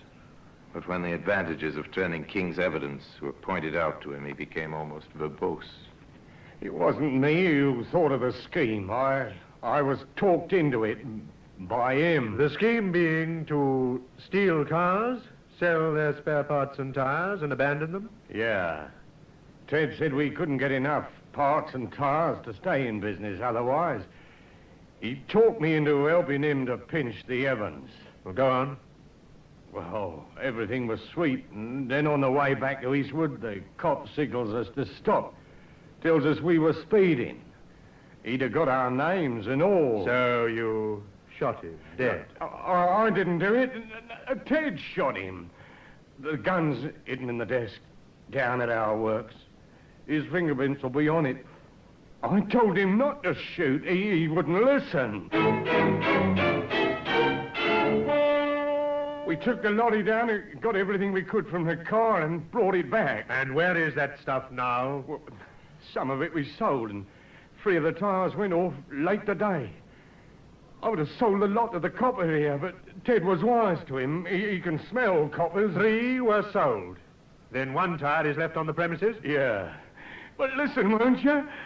I might have helped to pinch the car, but I'd nothing to do with the murder. Ted did that. He shot the copper! A report on the tyre we found on the premises, sir. It comes from an Evans car, all right, and matches the tracks near Constable Hacker's body. Then our case is complete, Sergeant. The gun was found, the fingerprints on the wheel rims belong to Randolph and Burns, and now the tyre.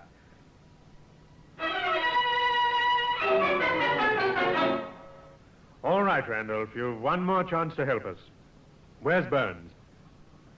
Come on, you must have some idea. Right. But you've got to look after me. I'm not promising anything. Where's Burns?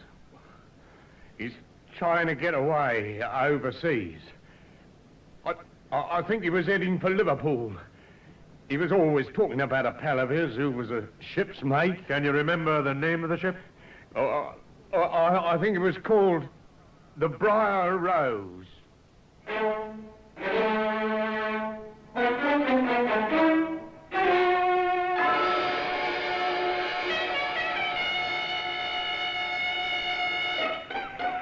I have reason to believe your name is Ted Burns. Ted what? You got the wrong man, Sam. I don't think so, Mr. Burns.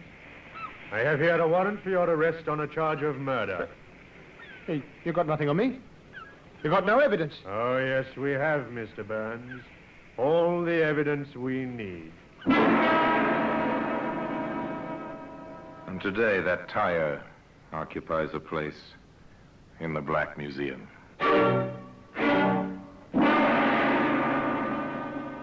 Orson Welles will be back with you in just a moment. The murder of Constable Hacker on the lonely Eastwood Road was solved by the patient methods of Scotland Yard and by the talking of Harry Randolph, whose verbosity put him behind bars for many years to come and brought his unholy friend Ted Burns to the last walk and the end of a rope one morning at 8 o'clock. A crook's plan misfired into murder, and neither Burns nor Randolph had the talent for outwitting the men of the yard. So it was that another chapter of murder was closed. Another record added to the method index section. And another exhibit, the car tire, was added to the Black Museum. And now until we meet next time in the same place and I tell you another story about the Black Museum, I remain as always obediently yours.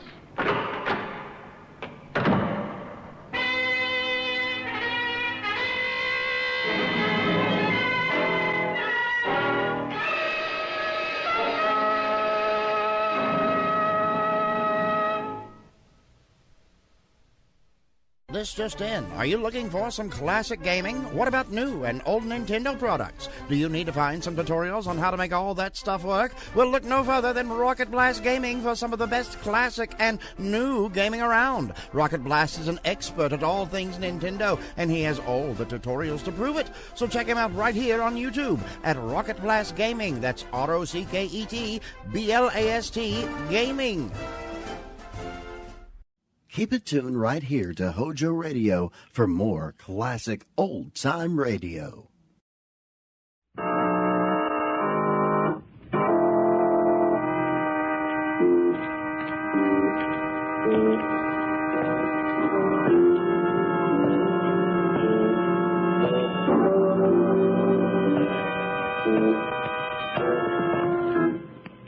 No.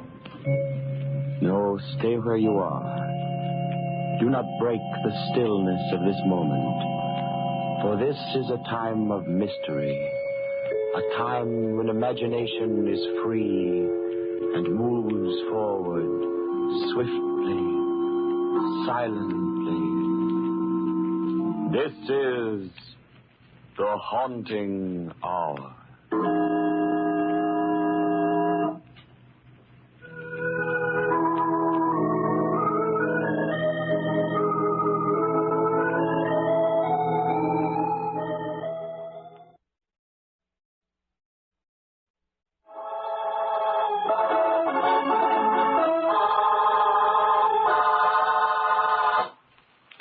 The shoe fits.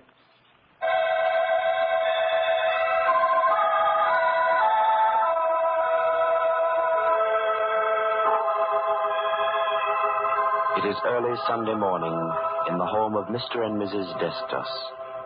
Mr. Destos is dressing hurriedly while his wife prepares breakfast. Suddenly he calls to her. Helena! Helena! Gregory, please do not call like that. Come here to the kitchen. Helena, I cannot find my charm. Did you see it? How many times will I tell you, Gregory? On Sunday morning, people want to sleep a little. They do not want to hear other people screaming. But don't you hear? I have lost my lucky piece, Helena. Oh, you mean the little coin that you brought to America from Greece? Yes. Here are your eggs. Yes, but where is it? Oh, I have not seen it. Perhaps you lost it? No, I must find it. It has brought me all the good luck we have had here, and I can never replace it. It's the only one of its kind. Well, you should not have been so careless. That is the remark of a fool. Never mind with you. I'll find it myself. Gregory, it is the first time since we were married 3 years ago. You speak to me like that. Oh, well, forgive me, Helena. I did not mean that. It is just that the little coin means so much to me. And I'm in such a hurry, I don't know what I am saying. Are you going to the shop again this Sunday? Yeah, I must. There is so much to be done. I am making more shoes now than ever before, and it is important that I build up our little business and put away some money in case of need. You will need it for doctor bills, Gregory, if you work like this. Day and night and Sundays as well. A man must have his rest. You know how we say, Helena. Never cross your luck. I am now getting the finest clientele in this city. They cannot wait for the shoes. The orders must be filled, and I work alone. What good is all the money if I never see you? Well, that question you will have to ask Mr. Bollet. Mr. Bollet? You mean... Yes, Helena. I mean the richest, most important man in the city. I told you already I was working for his assistant, Mr. McIntyre. Mr. McIntyre, I have found out, is not Mr. Bollet's assistant, but his bodyguard. So what is the difference? He promised he would get me the business of Mr. Bollet, and he did. You mean you have seen Mr. Bollet? Sure, many times. Oh. In fact, I am already making shoes for his whole family. Tell me, Gregory, why does a man like Mr. Bollet need a bodyguard like Mr. McIntyre? Oh, what do I know, Helena? You know what it is with big, important men. They must be careful. And now I must go. When will you be home, Gregory? I don't know, Helena. We will have to see. Goodbye. Goodbye, Gregory.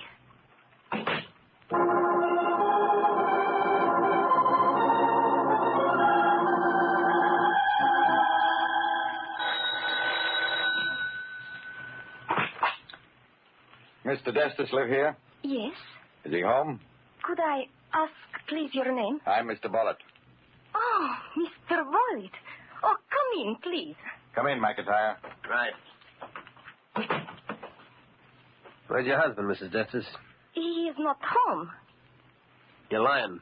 I do not lie. Just a minute, McIntyre. Where is your husband, Mrs. Destus? I do not know. I tell you, she's covering up, boss. Let me go through the house. Just a minute. Mrs. Destus, do you recognize this coin? Oh, it is my husband's good luck piece. But where did you get it? Told you it belonged to him, boss. That's all I want to hear. You know what to do, McIntyre. Don't worry, I'll take care of him. What is wrong? What has my husband done? Don't worry, he won't do it again. And don't forget, McIntyre, if you don't find him before the day's over, there'll be a new man in your place tomorrow. I told you not to worry, boss. I'll be waiting to hear from you. Don't make it too long. We might as well go inside and sit down, Mrs. Destus. What are you going to do? I'm going to wait for your husband. I mean, after he gets here. Well, don't you worry about that. Whatever I do, you should be glad I did it. I do not understand. All right. You want to know what's up? I'll tell you. That husband of yours is a no-good, two-timing double-crosser. Now, do you understand? No. He's running around with other women. Gregory? With other women? And that ain't all. If he wants to run around with other women, that's his own business. But when he starts fooling around with the boss's daughter, that's going too far. My husband is going with Mr. Bollitt's daughter? Mm-hmm. An 18-year-old kid. Oh, no, but it is impossible. Gregory work all the time. In the night, in the day. How could he be able to go with anybody? All depends what kind of work he's doing at night. Could be working at having a good time, you know. But he's doing what you say. Why shouldn't he tell me? He's not afraid. Maybe he's not afraid of you, but there's other people. We don't like anybody stepping in where they don't belong. See what I mean? Yes. Nothing is more important to Bollitt than his daughter Marion. There's nothing too good for her. And he didn't set her up like this for some little jerk shoemaker to cash in on everything. But Gregory is my husband. How could he That's just what makes it so tough. You see, whatever he's going to get, he's got it coming to him. But how did you find out all this? And that lucky coin he carries around? Oh. Only this time it ain't so lucky. You knew it was his? Mm-hmm. He showed it to me. Told me there wasn't another one like it in the country. And naturally, when Bollitt found it on his daughter's dressing table, it was a dead giveaway. Oh. I see. There's no reason why you should take a beating for this, Mrs. Destus. Certainly ain't your fault. And I ain't getting any kick out of telling you. But for your own good, you might as well know what's happening. Oh, thank you. Where are you going? I do not feel very good. I'm going out in the street for some air.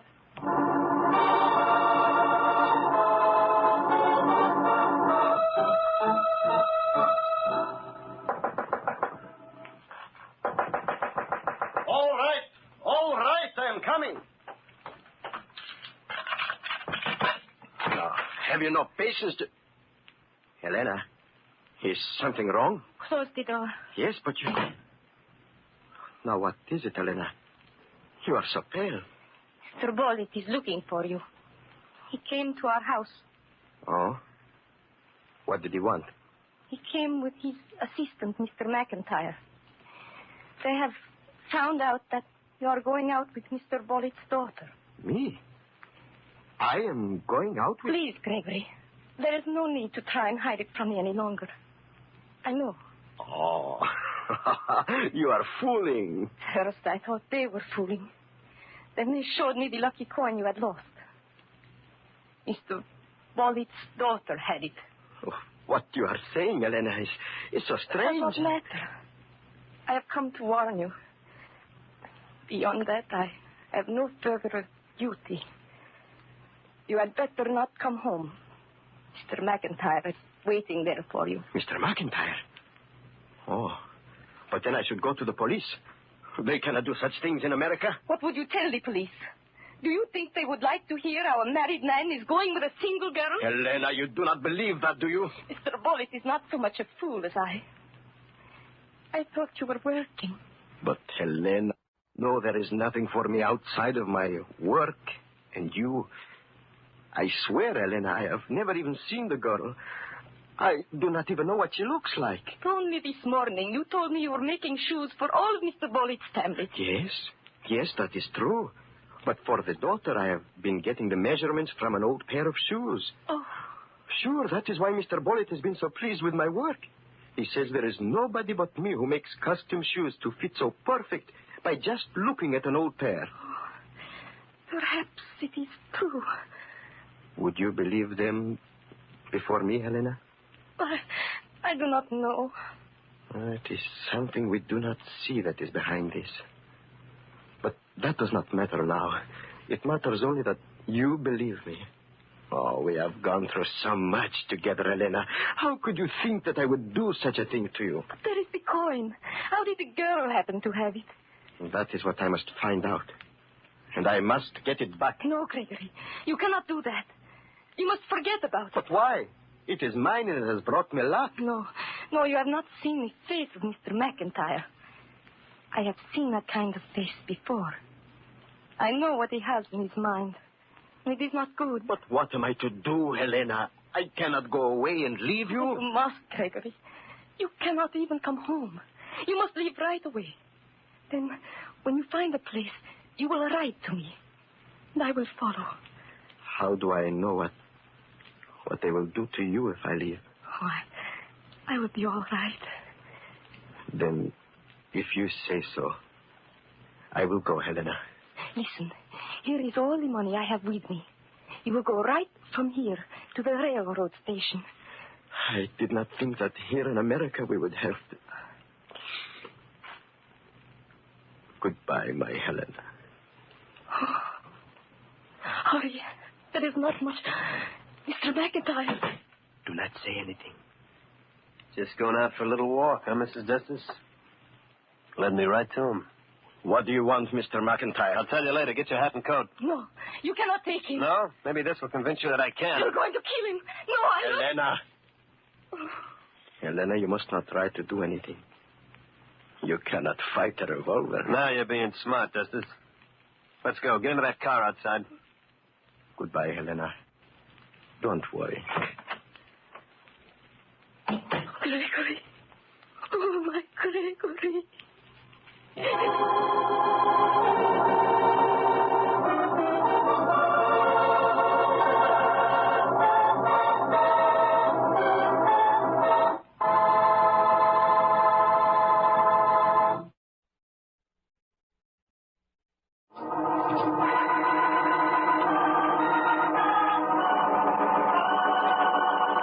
Gregory Destos, a custom shoemaker, has become strangely involved with the young daughter of the wealthy and unscrupulous Henry Bollitt.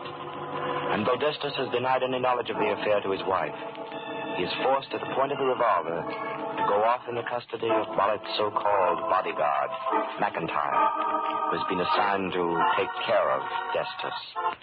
Now, after walking the streets aimlessly, thinking of something to do, Mrs. Destos returns home. Gregory, what have you done? How did you get back here? I have done nothing, Helena. Mr. McIntyre brought me here. But why did he do that? I thought... Listen to me. He, too, believes that I have been seeing Mr. Bollitt's daughter. Oh. And as a favor to me, Mr. McIntyre will give us time to leave the city. But we must never come back. I do not understand it. I do not think he likes Mr. Bollitt very much. But even so, why should he let me go? What reason did he give? He said it was because I made him the most perfect shoes he ever wore. So, that is your reward. To go away and never come back. He says that if Mr. Bollitt ever finds out that I am here, it will be the end for all of us. But if Mr. McIntyre is such a good friend, Gregory, why was he the one to tell Mr. Bollitt that you were seeing the daughter? He told Mr. Bollitt? Yes. When Mr. Bollitt found the lucky charm in his daughter's room, it was Mr. McIntyre who told him it belonged to you. Oh. And I don't understand. Gregory, it is clear that... Who is that? I will answer it. Gregory. There is no use to hide anymore, Helena. It has to be this way. Are you Mr. Destus? Yes. Well, here's part of what you deserve. Oh, why did you hit him? That's only the beginning. Get up from the floor, Destus. Quick. Fred, no, don't. Why not? It's coming to him, isn't it? But that's the wrong man. That isn't the one. Oh, gosh. Oh, here, let me help you up. Has everyone gone mad? Oh, you're Mrs. Destus, aren't you? Yes. I'm Marion Bowlett. Oh, you are Mr. Bollitt's daughter? Yes. And I'm terribly sorry for what Mr. Potter just did. You see, he's a friend of mine, and he was just trying to help me. You see, I thought you were the one who had sent Miss Bullitt that note. No? What note? The one in which you demanded $1,000. I demanded $1,000? Oh, no. You see, my father wants me to go out only with people he approves of. Now, I know he wouldn't approve of Fred, because Freddie isn't rich enough. So we haven't told Dad that we go out together. But what has that got to do with my husband? Well, the other day, I got a letter saying that if I didn't leave $1,000 at a certain place, the writer would tell my father all about me and Fred. And you thought I was the person who wrote that letter? Well, I went to the spot. It was 5 miles outside the city limits, behind the deserted Hamilton house. And I left $200 there, with a note saying that I'd leave more today. Then I drove off at a distance and sat in my car watching. And you saw the men? Yes. Although I couldn't identify him from that distance, I do know that he was much bigger than you. But when he left, I went back to see if he'd found the money. And he had, all right. And while I was looking, I found a Greek coin that he dropped. So I put it in my purse and later left it in my bedroom where Father found it. That was when I first learned it belonged to you. Then why did you come here? Well, I had to. I was going to give you the rest of the money to make sure you didn't talk to my father. But now I know you're not the man. So, it was someone else who took away your lucky coin, Gregory, to make it look like you? Yes. Well, I'd sure like to lay my hands on him. I think I am beginning to see why Mr. McIntyre wants me to go away. Are you talking about my father's assistant? Yes. He wants my husband to leave the city. Your father thinks that Gregory is going out with you. But how would he get an idea like that? Mr. McIntyre advised him. Then, do you think that... Why, of course. It's as clear as the nose on your face. But what can we do? Wait, I have an idea. Where did you say you left the $200, Miss Bullitt? Behind the old deserted Hamilton house. You know where that is, don't you? Yes. Yes, it has been empty for many years now, has it not? At least 5 years. But how can that help us? What time is it now? It's 6 o'clock. Uh-huh. It will be light for about 1 hour more. You mean you want to go out there tonight? Miss Bullitt, you said that you were bringing the money to me. Yes, I thought that you were... Would you let me bring the money to the Hamilton house and place it there for you? You want us to go with you? If you will allow me, I would rather go alone. You mean you're going to wait there and see if you can catch him? While it is light, I will wait. If it does not come then, I will go back to my shop, and I will be working there all night. And what do you want us to do? If you do not hear from me tonight, I would like you to take Miss Bullitt to the Hamilton house tomorrow and see if the money is gone. If it is, I would like you to come to my store and tell me the first thing in the morning. All right. Here's the money, and then we'll go along. Good night, and thank you. Good night. Good night. Oh, are you sure you're doing the right thing, Gregory? Yes, Helena. Do you want me to stay here? No. No, I want you to come with me. Oh, what can I do there? You will see. Come, Helena. Come.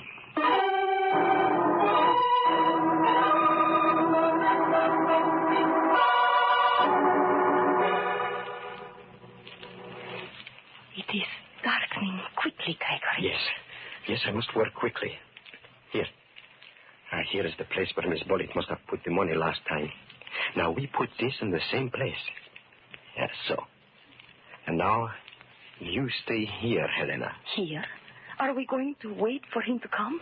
No. But where are you going, Gregory? There is something I must find. What is it? It must be here. But why must I stay here? Because I do not want you to... Uh-huh. Yes, I found it. The man has left something he didn't know about. Come here, Helena. What have you found? It had to be here. Look, do you see what I mean? Oh, yes, Gregory. I see what you mean. As soon as I have it, we will go back to the shop. I will be working all night, Helena. All night.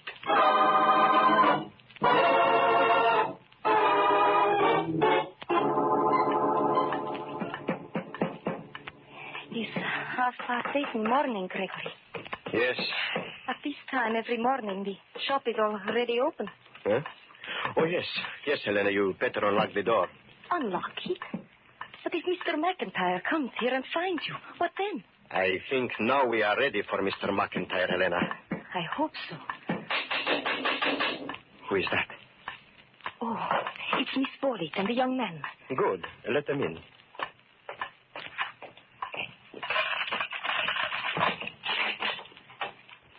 It's gone, Mrs. Destus.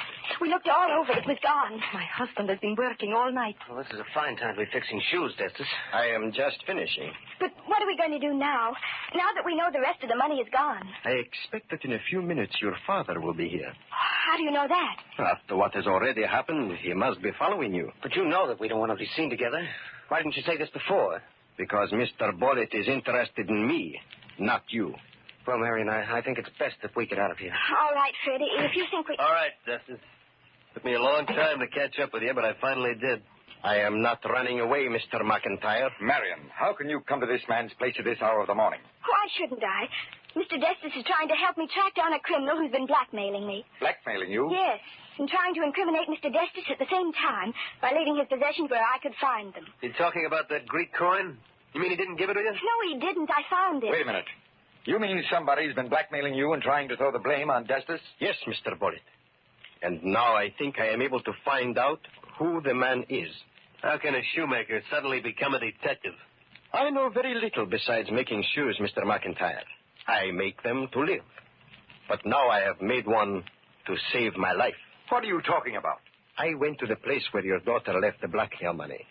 There I found something that the man did not know about. 2 footprints. One hers, one somebody else. I have made shoes in many different ways.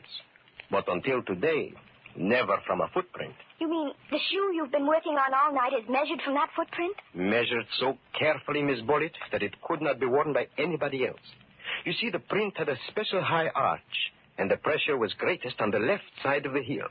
Because of this, the toes on the right side were longer than average. Well, suppose you're right. Who are you going to try the shoe on? I would like to start with the men here. If it is all right, I would like to see if it fits Mr. McIntyre. That's the screwiest thing I ever heard of. Take your shoe off, McIntyre. Go ahead, Destus. Thank you. Let me have the shoe, Helena. Oh, here. And the shoehorn? No. No, that will not be needed. Press, Mr. McIntyre. I'm pressing. It just won't go, that's all. Uh-huh. Will you remove your shoe, Mr. Potter? Do you mean that Fred... Oh, why, that's preposterous. Let him have his fun, Marion. There. Press, Mr. Potter. I am pressing, but it doesn't go. Of course, it's silly to suspect it. One moment. Mr. Potter, will you uncurl your toes? Mm-hmm. So. And now, the shoe fits.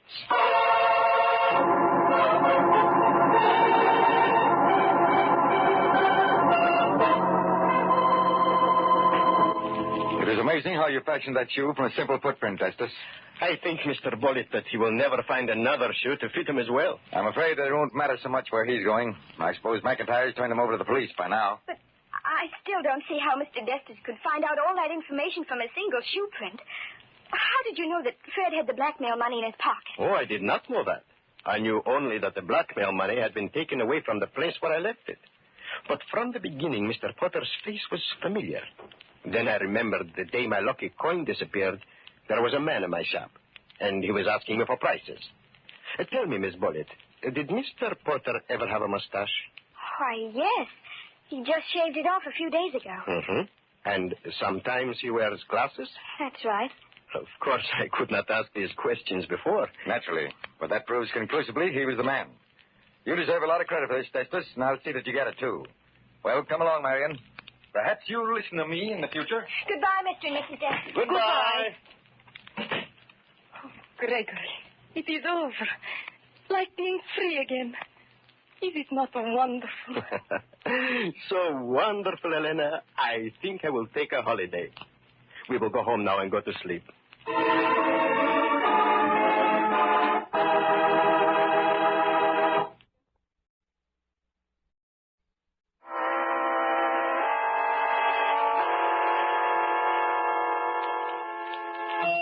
From shadows and stillness, mystery weaves a spell of strangest fascination, charging the mind with doubts and fears.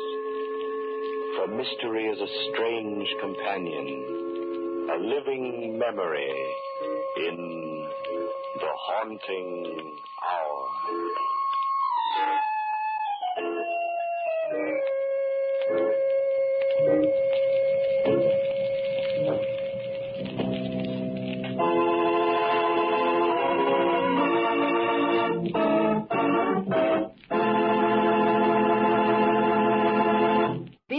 Lux girl, Jean depended on a quick beauty pickup. A refreshing Lux soap beauty bath did the trick, she told me. But now that their beauty soap is in big new bath size, a Lux soap bath is more luxurious than ever. Well, I can't imagine a nicer bath soap, John. Wonderful, creamy lather, even in hard water. And a lovely, delicate fragrance that lasts and lasts. The Lux soap perfume is an exclusive blend, you know. It combines lily of the valley, lilac, carnation, and other delicate flower fragrances. I'm sure every woman who tries the big new bath-size Lux toilet soap will love it. Yes, that generous satin smooth bath cake is a good item to put at the head of your shopping list. Why not try the new bath-size Lux toilet soap tomorrow? It's another fine product of Lever Brothers Company. Hojo Radio, we're your old-time radio headquarters. Stay tuned.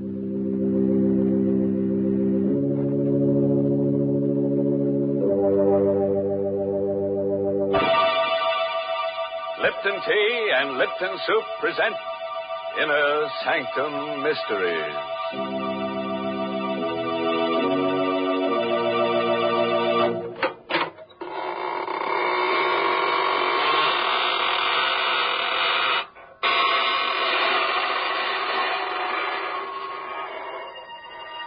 Good evening, friends.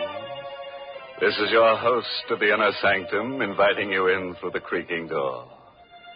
Come on in and enter into the spirit of things. Don't pay any attention to those gurgling sounds you hear. They're the unfortunate ones. The midnight spirits who were caught haunting before midnight. Poor things. All they can do now is gurgle because they've evaporated into distilled spirits. What a horrifying thought, Mr. Host. Can't we ever talk about the brighter side of life?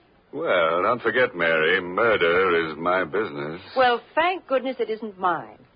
And right now, I'd much prefer to talk with our Lipton listeners about something more conducive to happy spirits. I mean, a cup of hearty, piping hot Lipton tea. You know, it's really wonderful, the extra delight you get from this superb tea, friends. And the reason is simply this. Lipton's grand brisk flavor. Brisk, you know, is the tea expert's own word for the fresh, full-bodied, lively flavor of Lipton tea. Because unlike ordinary teas, Lipton's is never flat-tasting or lifeless. Lipton tea is always spirited, full-flavored, truly satisfying. Why, I'd even go so far as to say that once you've tried it, I think you'll enjoy Lipton tea more than any other tea you've ever tasted. And I'll go even further, Mary, and introduce our listeners to tonight's story. It's an original radio play written especially for Inner Sanctum by Emil Tepperman and starring Richard Widmark in the role of Alex Gregory. It's about a man who became master of a secret so fearful that it could never be revealed to any mortal, living or dead. But let him tell you the story himself, how he learned the most terrible secret in all the universe, and what he did with it. It was an evening in September, the 15th to be exact, when I first learned of the existence of elixir number 4. It happened at Professor Jarman's house just off the college campus. You've heard of Jarman, of course. He was to chemistry what Einstein is to physics. But it was his daughter, Elaine, that I was interested in that evening in September when I rang their bell. Oh, hello, Alex. Oh, gosh, is it that late? I'm not even dressed. Hi, sweet. Snap it up, will you? The last show starts at 8:30. Oh, it won't take me long. Wait for me in the library. I'll be ready in a jiffy. I knew my way around the house. I went into the library, and the first thing I noticed was that the door to Professor Jarman's private study was ajar. It had never happened before. The private study and the laboratory beyond were forbidden territory in the Jarman home. Not even Elaine was allowed in there. And now the door was open.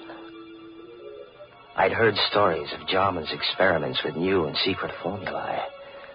So here was a chance. A possible chance to find out what the old codger was working on. I couldn't resist. I pushed open the door and I stepped into the private study. I could hear Jarman in the lab talking to himself. Elaine had told me once that he always talked to himself in the lab. I stood quietly in the study, but I couldn't make out what he was saying in there. I looked around. The study was just a small cubbyhole with a chair, a bookcase, and a desk. And on the desk, I saw the open diary. A single sentence was written on the open page. I stepped closer. And then I got the first shock. For that sentence was written in Latin. My Latin was rusty, but I was able to decipher the words, Vitae secretum in elixir quartum perpetus habeo. In elixir number 4, I have the secret of perpetus life. Perpetus. That was the one word I couldn't seem to place. In elixir number 4, I have the secret of something. Life. I was puzzling over that word perpetus when suddenly the laboratory door was flung open. What are you doing at my desk? Oh, hello, Professor Jarman. I asked you, what are you doing at my desk? Well, the study door was open. I thought I'd see if you were in here. You were reading my diary. Oh, no, Professor. You saw the entry in my diary. Well, really, Professor, I assure you. You read Latin. Latin? Well, I don't understand. You're sure you don't understand Latin? No, I don't. Alex. Ready and... Well, is anything wrong? Elaine, I've told you time and again, no one is to be admitted to my study. Oh, I'm sorry, Dad. You must have left the door open. Oh, Alex, you shouldn't I'm terribly sorry, Elaine. I found the door open, and I thought Professor Jarman was in here. I just wanted to say hello. All right. No harm done, as long as you can't read Latin. Now, get along, you two. I'm busy, but keep out of my study hereafter. I took Elaine to the movies, but I haven't the faintest recollection of what the picture was about. Through my mind kept running that Latin sentence, Vitae secretum in elixir quartum perpetus habeo. When I said goodnight to Elaine at her door after the show, I hurried home to my room and I got out an old Latin dictionary. I looked up the word perpetus.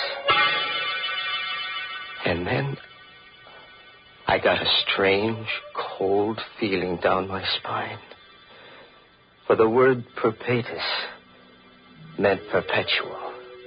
The Latin sentence which Jarman had written in his diary meant, in elixir number 4, I have the secret of perpetual life. Professor Jarman had discovered the secret of immortality. All the next day, I conducted my chemistry classes purely by instinct. I couldn't take my thoughts from elixir number 4. Every voice in the classroom seemed to sing the same refrain. Accomplished by adding to a dilute solution of H2SO4 a quantity immortality. Never to know the fear of death. To live on serenely. To watch the world change through the centuries. Never to die. It grew on me like a festering tumor, this terrific dream of immortality, everlasting life. I had to have elixir number 4.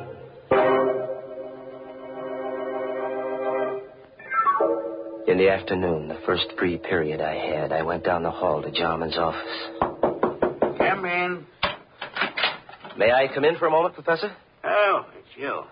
Yes, come in, but I haven't much time.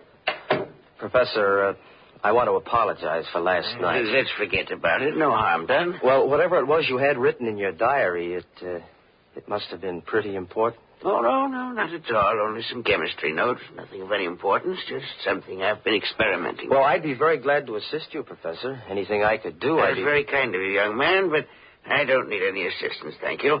As a matter of fact, the experiment is completed. You mean you're all finished? All but the practical application. Oh. Well, couldn't I help you on that? It won't be necessary. Tonight, I'm taking the last step. Tonight?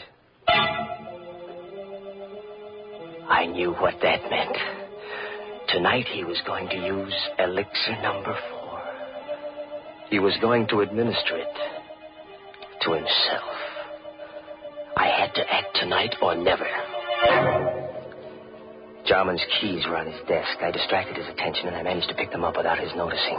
Then I hurried across town to a locksmith and had him make duplicates of Jarman's house key, his study key, and his laboratory key. Then I returned to the college, and I managed to replace the keys on Jarman's desk while he was out. Now, I was ready for an adventure into immortality.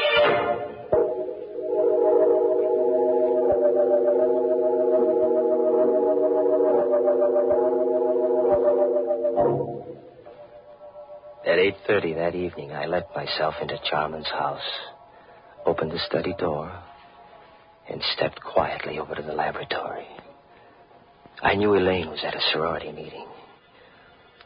The professor and I were the only ones in the house.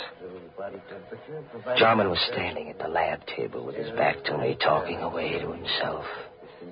There was a small vial on the table and a hypodermic syringe alongside it. The quantity administered yesterday will be sufficient.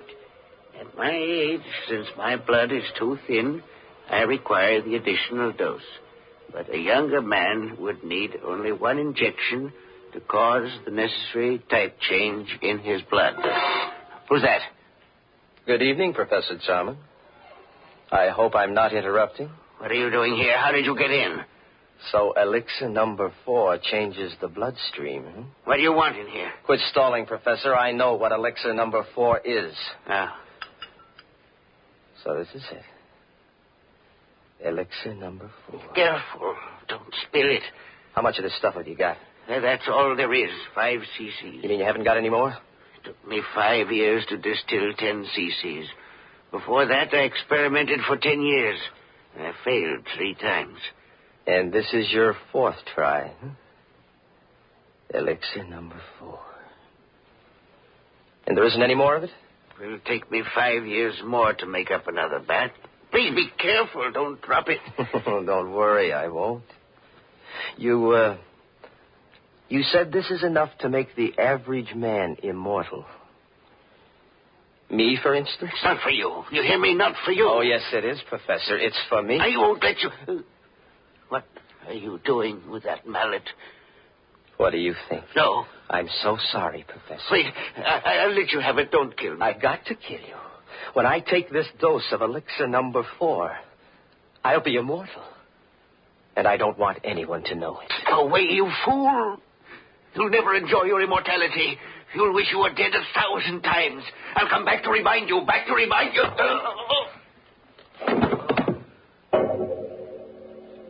I didn't hit him hard enough to kill him. That wasn't part of my plan. But when he lay unconscious on the floor, I searched among the chemicals until I found what I wanted. I mixed some chemicals in a test tube, and I watched the fumes forming. Then I held the test tube against Jarman's mouth, forcing the deadly gas into his lungs. When I was sure he was dead, I wiped the tube clean of my fingerprints and put it back in the rack. Then I picked up the vial of elixir number 4, the hypodermic syringe, and I hurried away, locking all the doors behind me. As soon as I got home, I filled the hypo with elixir number 4, and I gave myself the injection. Almost immediately, I felt a strange radiance pervading my body. A new strength was flowing in my blood. I was immortal. I couldn't die. I would go on living and living and living forever.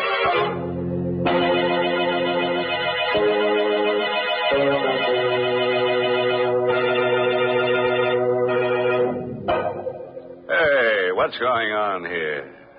What's all this about living forever? If you ask me, it would be more of a curse than a blessing. Now, just suppose we all took a shot of this elixir number 4. I think of all the people who'd lose their jobs. Grave diggers and stone cutters and shroud makers and hearse drivers and... Oh, why, go on. You see what I mean. Why, everybody'd be out of a job. We'd all practically starve to death. Well, then, Mr. Host, maybe we can be glad that nobody has ever found the fountain of youth. You know, I think it's not a matter of trying to live forever. The important thing is to get more enjoyment out of every day. Mm-hmm. For instance, Mary. Well, for instance, one splendid way to get more enjoyment out of an otherwise dull day is to invite your friends in for tea. It's a delightful neighborly custom, made even more delightful when the tea you serve is Lipton's, because there's so much extra pleasure in Lipton tea. The party will seem more of a party. The conversation will be more sparkling, and your reputation as a thoughtful hostess will soar to the skies the moment your guests take their first sip of Lipton tea. For Lipton's wonderful brisk flavor makes it a favorite with everybody. So when friends drop in for tea, or the family gathers around the dinner table, serve them Lipton's, tea at its delicious best. And now let's get back to our story. We're all anxious to see what this fellow Alex does with his secret of perpetual life. Just imagine, a man with all that time on his hands. Time to kill. And kill. And kill. Immortality. I had it in my blood. I could feel it pulsing in my veins. The vitality, the power. I had to establish an alibi. Not that I expected to need an alibi. Jarman's death would surely look like an accident or suicide when his body was found in the laboratory in the morning. But I wasn't taking any chances on a murder charge. I had so much more to lose now. Wouldn't it be ironic if they were to execute me for murder? Me, an immortal.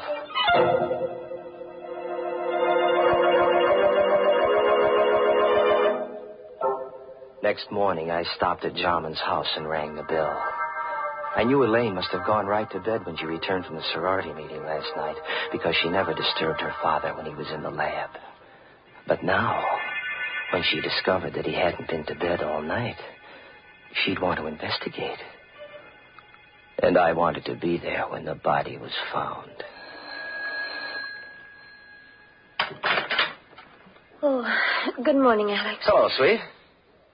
What's wrong? You look worried. Come on in. Alex, I am worried. Dad's still in the lab. He didn't go to bed last night. Well, what of it? He must be working on something big. No, I'm afraid something's happened. I knocked at the door just now and there was no answer. The door was locked? Yes, but I have a pass key. I wonder if I ought to use it. Well, of course you should. Well, please, Alex. You come with me. Of course, darling. Together we opened the laboratory door. I was all set to act horrified when we discovered the body on the floor. But there was no need to act. I was horrified. For the lab was empty. There was nothing on the floor. The body of Professor Jarman was gone. I don't know for how many hours after that I walked the street, confused and frightened and uncomprehending. I tried to reason it out, how Jarman's body had walked out of that lab. There was only one solution. Jarman had already taken one dose of elixir number 4. It must have counteracted the poison that I'd forced into him. He must have gotten up and then walked away. But where? And why? I recalled what he'd said before I hit him with the mallet.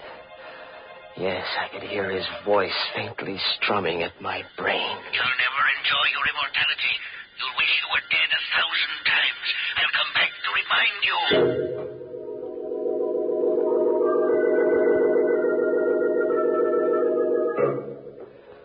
The next day, I went to Elaine's house, and I saw that she was taking her father's disappearance pretty hard.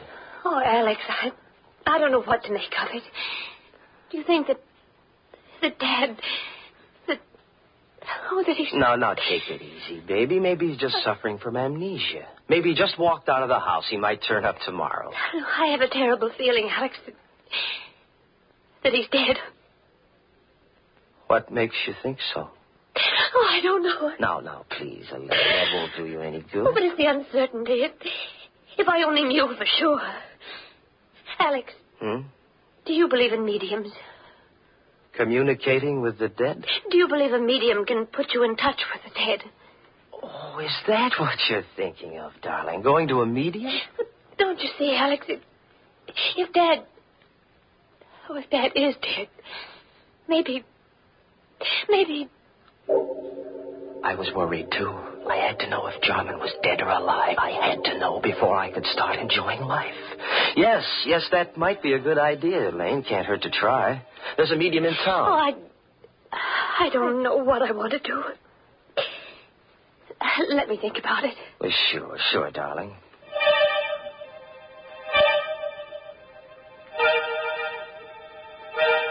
In the days that followed, I began to doubt whether I really was immortal. Was elixir number 4 really the elixir of life? Was I really going to live forever? If there was only some way to prove it. Then I remembered what Jarman had said, that the elixir caused a change of blood type. Well, that'd be easy enough to check. Elaine was taking a medical course, so I asked her to test my blood on the pretext that I thought I had anemia. It won't hurt, Alex. Just the needle. Ouch. There, now I've got all the blood I need. Just sit here a minute while I make the test. Well, does it take long? Only a minute. Alex. She was excited. There was something different about my blood then. Alex, come here quick. What? Look. Oh, look, Alex. I can't be mistaken. Your blood. It's a new type. Elaine couldn't get over the discovery that my blood was a new type. I'd asked her not to tell anyone about my new blood type, but I knew she wouldn't be able to keep the secret for long. And once it got out, people might begin to suspect what I already knew for sure, that I was immortal. Oh, I couldn't afford to have that known, because then everybody in the world would be envious of me. They'd hate me, too, because they'd know I could go on living long after they were dead. Oh, no. No, it had to be a secret forever. No one in the whole world must know, except myself. And the only person who could spill the secret now was Elaine. So, there was only one thing to do. Elaine furnished the opportunity herself the next day. Alex, I've been thinking about that medium. I've got to know if Dad is alive or dead. All right, whatever you say, darling, if it'll make you feel any better. I'll go with you, of course. Just the two of us, huh? We made a date to go to the seance that evening, and I made my plans accordingly. I didn't intend that Elaine should leave the seance alive. We arrived at the medium's house promptly at 9 o'clock. The medium asked Elaine and me to sit close to each other. And then she put out the lights. Alex. It's all right, sweet. I'm right here. I'm right next to you. I'm frightened. Now, there's nothing to be frightened about, darling. I'm right here with you. But it's so dark. I can't see anything. I don't hear anything. Where's the medium? She's still here. She's right across the table. She's gone into her trance. Do you think she'll contact Dad's spirit? I don't know, darling. Wait and see. I timed myself carefully, waiting for the moment when the medium should be well into her trance. Then I took out of my pocket the hypodermic syringe. I held the plunger in my left hand while I gripped Elaine's arm with my right, my thumb over the artery. Alex, my arm, your fingers hurt. It's all right, sweet. Slowly, I brought the hypodermic needle up close to the artery. One bite of the needle, a single plunge of the plunger, and death would come almost instantaneously. And no one in the world could say that it hadn't been heart failure. But suddenly, just as I had the plunger ready, I heard something strange. A sound. In the room where there should have been no sound. You'll never enjoy your immortality. wish you were dead 1,000 times. I'll come back to remind you. Back to remind you. The voice of the dead. Back to remind you. Jarman, where are you? Jarman, stop. You're dead. You're dead, Jarman. You can't be talking. You're dead. I saw your dead body. I killed you myself.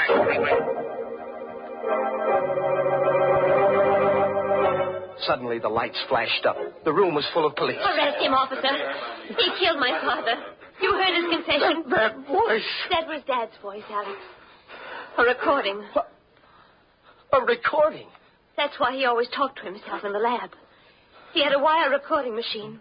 He talked while he carried on his experiments so that there'd be a permanent record. The wire recorder picked up everything that was said in the lab the night you killed him. But we could never have proved it was your voice in court if you hadn't confessed just now. Yes, but the body. I found Dad dead that night when I got back from the meeting. And I hid the body until I could find his murderer. And now, Alex, I found him.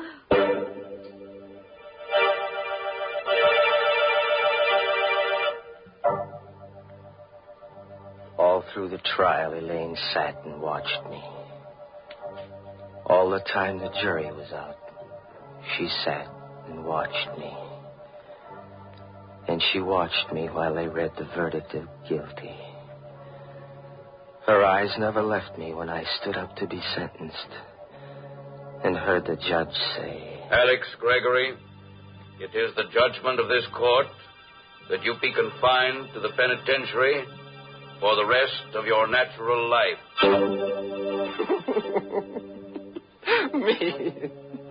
Me of all people. Me sentenced to imprisonment for life. Me in whose veins runs the precious elixir number 4. Imprisonment for the rest of my natural life, which means forever.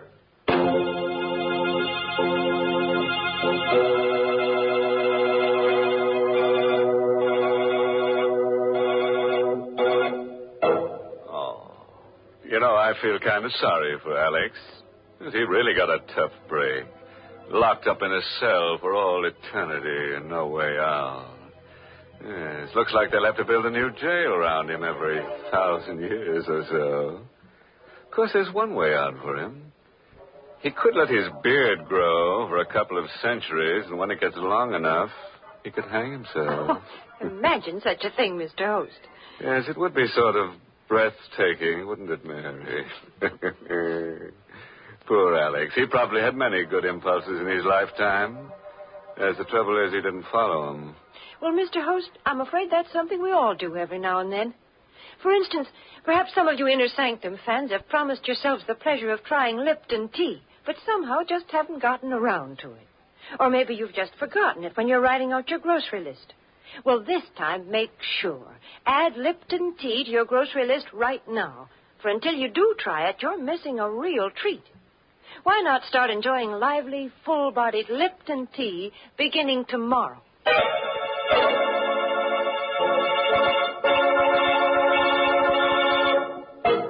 And now, friends, before I say goodnight, here's a pleasant bit of philosophy. Biologists tell us that all life starts in a little cell. And for convicted murderers, it ends there, too. Oh, by the way, this month's Inner Sanctum mystery novel is Death in the Limelight by A.E. Martin. And next week's Inner Sanctum story, brought to you by the makers of Lipton Tea and Lipton Soup, and directed by Hyman Brown. Next week's story is called You'll Never Escape. So, if you feel in a capturing mood, join us next Tuesday. Until then, good night. Pleasant dreams.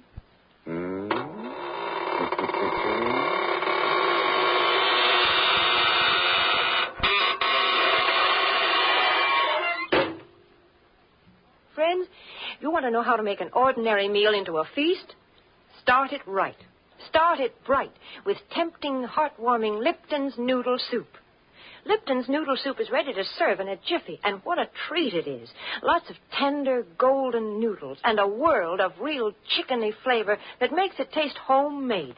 It's economical, too. Lipton's noodle soup mix costs less and makes lots more than canned soups. So try Lipton's noodle soup real soon. And don't forget to tune in next week at the same time for another Inner Sanctum mystery.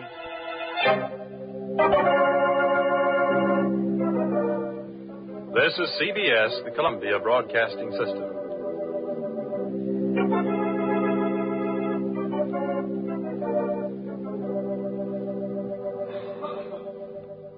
The instant coffee with a famous flavor. That's Instant Maxwell House, the happiest combination in coffee. Wonderful, good to the last drop flavor, combined with the convenience and thrift of coffee made instantly in the cup. So easy, no pot, no grounds. So thrifty, saves you real money compared to ordinary coffee. So truly good, pure roaster fresh flavor.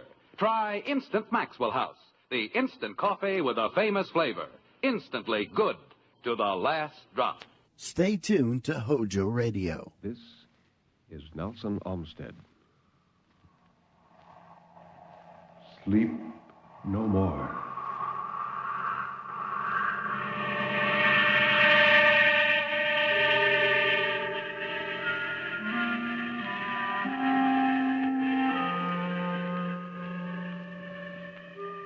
Sleep no more. Turn down the lights. Sink back in your chair and don't look into the shadows. In the shadows, there may be moving things. Tonight, it may be you will sleep no more.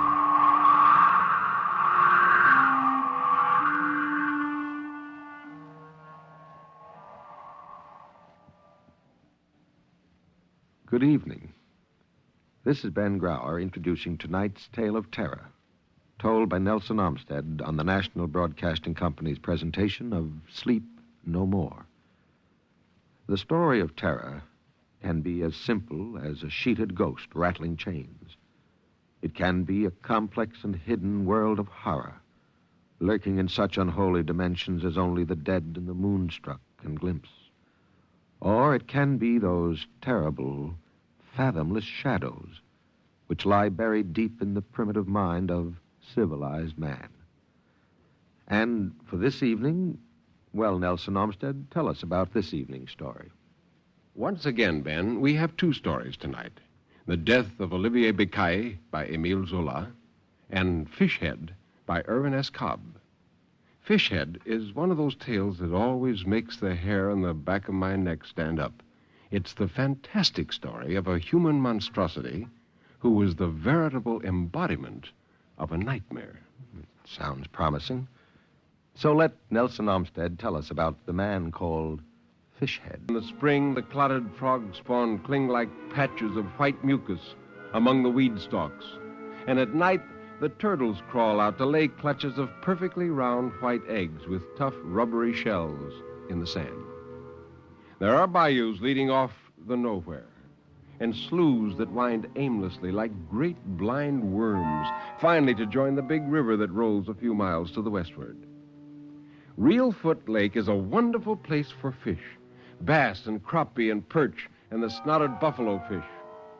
How these edible sorts live to spawn and how their spawn in turn live to spawn again is a marvel, seeing how many of the big fish-eating cannibal fish there are in Reelfoot. Here, bigger than anywhere else, you find the garfish, all bones and appetite and horny plates, with a snout like an alligator, the nearest link, naturalists say, between the animal life of today and the animal life of the reptilian period. But the biggest of them all are the catfish. These are monstrous creatures, these catfish of Reelfoot, scaleless, slick things with corpsey dead eyes and poisonous fins like javelins, and huge whiskers dangling from the sides of their cavernous heads. 6 and 7 feet long they grow to be, and weigh 200 pounds or more. And they have mouths wide enough to take in a man's foot or a man's fist, and strong enough to break any hook save the strongest, and greedy enough to eat anything, living or dead or putrid, that the horny jaws can master. Oh, but they are wicked things, and they tell wicked tales of them down there. They call them man-eaters and compare them in certain of their habits to sharks. Fishhead was a piece of this setting. He fitted into it as an acorn fits its cup. All his life, he had lived on Reelfoot, always in the one place at the mouth of a certain slough. He'd been born there of a Negro father and a half-breed Indian mother, both of them now dead. And the story was that before his birth, his mother was frightened by one of the big fish, so that the child came into the world most hideously marked. Anyhow, Fishhead was a human monstrosity, the veritable embodiment of a nightmare. He had the short, stocky, sinewy body of a man, but his face was as near to being the face of a great fish as any face could be, and yet retained some trace of human aspect. His skull sloped back so abruptly that he could hardly be said to have a forehead at all. His chin slanted off right into nothing.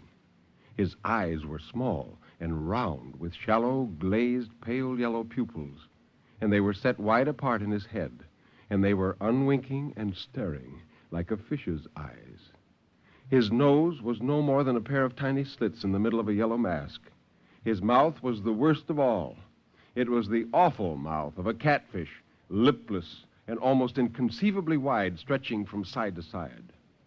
Also, when Fishhead became a man grown, his likeness to a fish increased, for the hair upon his face grew out into tightly kinked, slender pendants that dropped down either side of the mouth like the beards of a fish.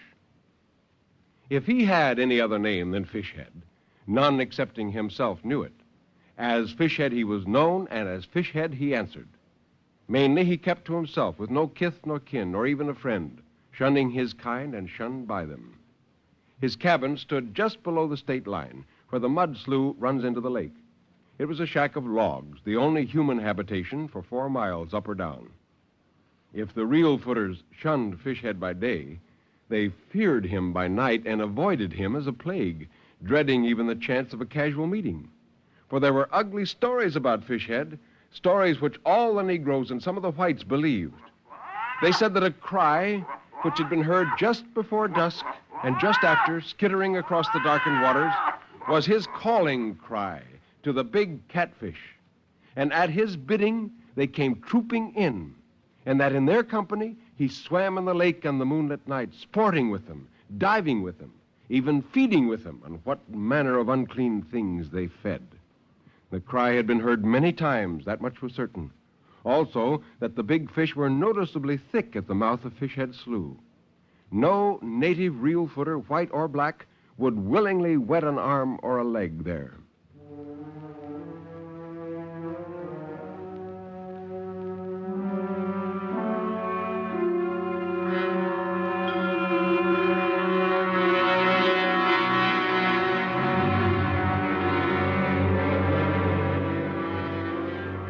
Here Fishhead had lived, and here he was going to die. The Baxters were going to kill him, and this day in late summer was to be the time of the killing. The 2 Baxters, Jake and Joel, were coming in their dugout to do it. This murder had been a long time in the making. The Baxters had to brew their hate over a slow fire for months before it reached the pitch of action. They were poor whites, poor in everything, repute and worldly goods and standing. A pair of fever-ridden squatters who lived on whiskey and tobacco when they could get it, and on fish and cornbread when they couldn't. The feud itself was of months' standing. Meeting Fishhead one day in the spring, the brothers had accused him, wantonly and without proof, of running their trout line and stripping it of the hooked catch, an unforgivable sin among the water dwellers and shanty boaters of the South. Seeing that he bore this accusation in silence, only eyeing them steadfastly, they had been emboldened then to slap his face, whereupon he turned and gave them both a beating of their lives. They swore that they would get him. There'd been no hitch or mishap. No one had been abroad in the late afternoon to mark their movements, and in a little while Fishhead ought to be due. Jake's woodsman's eye followed the downward swing of the sun speculatively. The shadows thrown shoreward lengthened and slithered on the small ripples. The small noises of the day died out. The small noises of the coming night began to multiply. The green-bodied flies went away, and big mosquitoes with speckled gray legs came to take their place. The sleepy lake sucked at the mud banks with small mouthing sounds, as though it found the taste of the raw mud agreeable. Bull bats began to flitter back and forth above the tops of the trees. A pudgy muskrat, swimming with head up, was moved to slide off briskly as he met a cottonmouth moccasin snake, so fat and swollen with summer poison that it looked almost like a legless lizard as it moved along the surface of the water in a series of slow, torpid S's. Directly above the head of either of the waiting assassins, a compact little swarm of midges hung, holding to a sort of kite-shaped formation. But the two brothers in their dugout gave heed to nothing except the one thing upon which their hearts were set and their nerves tensed. Joel gently shoved the gun barrels across the log, cuddling the stock to his shoulder and slipping 2 fingers caressingly back and forth upon the triggers. Jake held the narrow dugout steady by a grip upon a fox-grape tendril. A little wait, and then the finish came. Fishhead emerged from the cabin door and came down the narrow footpath to the water and out upon the water on his log. He stood there erect, his chest filling, his chinless face lifted up, and something of mastership and dominion in his poise. And then his eye caught what another's eyes might have missed, the round twin ends of the gun barrels, the fixed gleam of Joel's eyes aimed at him through the green tracery. In that swift passage of time, too swift to be measured by seconds, realization flashed all through him, and he threw back his head still higher and opened wide his shapeless trap of a mouth, and out across the lake he sent skittering and rolling his cry. And in his cry was the laugh of a loon and the croaking bellow of a frog and the bay of a hound, all the compounded night noises of the lake. And in it, too, was a farewell and a defiance and an appeal. The heavy roar of the duck gun came. At 20 yards, the double charge tore the throat out of him. He came down face forward upon the log, and then the blood came out of his mouth. And Fishhead, in death still as much fish as man, slid, flopping headfirst off the end of the log and sank face downward slowly, his limbs all extended out. One after another, a string of big bubbles came up to burst in the middle of a widening, reddish stain on the coffee-colored water. The brothers watched this, held by the horror of the thing they had done, and the cranky dugout, having been tipped far over by the recoil of the gun, took water steadily across its gunwale. And now there was a sudden stroke from below upon its careening bottom, and it went over, and they were in the lake. But the shore was only 20 feet away, the trunk of the uprooted tree only 5. Joel, still holding fast to his shotgun, made for the log, gaining it with one stroke. He threw his free arm over it and clung there, treading water as he shook his eyes free. Something gripped him. Some great, sinewy, unseen thing gripped him fast by the thigh, crushing down on his flesh. He uttered no cry, but his eyes popped out, and his mouth set in a square shape of agony, and his fingers gripped into the bark of the tree like grapples. He was pulled down and down by steady jerks, not rapidly, but steadily, so steadily. And as he went, his fingernails tore 4 little white strips in the tree bark. His mouth went under. Next, his popping eyes, then his erect hair, and finally his clawing, clutching hand. And that was the end of him. Jake's fate was harder still, for he lived longer, long enough to see Joel's finish. He saw it through the water that ran down his face, and with a great surge of his whole body, he literally flung himself across the log and jerked his legs up high into the air to save them. He flung himself too far, though, for his face and chest hit the water on the far side. And out of this water rose the head of a great fish, with the lake slime of years on its flat black head, its whiskers bristling, its corpsey eyes alight, its horny jaws closed and clamped in front of Jake's flannel shirt.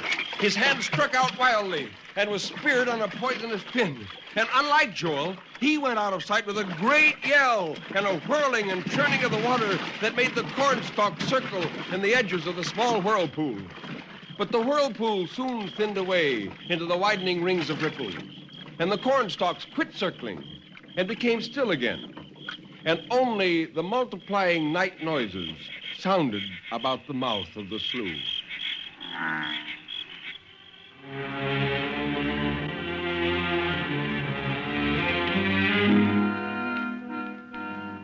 The bodies of all 3 came ashore on the same day near the same place. Except for the gaping gunshot wound where the neck met the chest, Fishhead's body was unmarked. But the bodies of the 2 Baxters were so marred and mauled that the reel footers buried them together on the bank without ever knowing which might be Jake. and which might be Joel.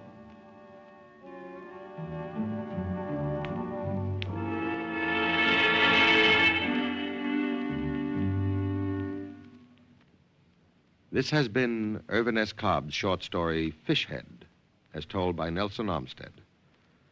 Now, Mr. Armstead, about the second story?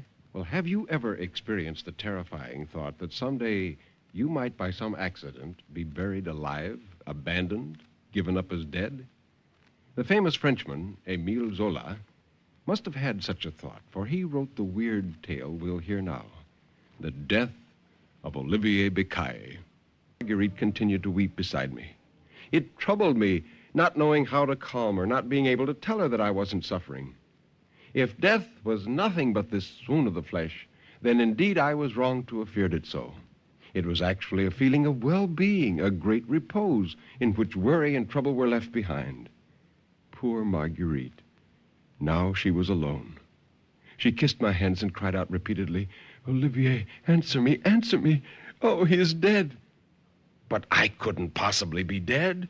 I would wake up soon, surely. Yes, presently I would lean over and take Marguerite in my arms. Presently, when she came to me again, I would murmur very low so as not to frighten her while I kissed her cheek, "I'm only sleeping, my dearest. Don't you see that I'm alive and that I love you?" The next moment, I heard a voice which I recognized. It was that of the old lady, Madame Gabin, who lived in the same floor. I felt her approaching. She looked at me, touched me, and then murmured gently, "Oh, my poor child, my poor child." Madame Gabin took possession of the situation and quieted Marguerite as much as she could. And suddenly the misty light that I could still observe with my left eye disappeared.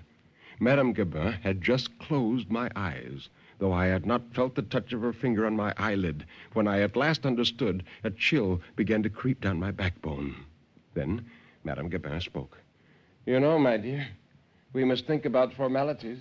The announcement to the city hall and all the details of the funeral. You're in no state to think about that now, and I don't want to leave you alone. But if you will permit me, I'm going to see if Monsieur Simoneau is at home." Well, Marguerite didn't answer. However, I wished that she would have refused the services of this Simoneau. I had seen him 3 or 4 times during my short sickness. He was a big fellow, very handsome, very strong. I detested him, perhaps because of his manly appearance. The evening before he had come in, and it had pained me to see him sitting next to Marguerite. She appeared so pretty, so white, beside him. Simoneau came, murmured his sympathy, and left to make arrangements. As the room became silent again, I asked myself whether this nightmare would last very long. I must be alive, for I sensed everything that was going on. I tried to imagine exactly what had happened to me. It must be one of those strokes of catalepsy about which I had heard. When I was very young, I had experienced trance-like fits which lasted several hours. Evidently, it was a crisis of this sort which now made my body rigid, as though life had left it, and which deceived everyone around me. But my heart would begin beating again. Blood would course through my veins once more. I would awaken, and I would console Marguerite. In reasoning thus, I found some peace for myself.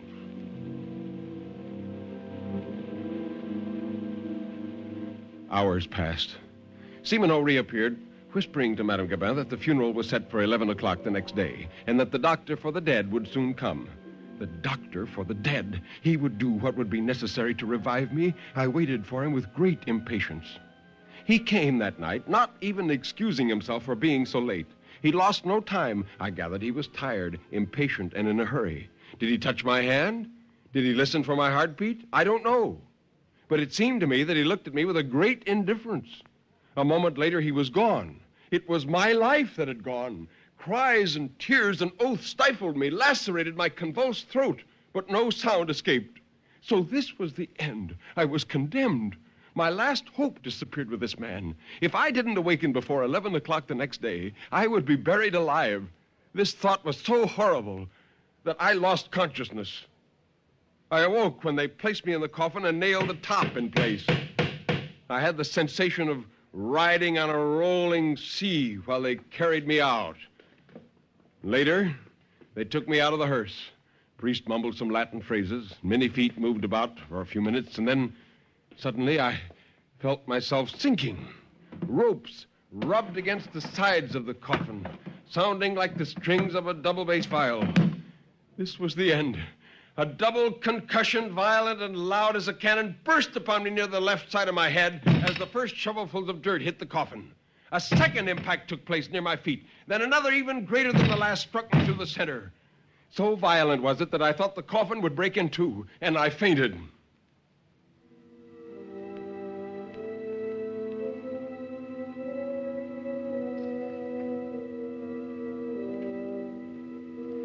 How long did I remain thus? I could not say. In nothingness of whole eternity, and a single second have the same duration. But little by little, confusedly, the consciousness of being came back to me. I tried to rise and struck my head violently. Was I finally coming out of the catalepsy which had for so many hours given me the appearance of one dead? Well, yes, I could move. A last test remained to be made. I opened my mouth and screamed, "Marguerite!" My voice, inside the closed box, took on such a hollow sound that it frightened me. Almighty God, was it true? I was able to move. I was able to cry out loud that I was alive, and my voice would never be heard. I was completely surrounded, stifled inside the earth. Finally, in a fit of hopeless anger, I kicked both feet out terrifically and was amazed to hear part of the wood give way. Another sturdy kick, and my feet shot out into an open space. Next to me was a recently dug open grave. Just a small partition of earth to dig through in order to roll out into this empty space. Oh, God be praised. I was saved. Oh, but it was good to live. My first thought was to find Marguerite. But as I reached the road, a weakness came over me, and I fell forward heavily.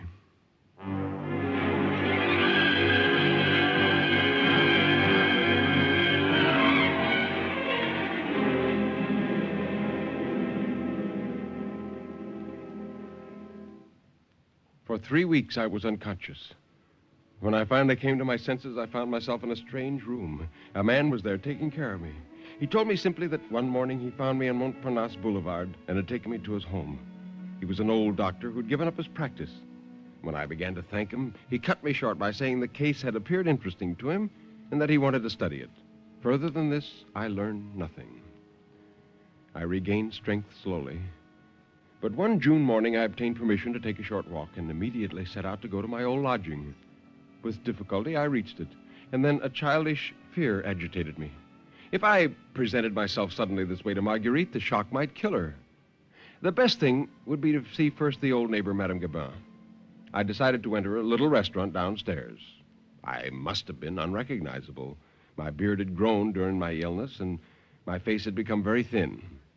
Then I heard 2 women of the house gossiping. They were talking about Marguerite. One was asking if she had decided as yet, and the other answered that she thought so. She said, "Yes, Monsieur Simoneau's been kind to her. He's wound up his father's affairs, and he has a lot of money, and he's offered to take her to the country with him to live with one of his aunts who wants a companion. It will certainly end in marriage." "Well, after all," said the other woman, "the husband was no match for Monsieur Simoneau. I never liked him, always whining and not a penny.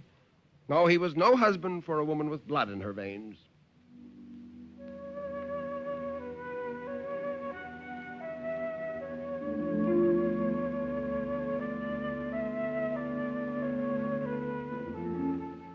When I again found myself in the street, I walked slowly and with difficulty. I didn't suffer much, however. I even smiled when I saw my shadow in the sun. Certainly, I was very thin.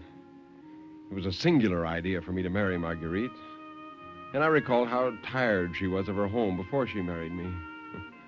The dear creature was always so good, but I'd never been her lover. It was a brother whom she mourned. Why should I disturb her life again? A dead man is not jealous. She could really be happy now. I would certainly not make the cruel mistake of coming to life. Well, since that time, I've traveled much and have lived in many lands. I'm a commonplace man who has worked and eaten like everyone else. Death no longer terrifies me. But it seems that he doesn't want me now, that I have no reason to live. And I'm afraid he may have forgotten me.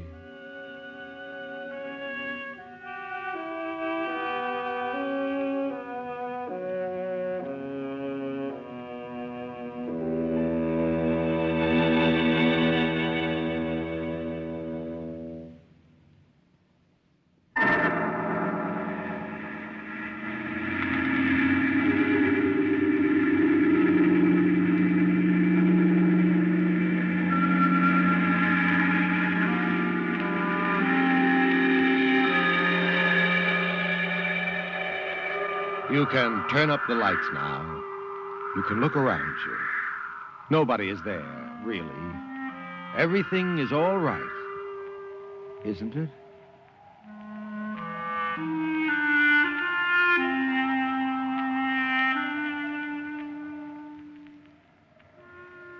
Well, Nelson Olmsted, what's on the story list for next week? 2 quite different stories, Ben. The first, The Horsehair Trunk by Dave Grubb, is a story of revenge calculated to chill your spine. The second, A Friend to Alexander, is by James Thurber, who is noted principally for his humorous writings, although I doubt if you'll find anything to laugh at in this little gem. And if you meet me here next week, I'll prove it. You've been listening to Sleep No More, an NBC Radio Network production directed by Kenneth McGregor. Mr. Olmsted's albums are recorded exclusively for Vanguard Records. Until next week, when Nelson Olmsted will again be here in person, this is Ben Grauer bidding you good night.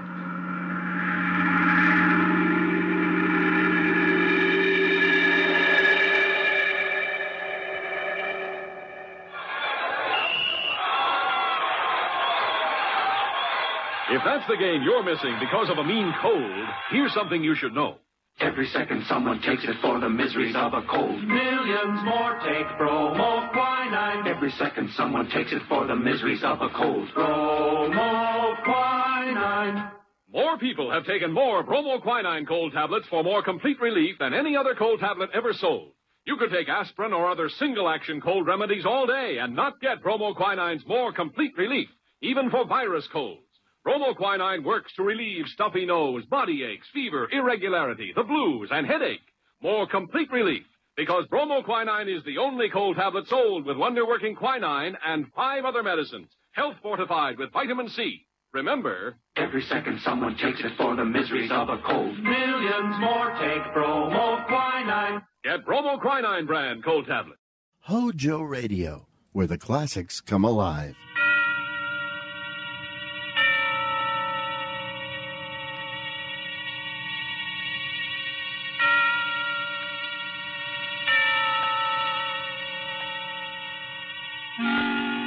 Suspense.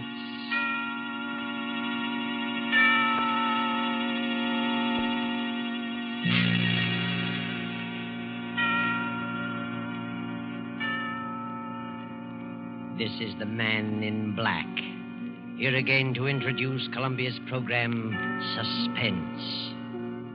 Our star tonight is Bela Lugosi, playing the part of Professor Antonio Basile, psychologist. The story is by J. Donald Wilson, who calls it The Doctor Prescribed Death. If you have been with us on these Tuesday nights, you will know that suspense is compounded of mystery and suspicion and dangerous adventure.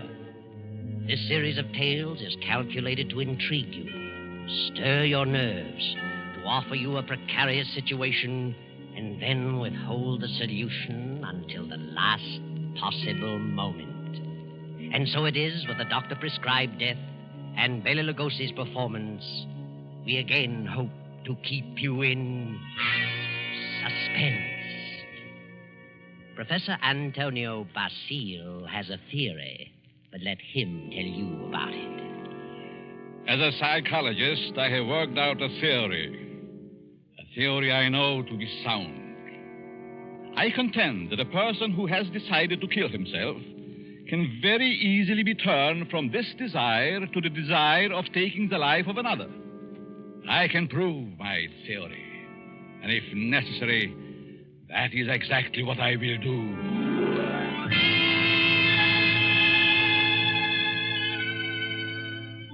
Yes, Professor Antonio Basile has a theory, but only a theory. And he's worried about what his publisher will say, so he visits the editor, whose name is Hellman.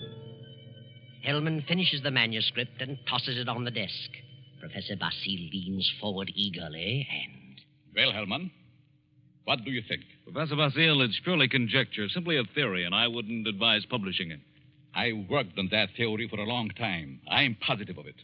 I know it'll work. Suppose it will. What good is it? What good have you accomplished if you can prove it'll work? Are you laughing at me, Herman? It's so silly. An ordinary human being has suffered reverses, is sick of it all. He wants to leave it all behind.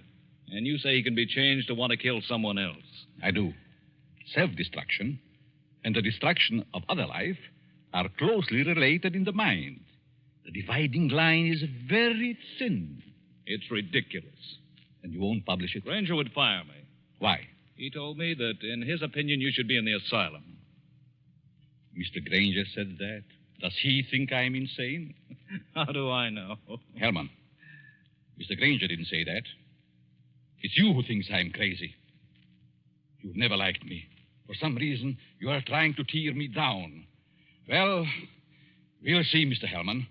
We'll see. Now, wait a minute. I'll show you whether my works are illogical. I'll show you whether I'm insane. Oh, calm down. I'm going to make you eat those words. I know you don't like me, but I'm going to prove that my theory is sound. Good night. Wait a minute. Basil, wait. You wait, Hellman. You wait. Yes, wait, Hellman. Wait. Professor Basil, seething with resentment, rushes from the office and strides angrily down the street. Insane, huh? I'll prove my theory. I'll find a subject. I'll find someone who wants to take his own life. And so Basil goes home, late for dinner. He finds a note from his wife, Myra, saying she's decided to attend the opera and will be home around 11:30. Then Professor Basil gets an inspiration. He goes to the bridge over the deep canyon, the bridge called Suicide. And strangely enough, he hasn't long to wait. As he stands against the railing in the fog, a figure appears a few feet beyond, stops, prepares to leap. Don't do it. Wait a minute. Listen. Huh? That's very silly. Let go of me. Oh, no. I couldn't do that. I need you. I don't need you. Don't you know this is against the law? You're not an officer. You can't stop me. It's 500 feet to those tracks below. Hard steel rails.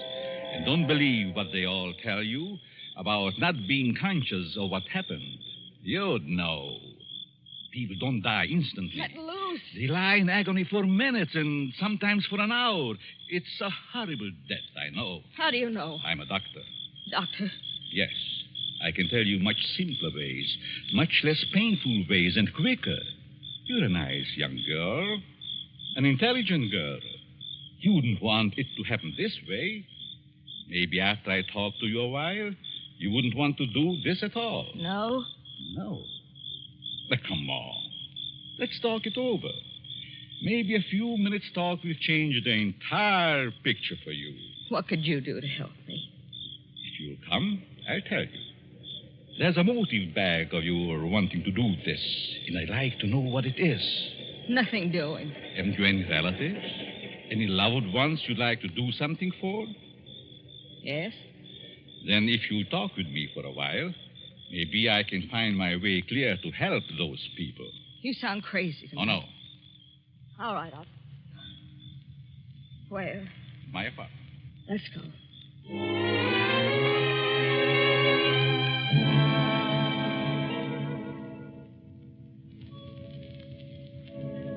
Well, here we are.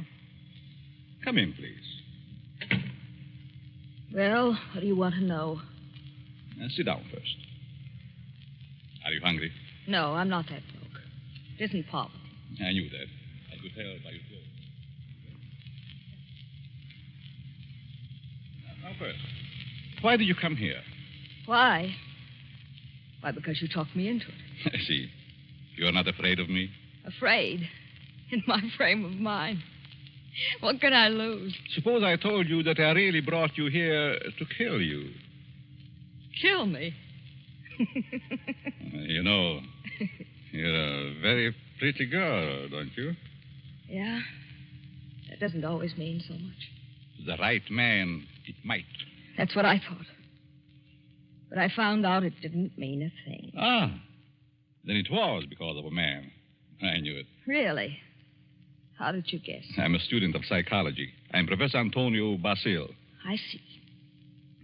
And you want to know what makes me tick. You want to know the reason behind my action tonight. That's right. I would like to know what happened to make you want to kill yourself. Suicide is a mental aberration. Yeah? I'd like to know what preceded the decision to destroy yourself. And what you thought about until the moment I stopped you on the bridge. What good will that do me? You said you weren't broke, but you also said you had some loved ones you'd like to do something for. I meant I wasn't broke to the point of being hungry. I have a few dollars. But you suggested help for someone in larger terms. Yes, I did. Who is the loved one? My mother. You are her only means of support? Yes. And you intend to kill yourself? Yes. That's being selfish, isn't it? Selfish? Yes. You are concentrating solely on self. You think so? What else? The first law of human nature is self-preservation, right? I suppose so. The second law is the preservation of family.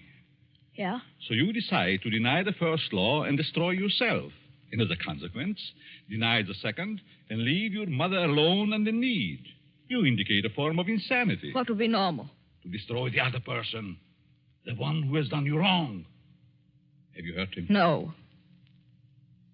Then the one who has done wrong should be the one to suffer. You have no legal recourse? Legal recourse? No, I haven't, I'm sorry to say. And you would kill yourself to let your poor mother suffer because of the wrong of another. Why shouldn't he be the one to suffer? I suppose you're right. Why shouldn't he? What happened after all? Why not tell me about it? Were you married? No. He never seemed to find time to get around to marriage. What's your name? Gladys. Gladys Tanner. How long had you known him? Almost 4 years. And you always thought he meant to marry you? Yes. Until 3 weeks ago. Yes? On July 1st, he had to leave town for a week on business. Said he was going to Kansas City. When he came back, he seemed to be too busy to see me. Then a week ago, I found a snapshot along with several others in his desk in his home. May I see it? Certainly. It's a picture of him and another woman. But the picture was not taken in Kansas City. It wasn't? No. It was taken on the beach at Atlantic City. And it's dated by the finisher, July 3rd. Since he returned, he's refused to see me. Yesterday, he finally said he didn't care to see me anymore. That I'd better forget him. But it isn't so easy as that, is it? No. I figured I'd done something. And blame myself. Do you know this blonde woman in this snapshot? No. Then it must be a woman he has met recently. You've known him for 4 years. I don't think you are to blame. He's the one in the wrong. And he should be made to suffer. How? You were going to kill yourself. Why should you? Kill him instead. He double-crossed you. He deserves it. Now, let me go a little deeper into the situation. Whenever a person has reached the conclusion to take his life...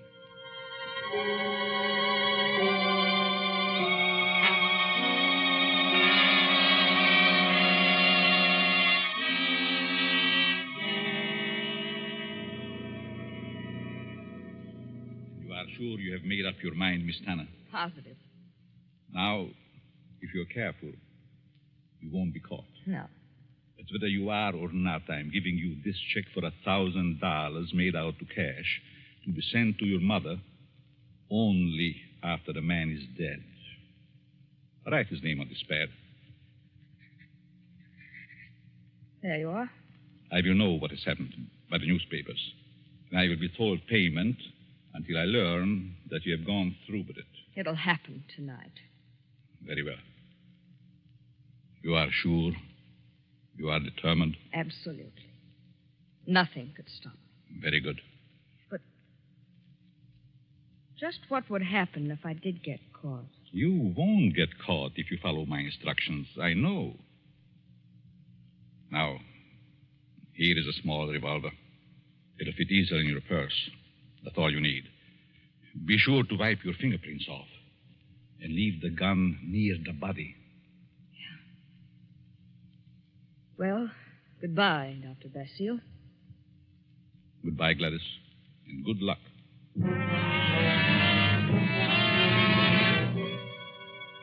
Professor Basile watches Gladys as she crosses the street to the dimly lighted bus stop. Then he rushes to his car and drives away. A few minutes later, he comes to a stop at Hellman's house. Hellman, the editor who ridiculed his theory. Just a minute. Oh. Hello, Basile. Good evening, Herman.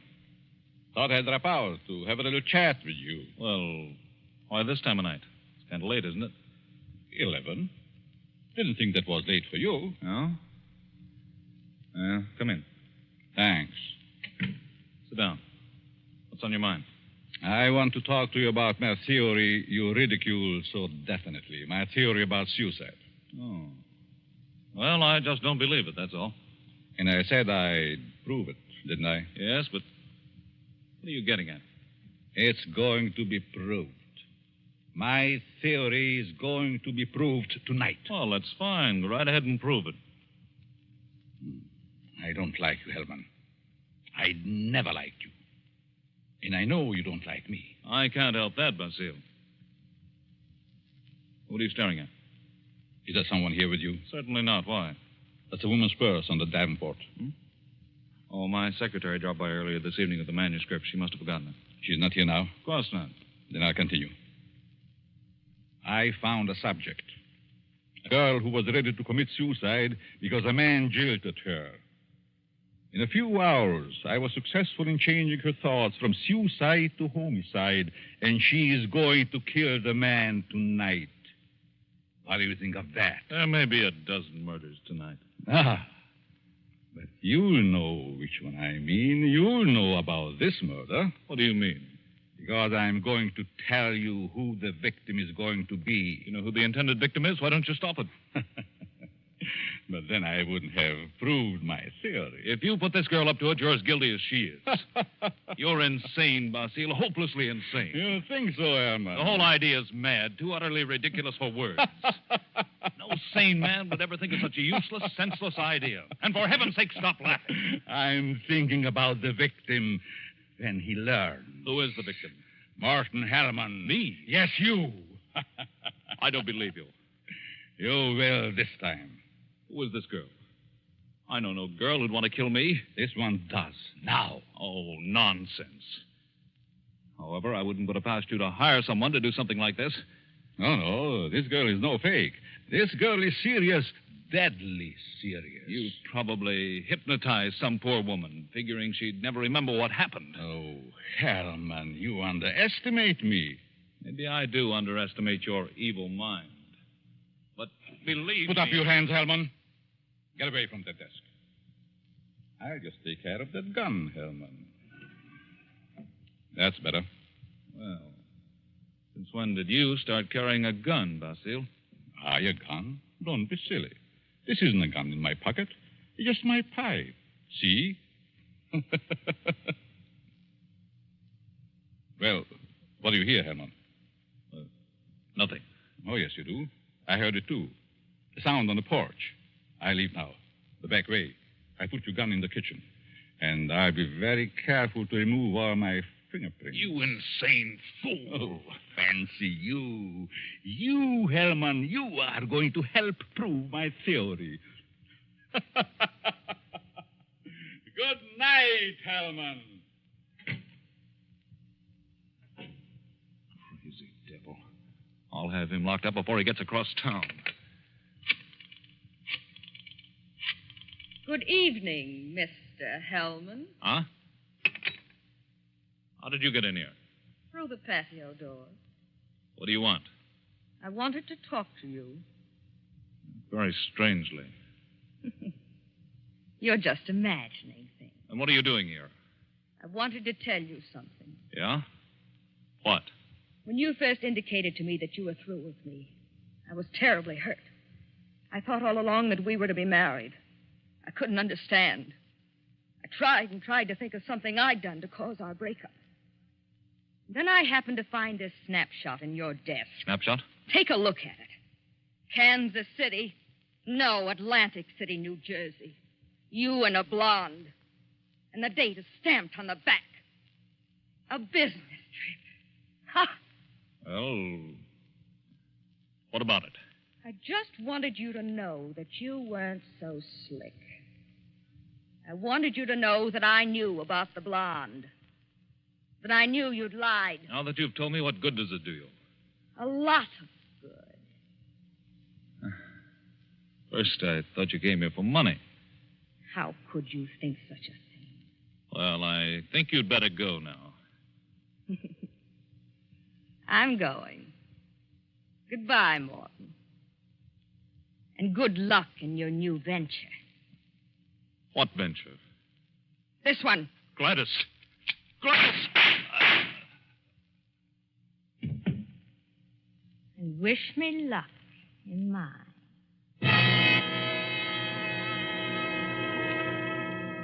Gladys stands staring a moment at the body of Hellman, then wipes off the gun, drops it to the floor, takes the professor's check from her purse, steps to Hellman's desk and writes a note. Then she puts the note in an envelope with the check, addresses it, stamps it, turns out the lights, and steps out into the dark street. At the corner, she drops the envelope in the mailbox and disappears. Professor Basile heard the shots.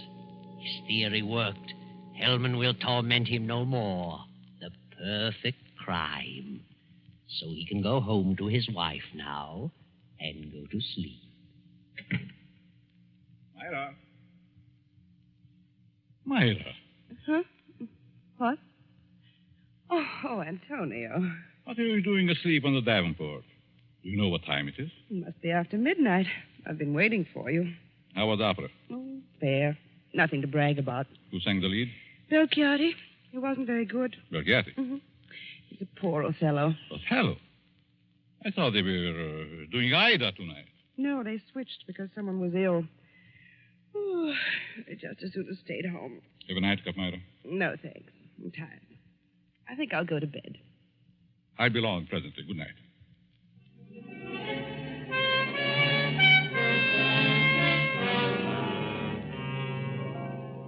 Then the night passes and the morning comes. The professor rises cheerfully and prepares for breakfast.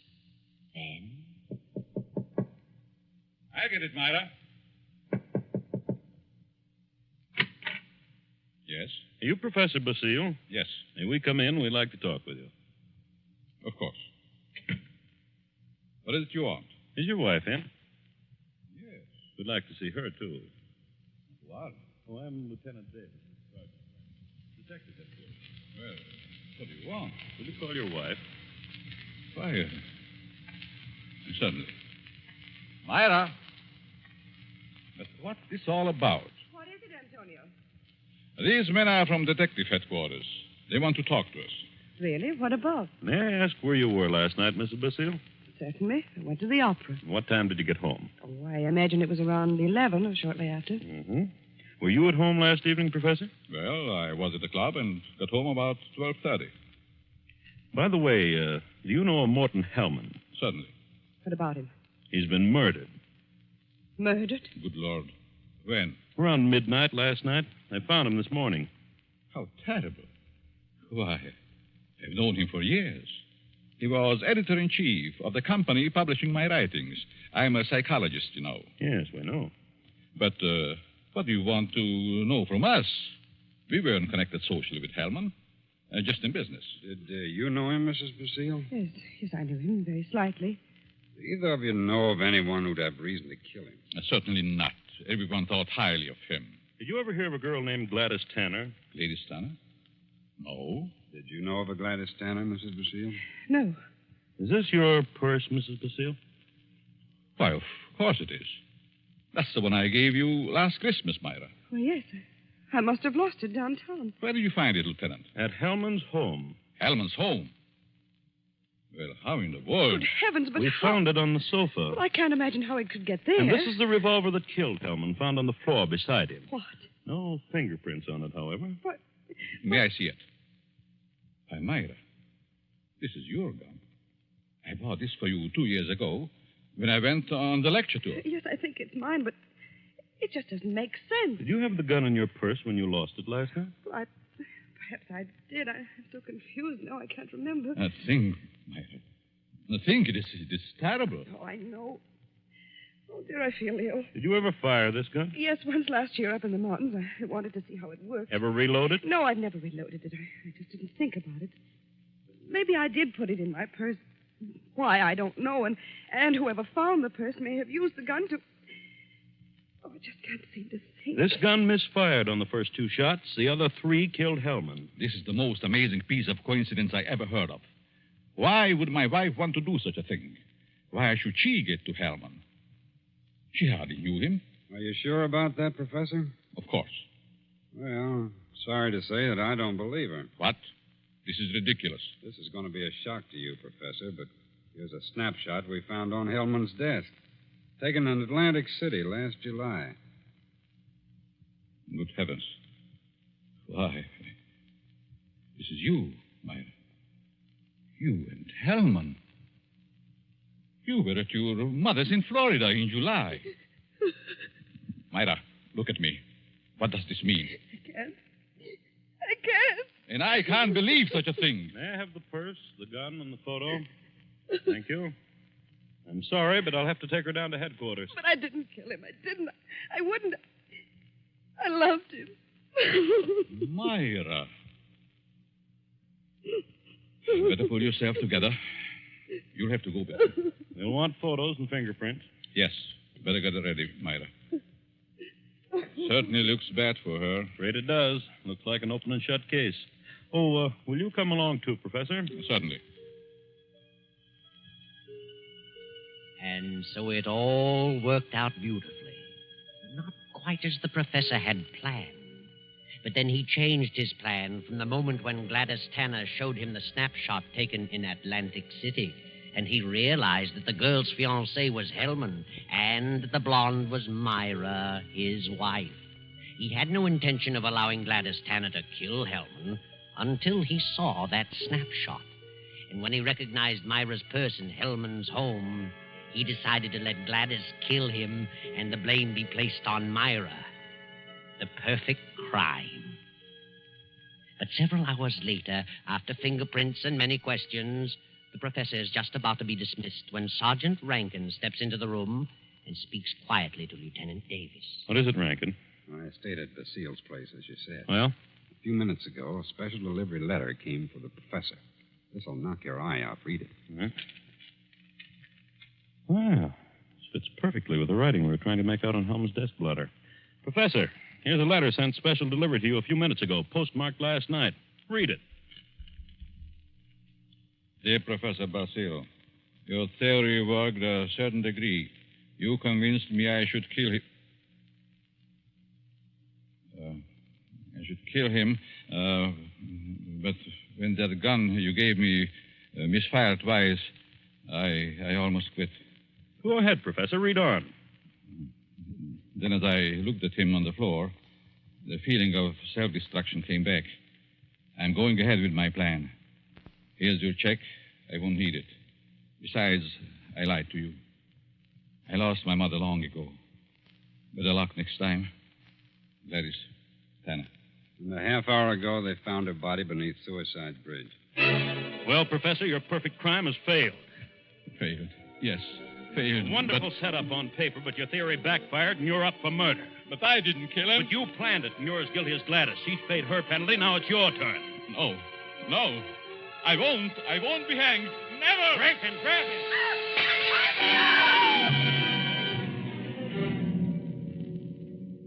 And now the doctor lies on the sidewalk 17 stories below. His entire theory worked in reverse.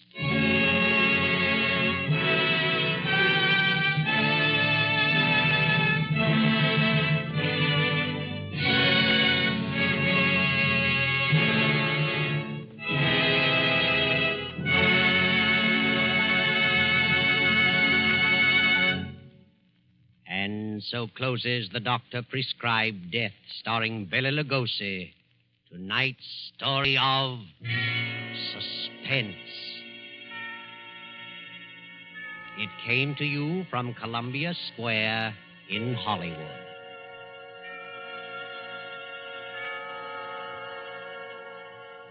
This is the man in black who conveys to you Columbia's invitation to spend this half hour in suspense with us again next Tuesday when we present the noted actor, Mr. Sidney Greenstreet, in The Hangman Won't Wait.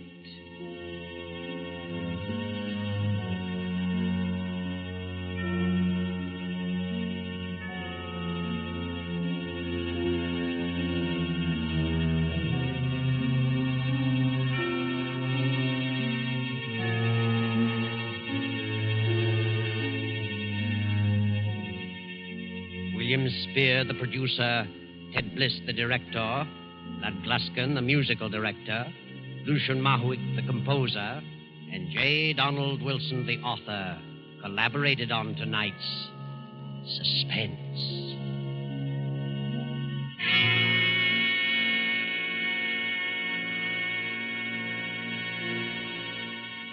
Budweiser commercial featuring the Crew Cut. Where there's life, there's fun. At a concert or a show, in your own backyard, wherever you go. Budweiser beer is for folks who know where there's life, there's Budweiser. This just in. Are you looking for some classic gaming? What about new and old Nintendo products? Do you need to find some tutorials on how to make all that stuff work? Well, look no further than Rocket Blast Gaming for some of the best classic and new gaming around. Rocket Blast is an expert at all things Nintendo, and he has all the tutorials to prove it. So check him out right here on YouTube at Rocket Blast Gaming. That's ROCKETBLAST Gaming. Keep it tuned right here to Hojo Radio for more classic old-time radio.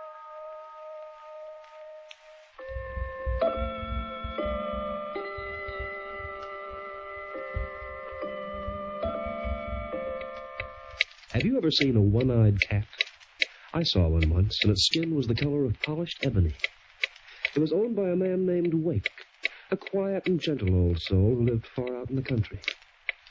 You know, people often ask me why I'm always in a hurry, why I never stop or pause. Well, Jasper Wake has never asked this question. You see, for Jasper, time stands still. Yes. Oh, is Mr. Wake at home? Do you have an appointment? I have this letter he sent me.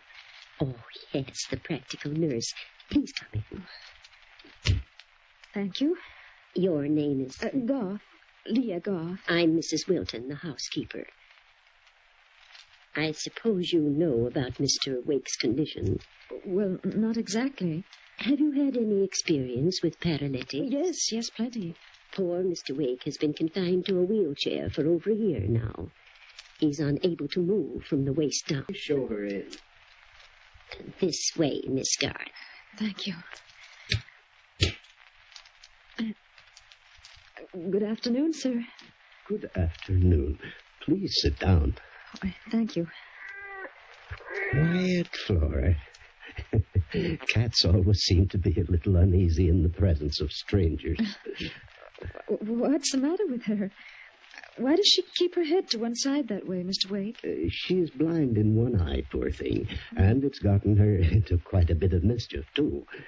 As you can observe, Miss Garth, I'm unable to move out of this wheelchair. Yes, Mrs. Wilton mentioned it to me. Up to now, I've had a male nurse, strong young man who's been able to lift me with ease and handle me like a baby. I have a man's strength, Mr. Wake, in my arms and shoulders. Lewis has left me now. He's gotten married, and as I was casting about for a suitable substitute, I thought of hiring a woman. You see, I discovered I need more than mere physical strength in a nurse. You need companionship, Mr. Wake. Yes, that's it exactly. I know how it is to be lonely. And I know how a constant friend can make things easier.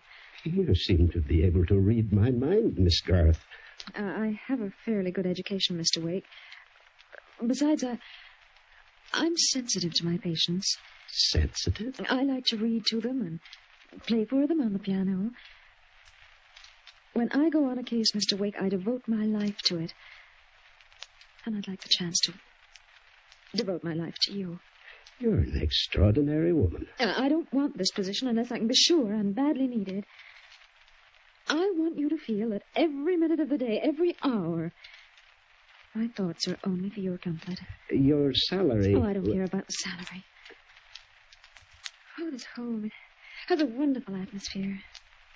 A chance to belong and be needed. That's all I ask for. Nonsense. You'll be paid and well paid. I'm a rich man, if a helpless one. Oh, you won't be helpless any longer, Mr. Wake. I want so to help you. Oh, I'm sorry you'll think now that I'm giving you sympathy, but it isn't that. You'll be giving me much more than I'll be giving you, Mr. Wake. I need someone to depend on me, or I can't exist. And I need someone to depend on. I think we'll get along very well, Miss Garth. I'm sure we will, Mr. Wake. Oh, Laura.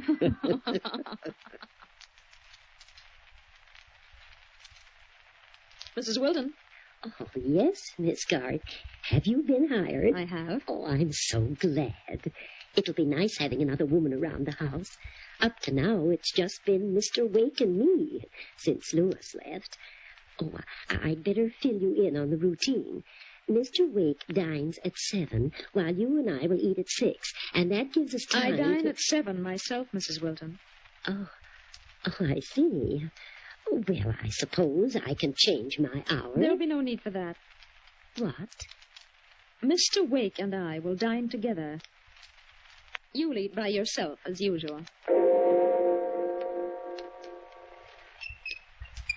Oh, you have a beautiful garden, Mr. Wake. And you seem to know a great deal about flowers, Miss Garth. I've always loved delicate and gentle things. Yes, you're a gentle person.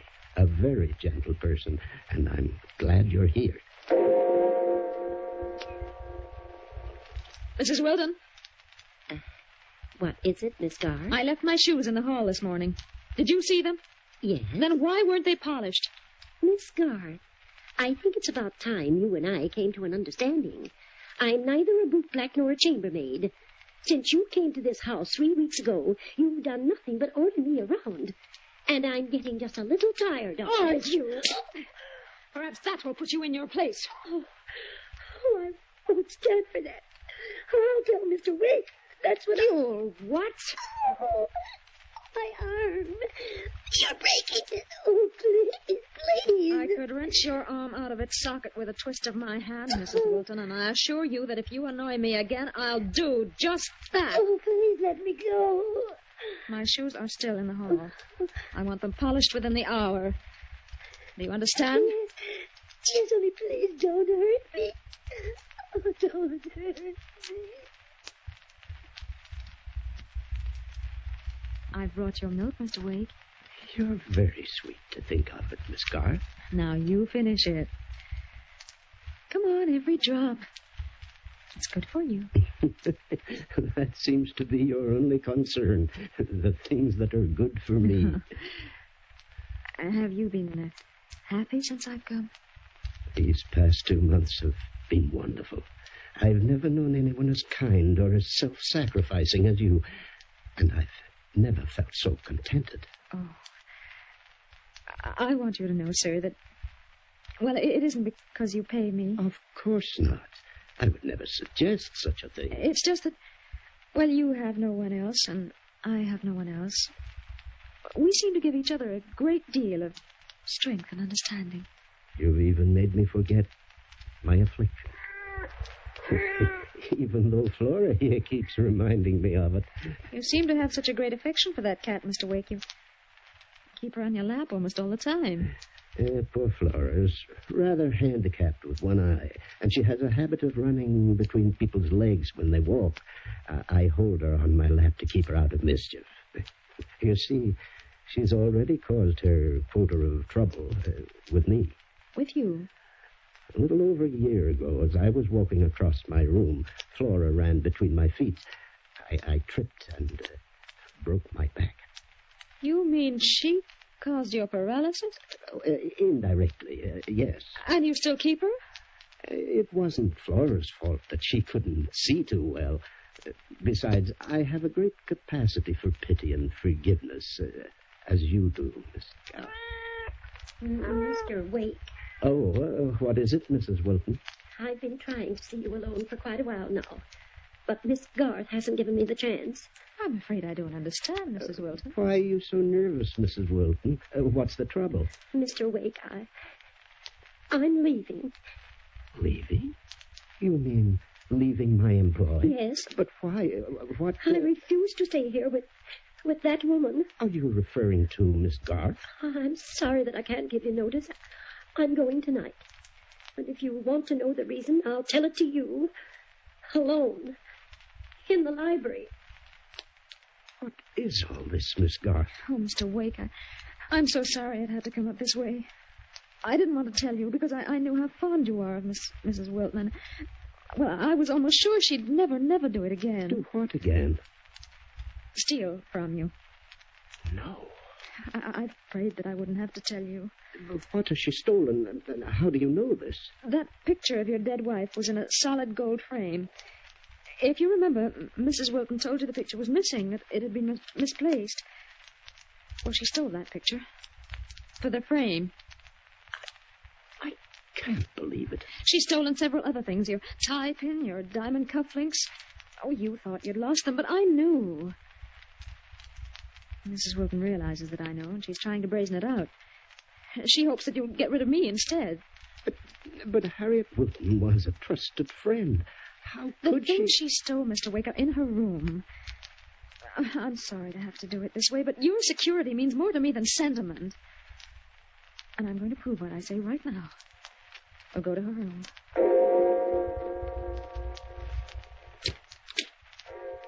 I would like to speak to you alone, Mr. Wake.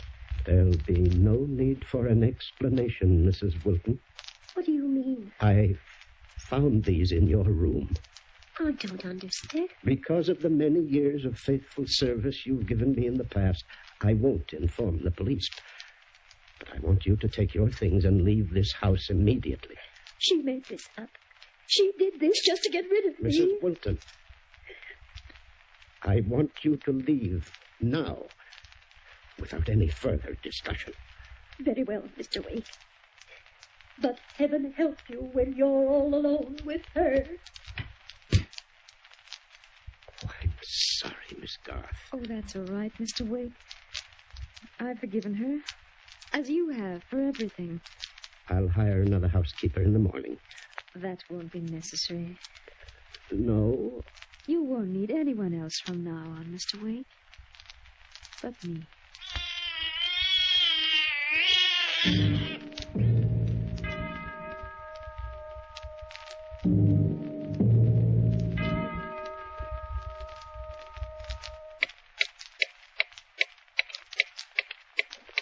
A cat has 9 lives, according to the experts, and the 4-legged creatures can afford a risk or 2.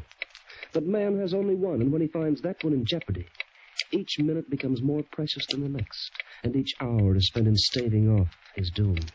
I'm afraid I've become a little worried, Miss Garth. Worried?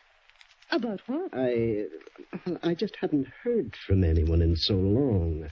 I used to receive an occasional visit from my friends in the city, but now Aren't you lonely, Mr. Wake? With me? Oh, it's not that, Leah. Leah?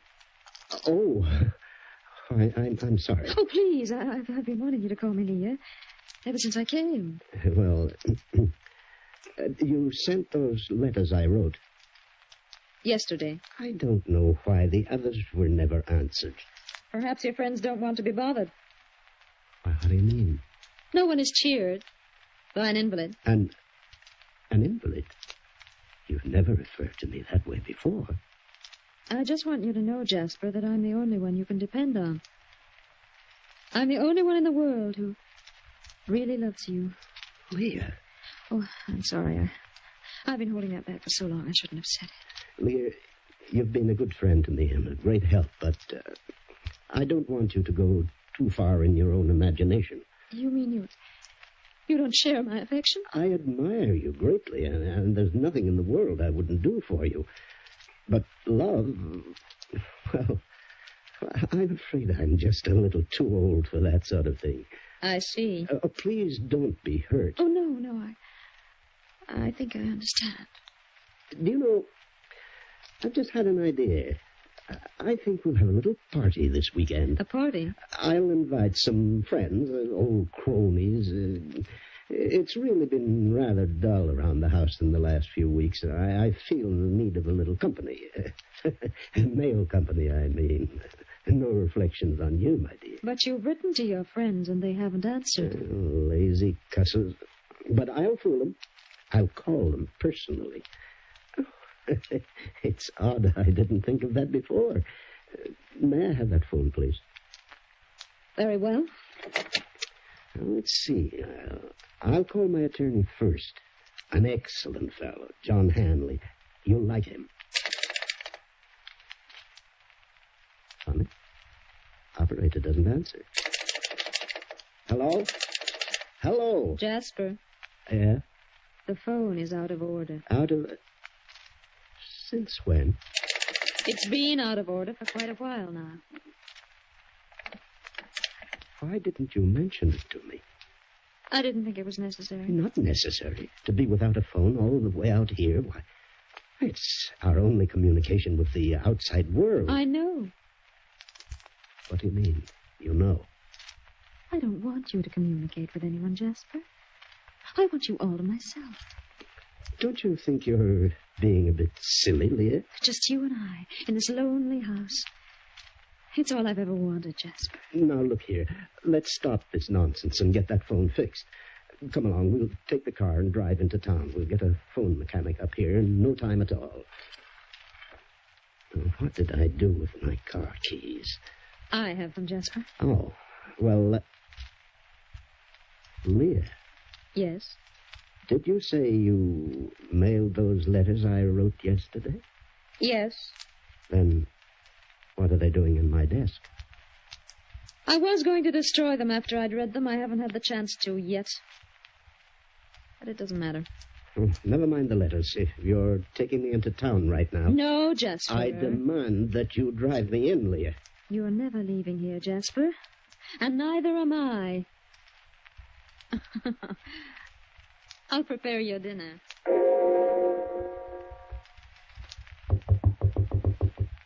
What is it?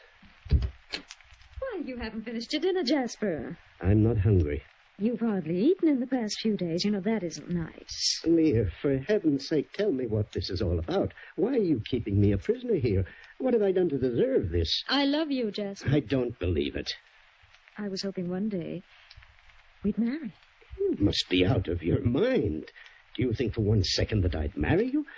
Is that your game? Are you after my money? Frankly, Jasper, you're making it more difficult for me. I warn you, Leah. I love you so, but you won't reciprocate. Well, perhaps you'll do something else. Perhaps you'll sign this paper for me.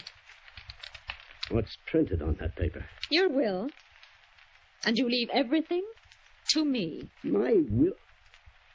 Now, I know you're crazy. Jasper. Do you think I can't see through your hideous scheme?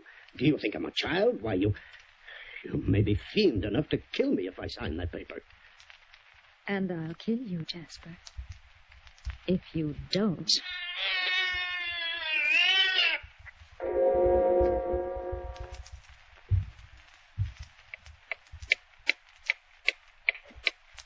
Time moves on relentlessly for Jasper Wake. Like all of us, he cannot stop it, regardless of what the next few minutes hold for him. Where are you taking me, Leah? We're going for a walk in the garden. I hate the garden. I hate everything in it. Why, Jasper? Because I love it so. You'll live and die in this house, Leah, before you get me to sign that will. Oh, you're so stubborn, Jasper. You'll see how stubborn I can be after a while. I don't intend to wait much longer. No? As a matter of fact, I'm giving you just 24 hours to make up your mind. And if I refuse? You won't refuse, Jasper. We'll see about that. Tomorrow at 6, you'll sign that will. Never. Wait a minute. Stop this chair. I intended to stop right here. So, as a last cheap trick, you've destroyed my garden, too. I haven't destroyed it, Jasper. You've been digging holes in it. Just one pitch was all I dug. Look at it closely, Jasper. It's long and it's deep. What does it remind you of? No. Yes, Jasper. And I dug it just for you.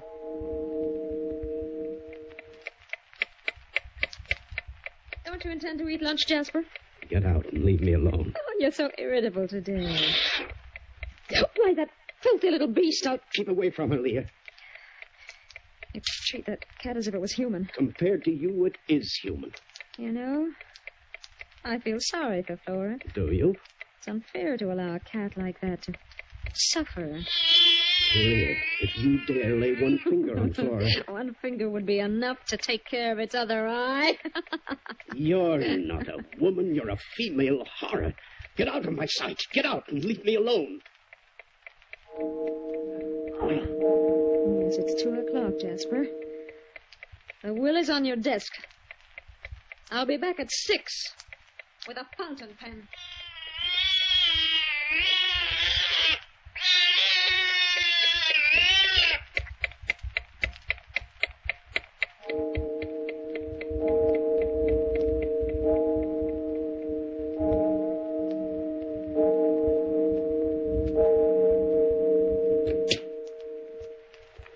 Well, Jasper? You're right on time, aren't you?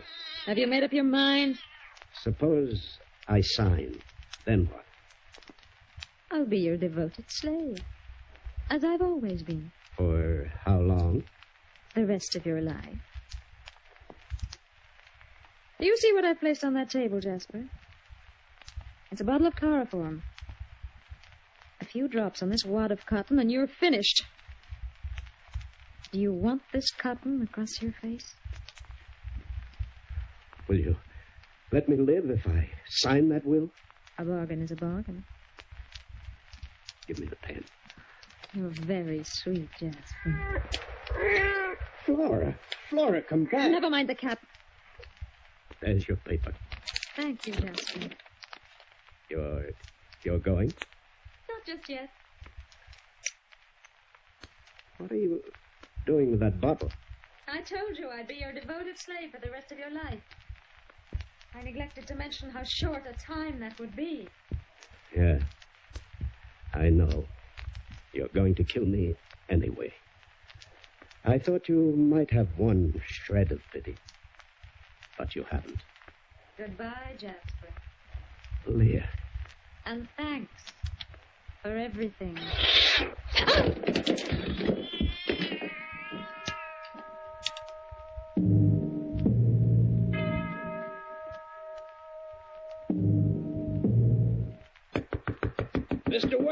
Mr. Wake, open up. Break the door down, Sheriff. I know something's happened to him. Mr. Wake!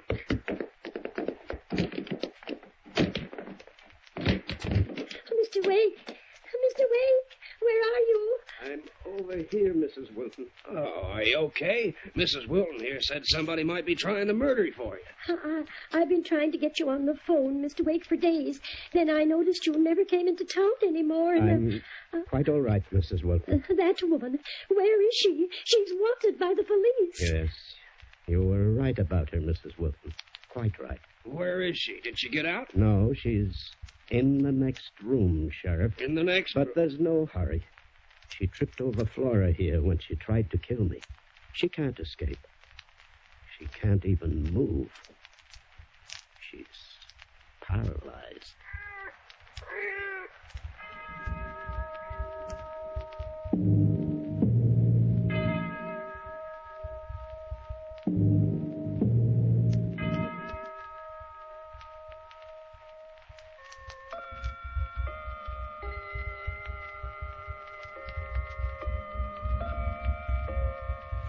And that is the story of Jasper Wake as recorded by the clock. Leah's punishment was well befitting of her crime. A coincidence? Her accident, you mean? Well, now, really, life mirrors a great number of even stranger things, and I happen to know that lightning can strike twice in the same place. I'll prove it to you sometime. If you'll join me in my perch high above that skyscraper I like to cling to, the lofty building near Madison Square. You can see the entire city from that crow's nest, and there's nothing more dramatic in a storm. So join me there some evening, and the two of us can pass a little time.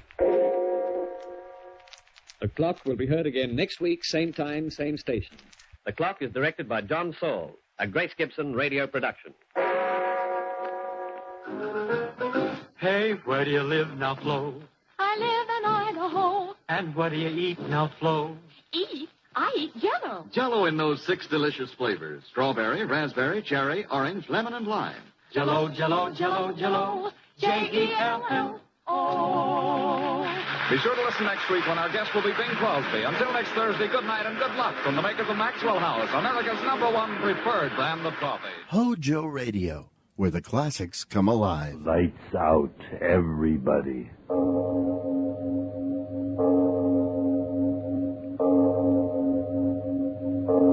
It is later than you think.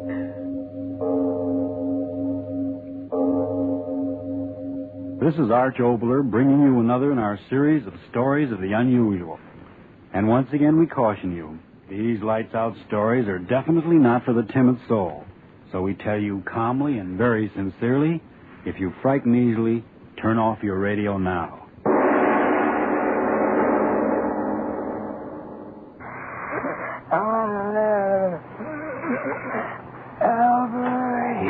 Yes, Adelina, I am here.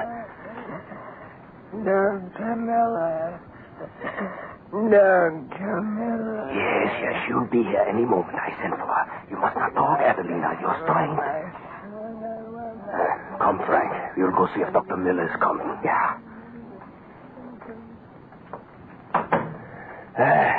So, now I can breathe. But, Herbert, Dr. Miller, why do you send for her? What can she do? Do not be a fool. Did you not hear her? But the old woman. Dr. Miller, Dr. Miller. I tell you, she drove me crazy with it. Until finally I sent for Dr. Miller. But will she come? Who knows? And if she does come, what difference can it make? The old woman, worn-out machine. 84 years is long enough. Perhaps that is the doctor now. I will go with you. I cannot believe that she would come here. In a moment we shall see. Yes, I'm coming. Adelina lives here? Yes, Dr. Miller. You do not recognize me, perhaps. I am the mayor, old Albert. Oh, yes. Will you honor my house by entering? Of course. I did not know if you would come. You are so busy. She is such an old She's a woman. friend of my mother's. Where is she? This way, please. Albert. Oh, yes. Doctor, if you will permit me. This is my good neighbor, Frank. It is a great honor meeting you, Dr. Miller. Adelina, you say she is dying. Why do you keep me from her? Oh, no, Doctor. Do not even think such a thing. Come this way. In here, Doctor. In here. You hear? She talks with her last breath so pitifully. It is a great pity. For one as old as she, it would take heaven's own intervention to Please stop. go now. Huh? Oh, yes, of course, Doctor. Anything you say. Adelina. Try to open your eyes. It is I, your old friend, Dr. Mueller. Dr. Miller. Yes, I came as quickly as I could. Dr. Miller. I waited. Yes. Here is my hand. Oh, my friend, you are in pain. My son. My youngest. In 2 days, he will be here. Oh, Dr. Miller, I am so tired, and I want to die. But not yet. Not yet. No, you must rest. Not yet. Not yet. I tell you, I must not die. Not yet. Adelina, please. My youngest. He comes. I must see him once more. I must not die. Not yet. Not... Oh, my friend. You call me friend, Doctor. You, my only friend. Have pity. What can I do? Give me life. Give me life with a few more hours until my son arrives. You are so wise. A few more hours. Say you can give me life. Life. I am so old. I know. The blood is cold and worn. But in your wisdom, you must know some way to keep a little warmth within me. A little warmth until he comes. I don't... Oh, friend. Do not turn away from me. I beg you. Have pity. Help me. All day. I have fought so long. Now you must help me, Dr. Miller. A few more breaths. Until my son...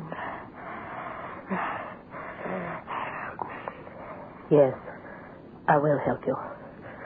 You must not speak. You must use all your strength in listening and trying to understand what I'm going to say.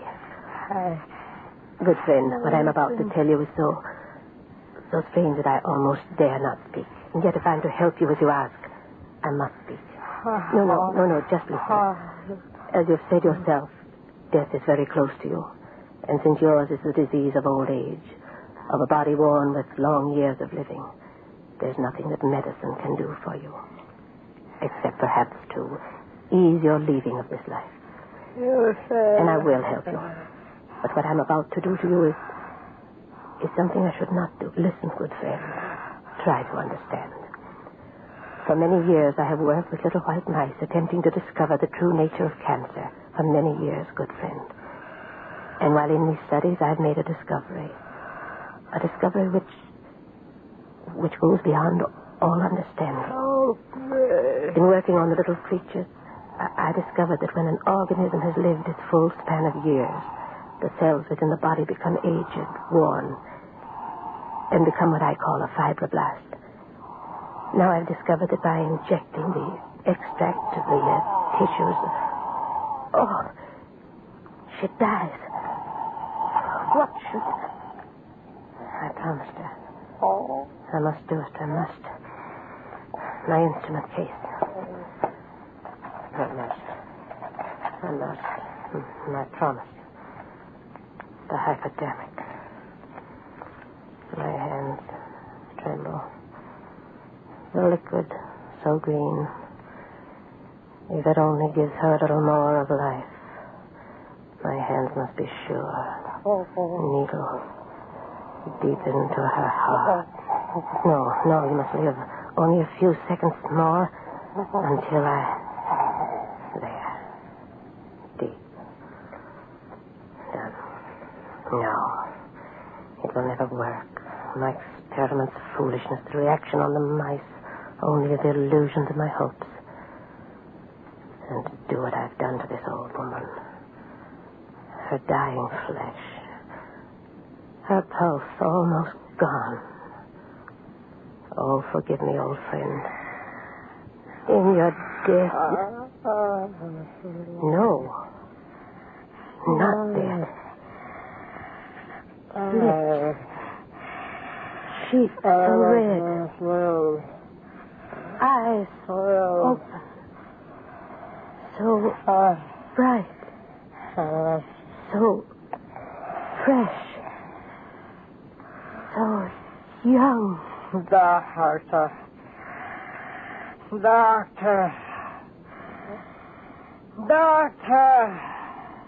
No.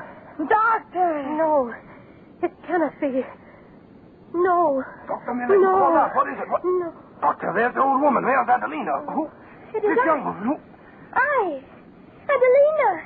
Look at me. My arms, warm, alive. My cheeks. I can feel them. Round. Full like they were years ago. She has made me young. She did it. She. Me, old Adelina. Young. Young. I am young. Miracle on earth. A dying old woman young again. My face. Oh, Doctor, all the states will know of this miracle. You have conquered death. We shall live forever. Oh, no. What have I done?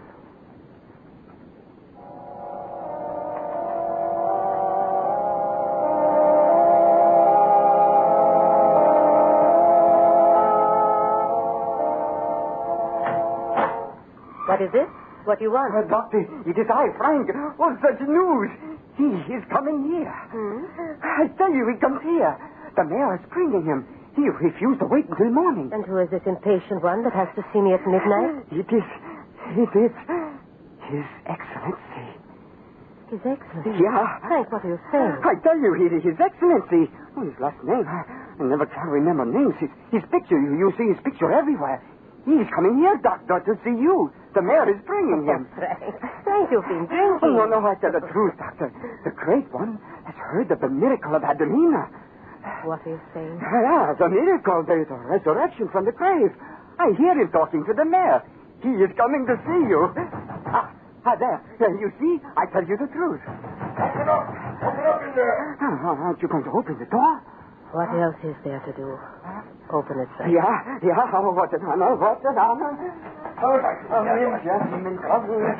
Frank, there she is. Dr. Miller, have you told her? I am here, Mr. Mayor. Oh, I did not see you standing there in the shadows. Doctor, a great honor has come to you. Yes, a great honor. Most distinguished visitor our little community has ever known. Yes, a most distinguished... Excuse me, you cackling old fool. Oh, yes, Your Excellency. I only thought... That is to say, I only meant... Stand aside, you fat old fool.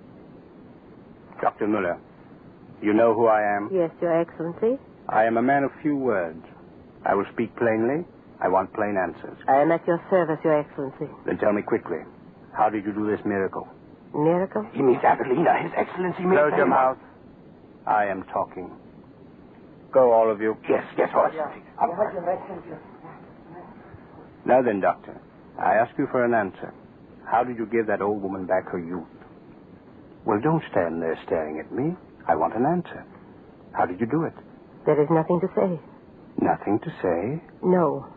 Do you realize to whom you are speaking? There is no doubt you do not. In your unfortunate isolation, you have failed to do your duty in having the proper knowledge of who is important to the state. All right, I will educate you. I am Joseph Brown, Doctor of Philosophy and member of the Department of Propaganda. I know of you. So? Then speak plainly. There is no use hiding facts. I've seen the woman with my own eyes. Your fat mare took me to her. I've talked to neighbors, friends. I know that she was worn out, aged, dying. Now she's young again. Speak, and speak plainly. How did you do it? And if I tell you? If you tell me.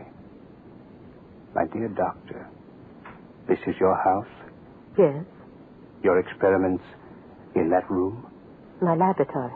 Mr. Mayor? Yes, Your Excellency. Come here.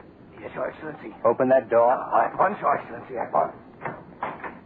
Into your laboratory, my fine doctor. I follow. The rest of you stay out here. Now we will be quite alone. So, now we can speak plainly. So this is where you do your work, my fine doctor? Yes.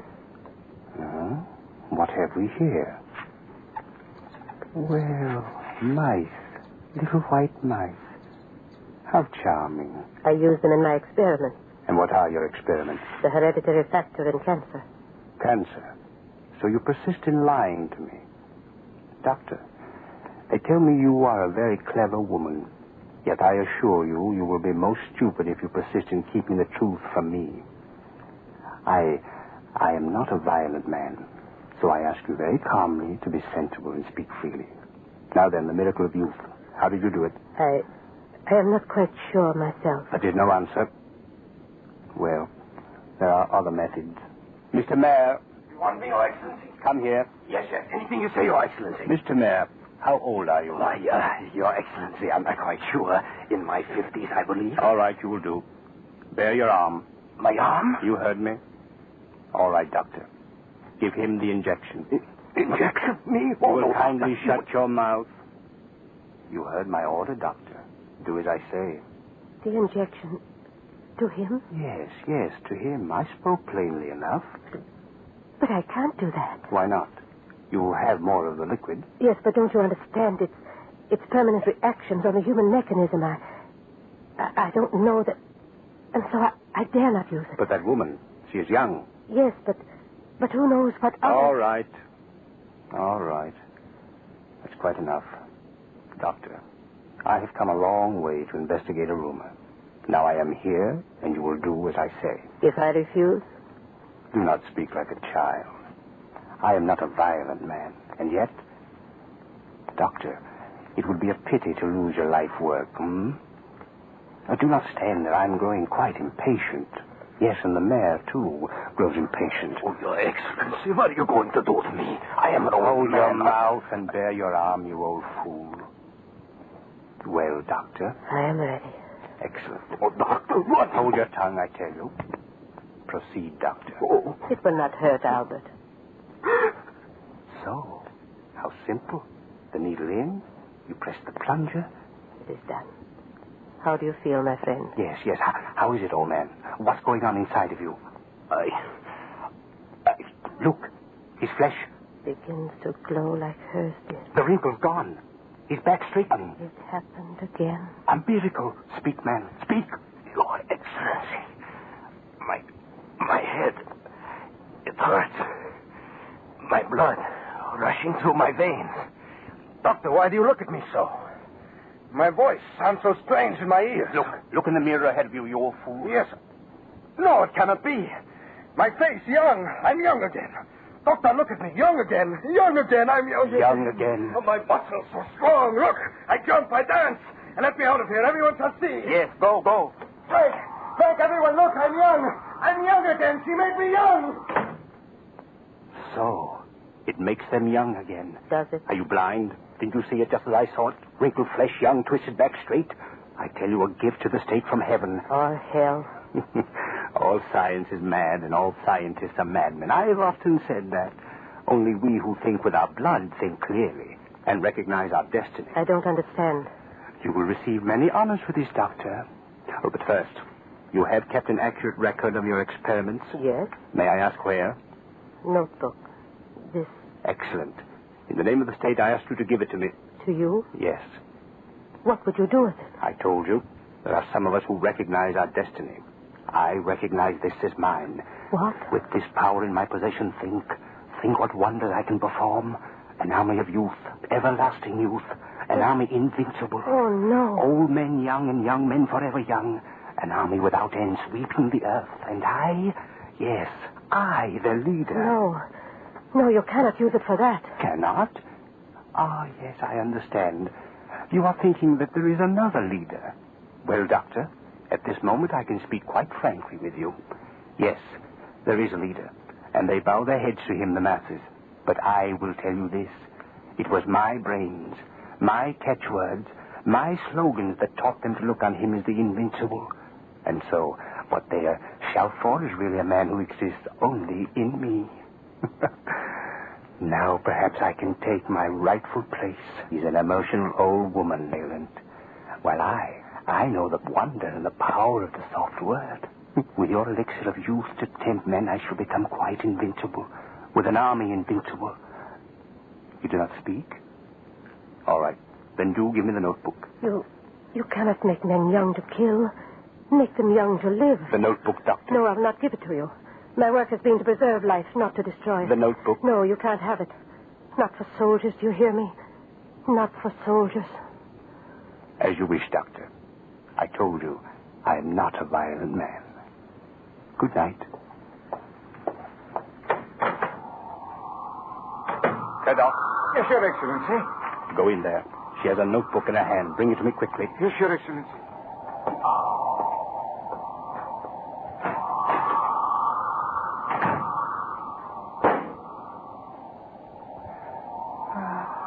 What a pity.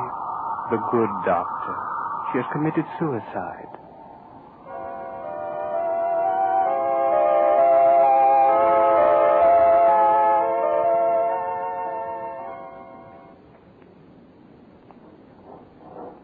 Company! Halt! Ready? Orders of the day. Company A, D, F, and G report to medical officer at once. Company J, M, Q report to medical officer at 12 o'clock. Reserve officers orders report to medical officer within 3 Your regiments, General, they do not quite know what is happening to them, It does not matter, Your Excellency. They obey orders. Come, let us go into your office. As you say. Now then we can speak most comfortably. How many men have been treated? 50. Picked ones. You are satisfied with the results? It was beyond belief. And so you will join me? Anything you say. When does it happen? He gives one of his infernal orations next week in the old hall. With you and the others to help me, I assure you his old womanish ravings will end right there. You'll speak of others. You doubt they will join me? Oh, no. No, all men will follow you. Naturally. To think that you should have made such a discovery. I sometimes surprise myself. And you alone know the formula? Yes. That is why I am so sure of you and the others. It will be most pleasant to know the delights of youth forever, my friend. Have you taken the injection yet? I? No. No, I decided to wait until the results of our test cases were quite complete. 50 human guinea pigs. Now that I am certain of the success, yes, I will do it. At once. Eh? My injection here. Have it all ready. Hypodermic filled? Very well filled. How interesting it looks in its case, General. My immortality. Yes. You would like your youth again now, too? I am not ready. There's nothing to fear. You see? I pinch the skin in my arm. The needle bites for a moment. So, it is done. Do you feel pain? Huh? Pain? No. No. Only a strange warmth in my veins. I feel my blood seems to run swiftly. Your face. What is it? Your face. It is changing. Yes, I feel it. I'm young. A young man again. I told you, young. You will pardon me. How dare you? Get out. No. Let him come in. Nothing disturbs a young man. Nothing. Well, what is it you want? Well, how thoughtful of you to bring me such a beautiful young woman. Yeah, it is about her that I have come, Your Excellency. About her and the mayor. The mayor? Yeah, he is waiting outside. But who are you? Oh, yes, I remember you. Yeah. You are from the village where... this woman. The first to be rejuvenated. Yeah, Your Excellency, Adelina. The very first. The villagers, they send me to ask you. You will help her and the mayor, won't you, Your Excellency? Help? What are you talking about? Yeah. Look at her, the picture of youth. She was dying of old age, but look at her now, young, beautiful. Yeah, Your Excellency. It's so sad. Young, as you say, beautiful. But the devil's brew Dr. Miller put into her veins. Listen to what it has done to her. What? Speak, Adelina, speak. No. Yeah. No, I won't. Stop No. it. Make her stop. No. I order you, make her stop it. Yeah, quiet, Adelina, quiet, my friend. Tell me, you. Tell me, what's wrong with the woman? I tell you, the devil's brew, the stuff that makes her young. Speak, I command you, speak. 1,000 pardons, Excellency, I'm trying to. It made her young. It made her body young.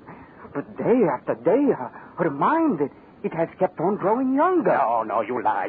Not the injection. It was something else that did it. No, I tell the truth. The mayor, he did the same thing to the mayor. The injection. No, it can't be the injection, no. General, why do you look at me? You took an injection. A large one. Get out. Out, all of you, out! You can't frighten me, get out! Get out, you lie! It was not the injection, it was something else. I'm all right, my mind is strong, out!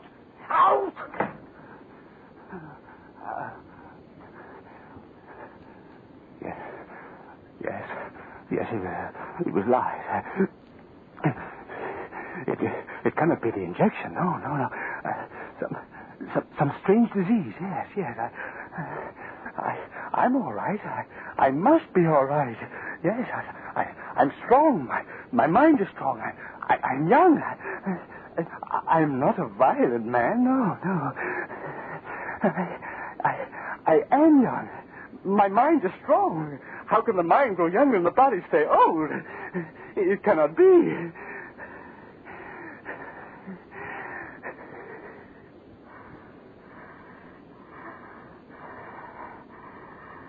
My voice. My head. It spins. Younger. What was I saying? Younger. The room spinning. Where am I? My voice. Strange. These clothes. Soldier clothes.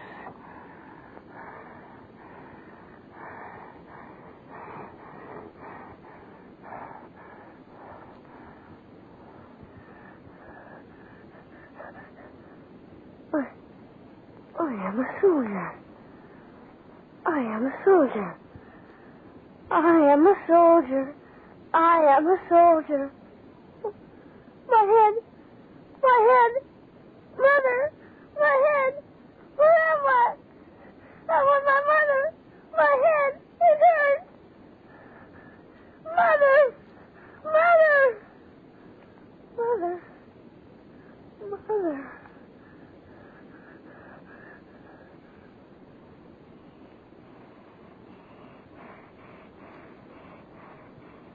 Mama. Mama. Mama.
We heard from had this to say. A laxative should be effective, gentle, close to natural acting. A medicine that can be used with complete confidence. Now, X-Lax has been popular with many doctors and millions of people over the years because chocolated X-Lax is effective. Overnight, it helps you toward your normal regularity. X-Lax is so gentle, so close to natural acting, there's no upset. That's why many doctors and millions of people use X-Lax with complete confidence. X-Lax, the laxative that helps you toward your normal regularity, gently, overnight.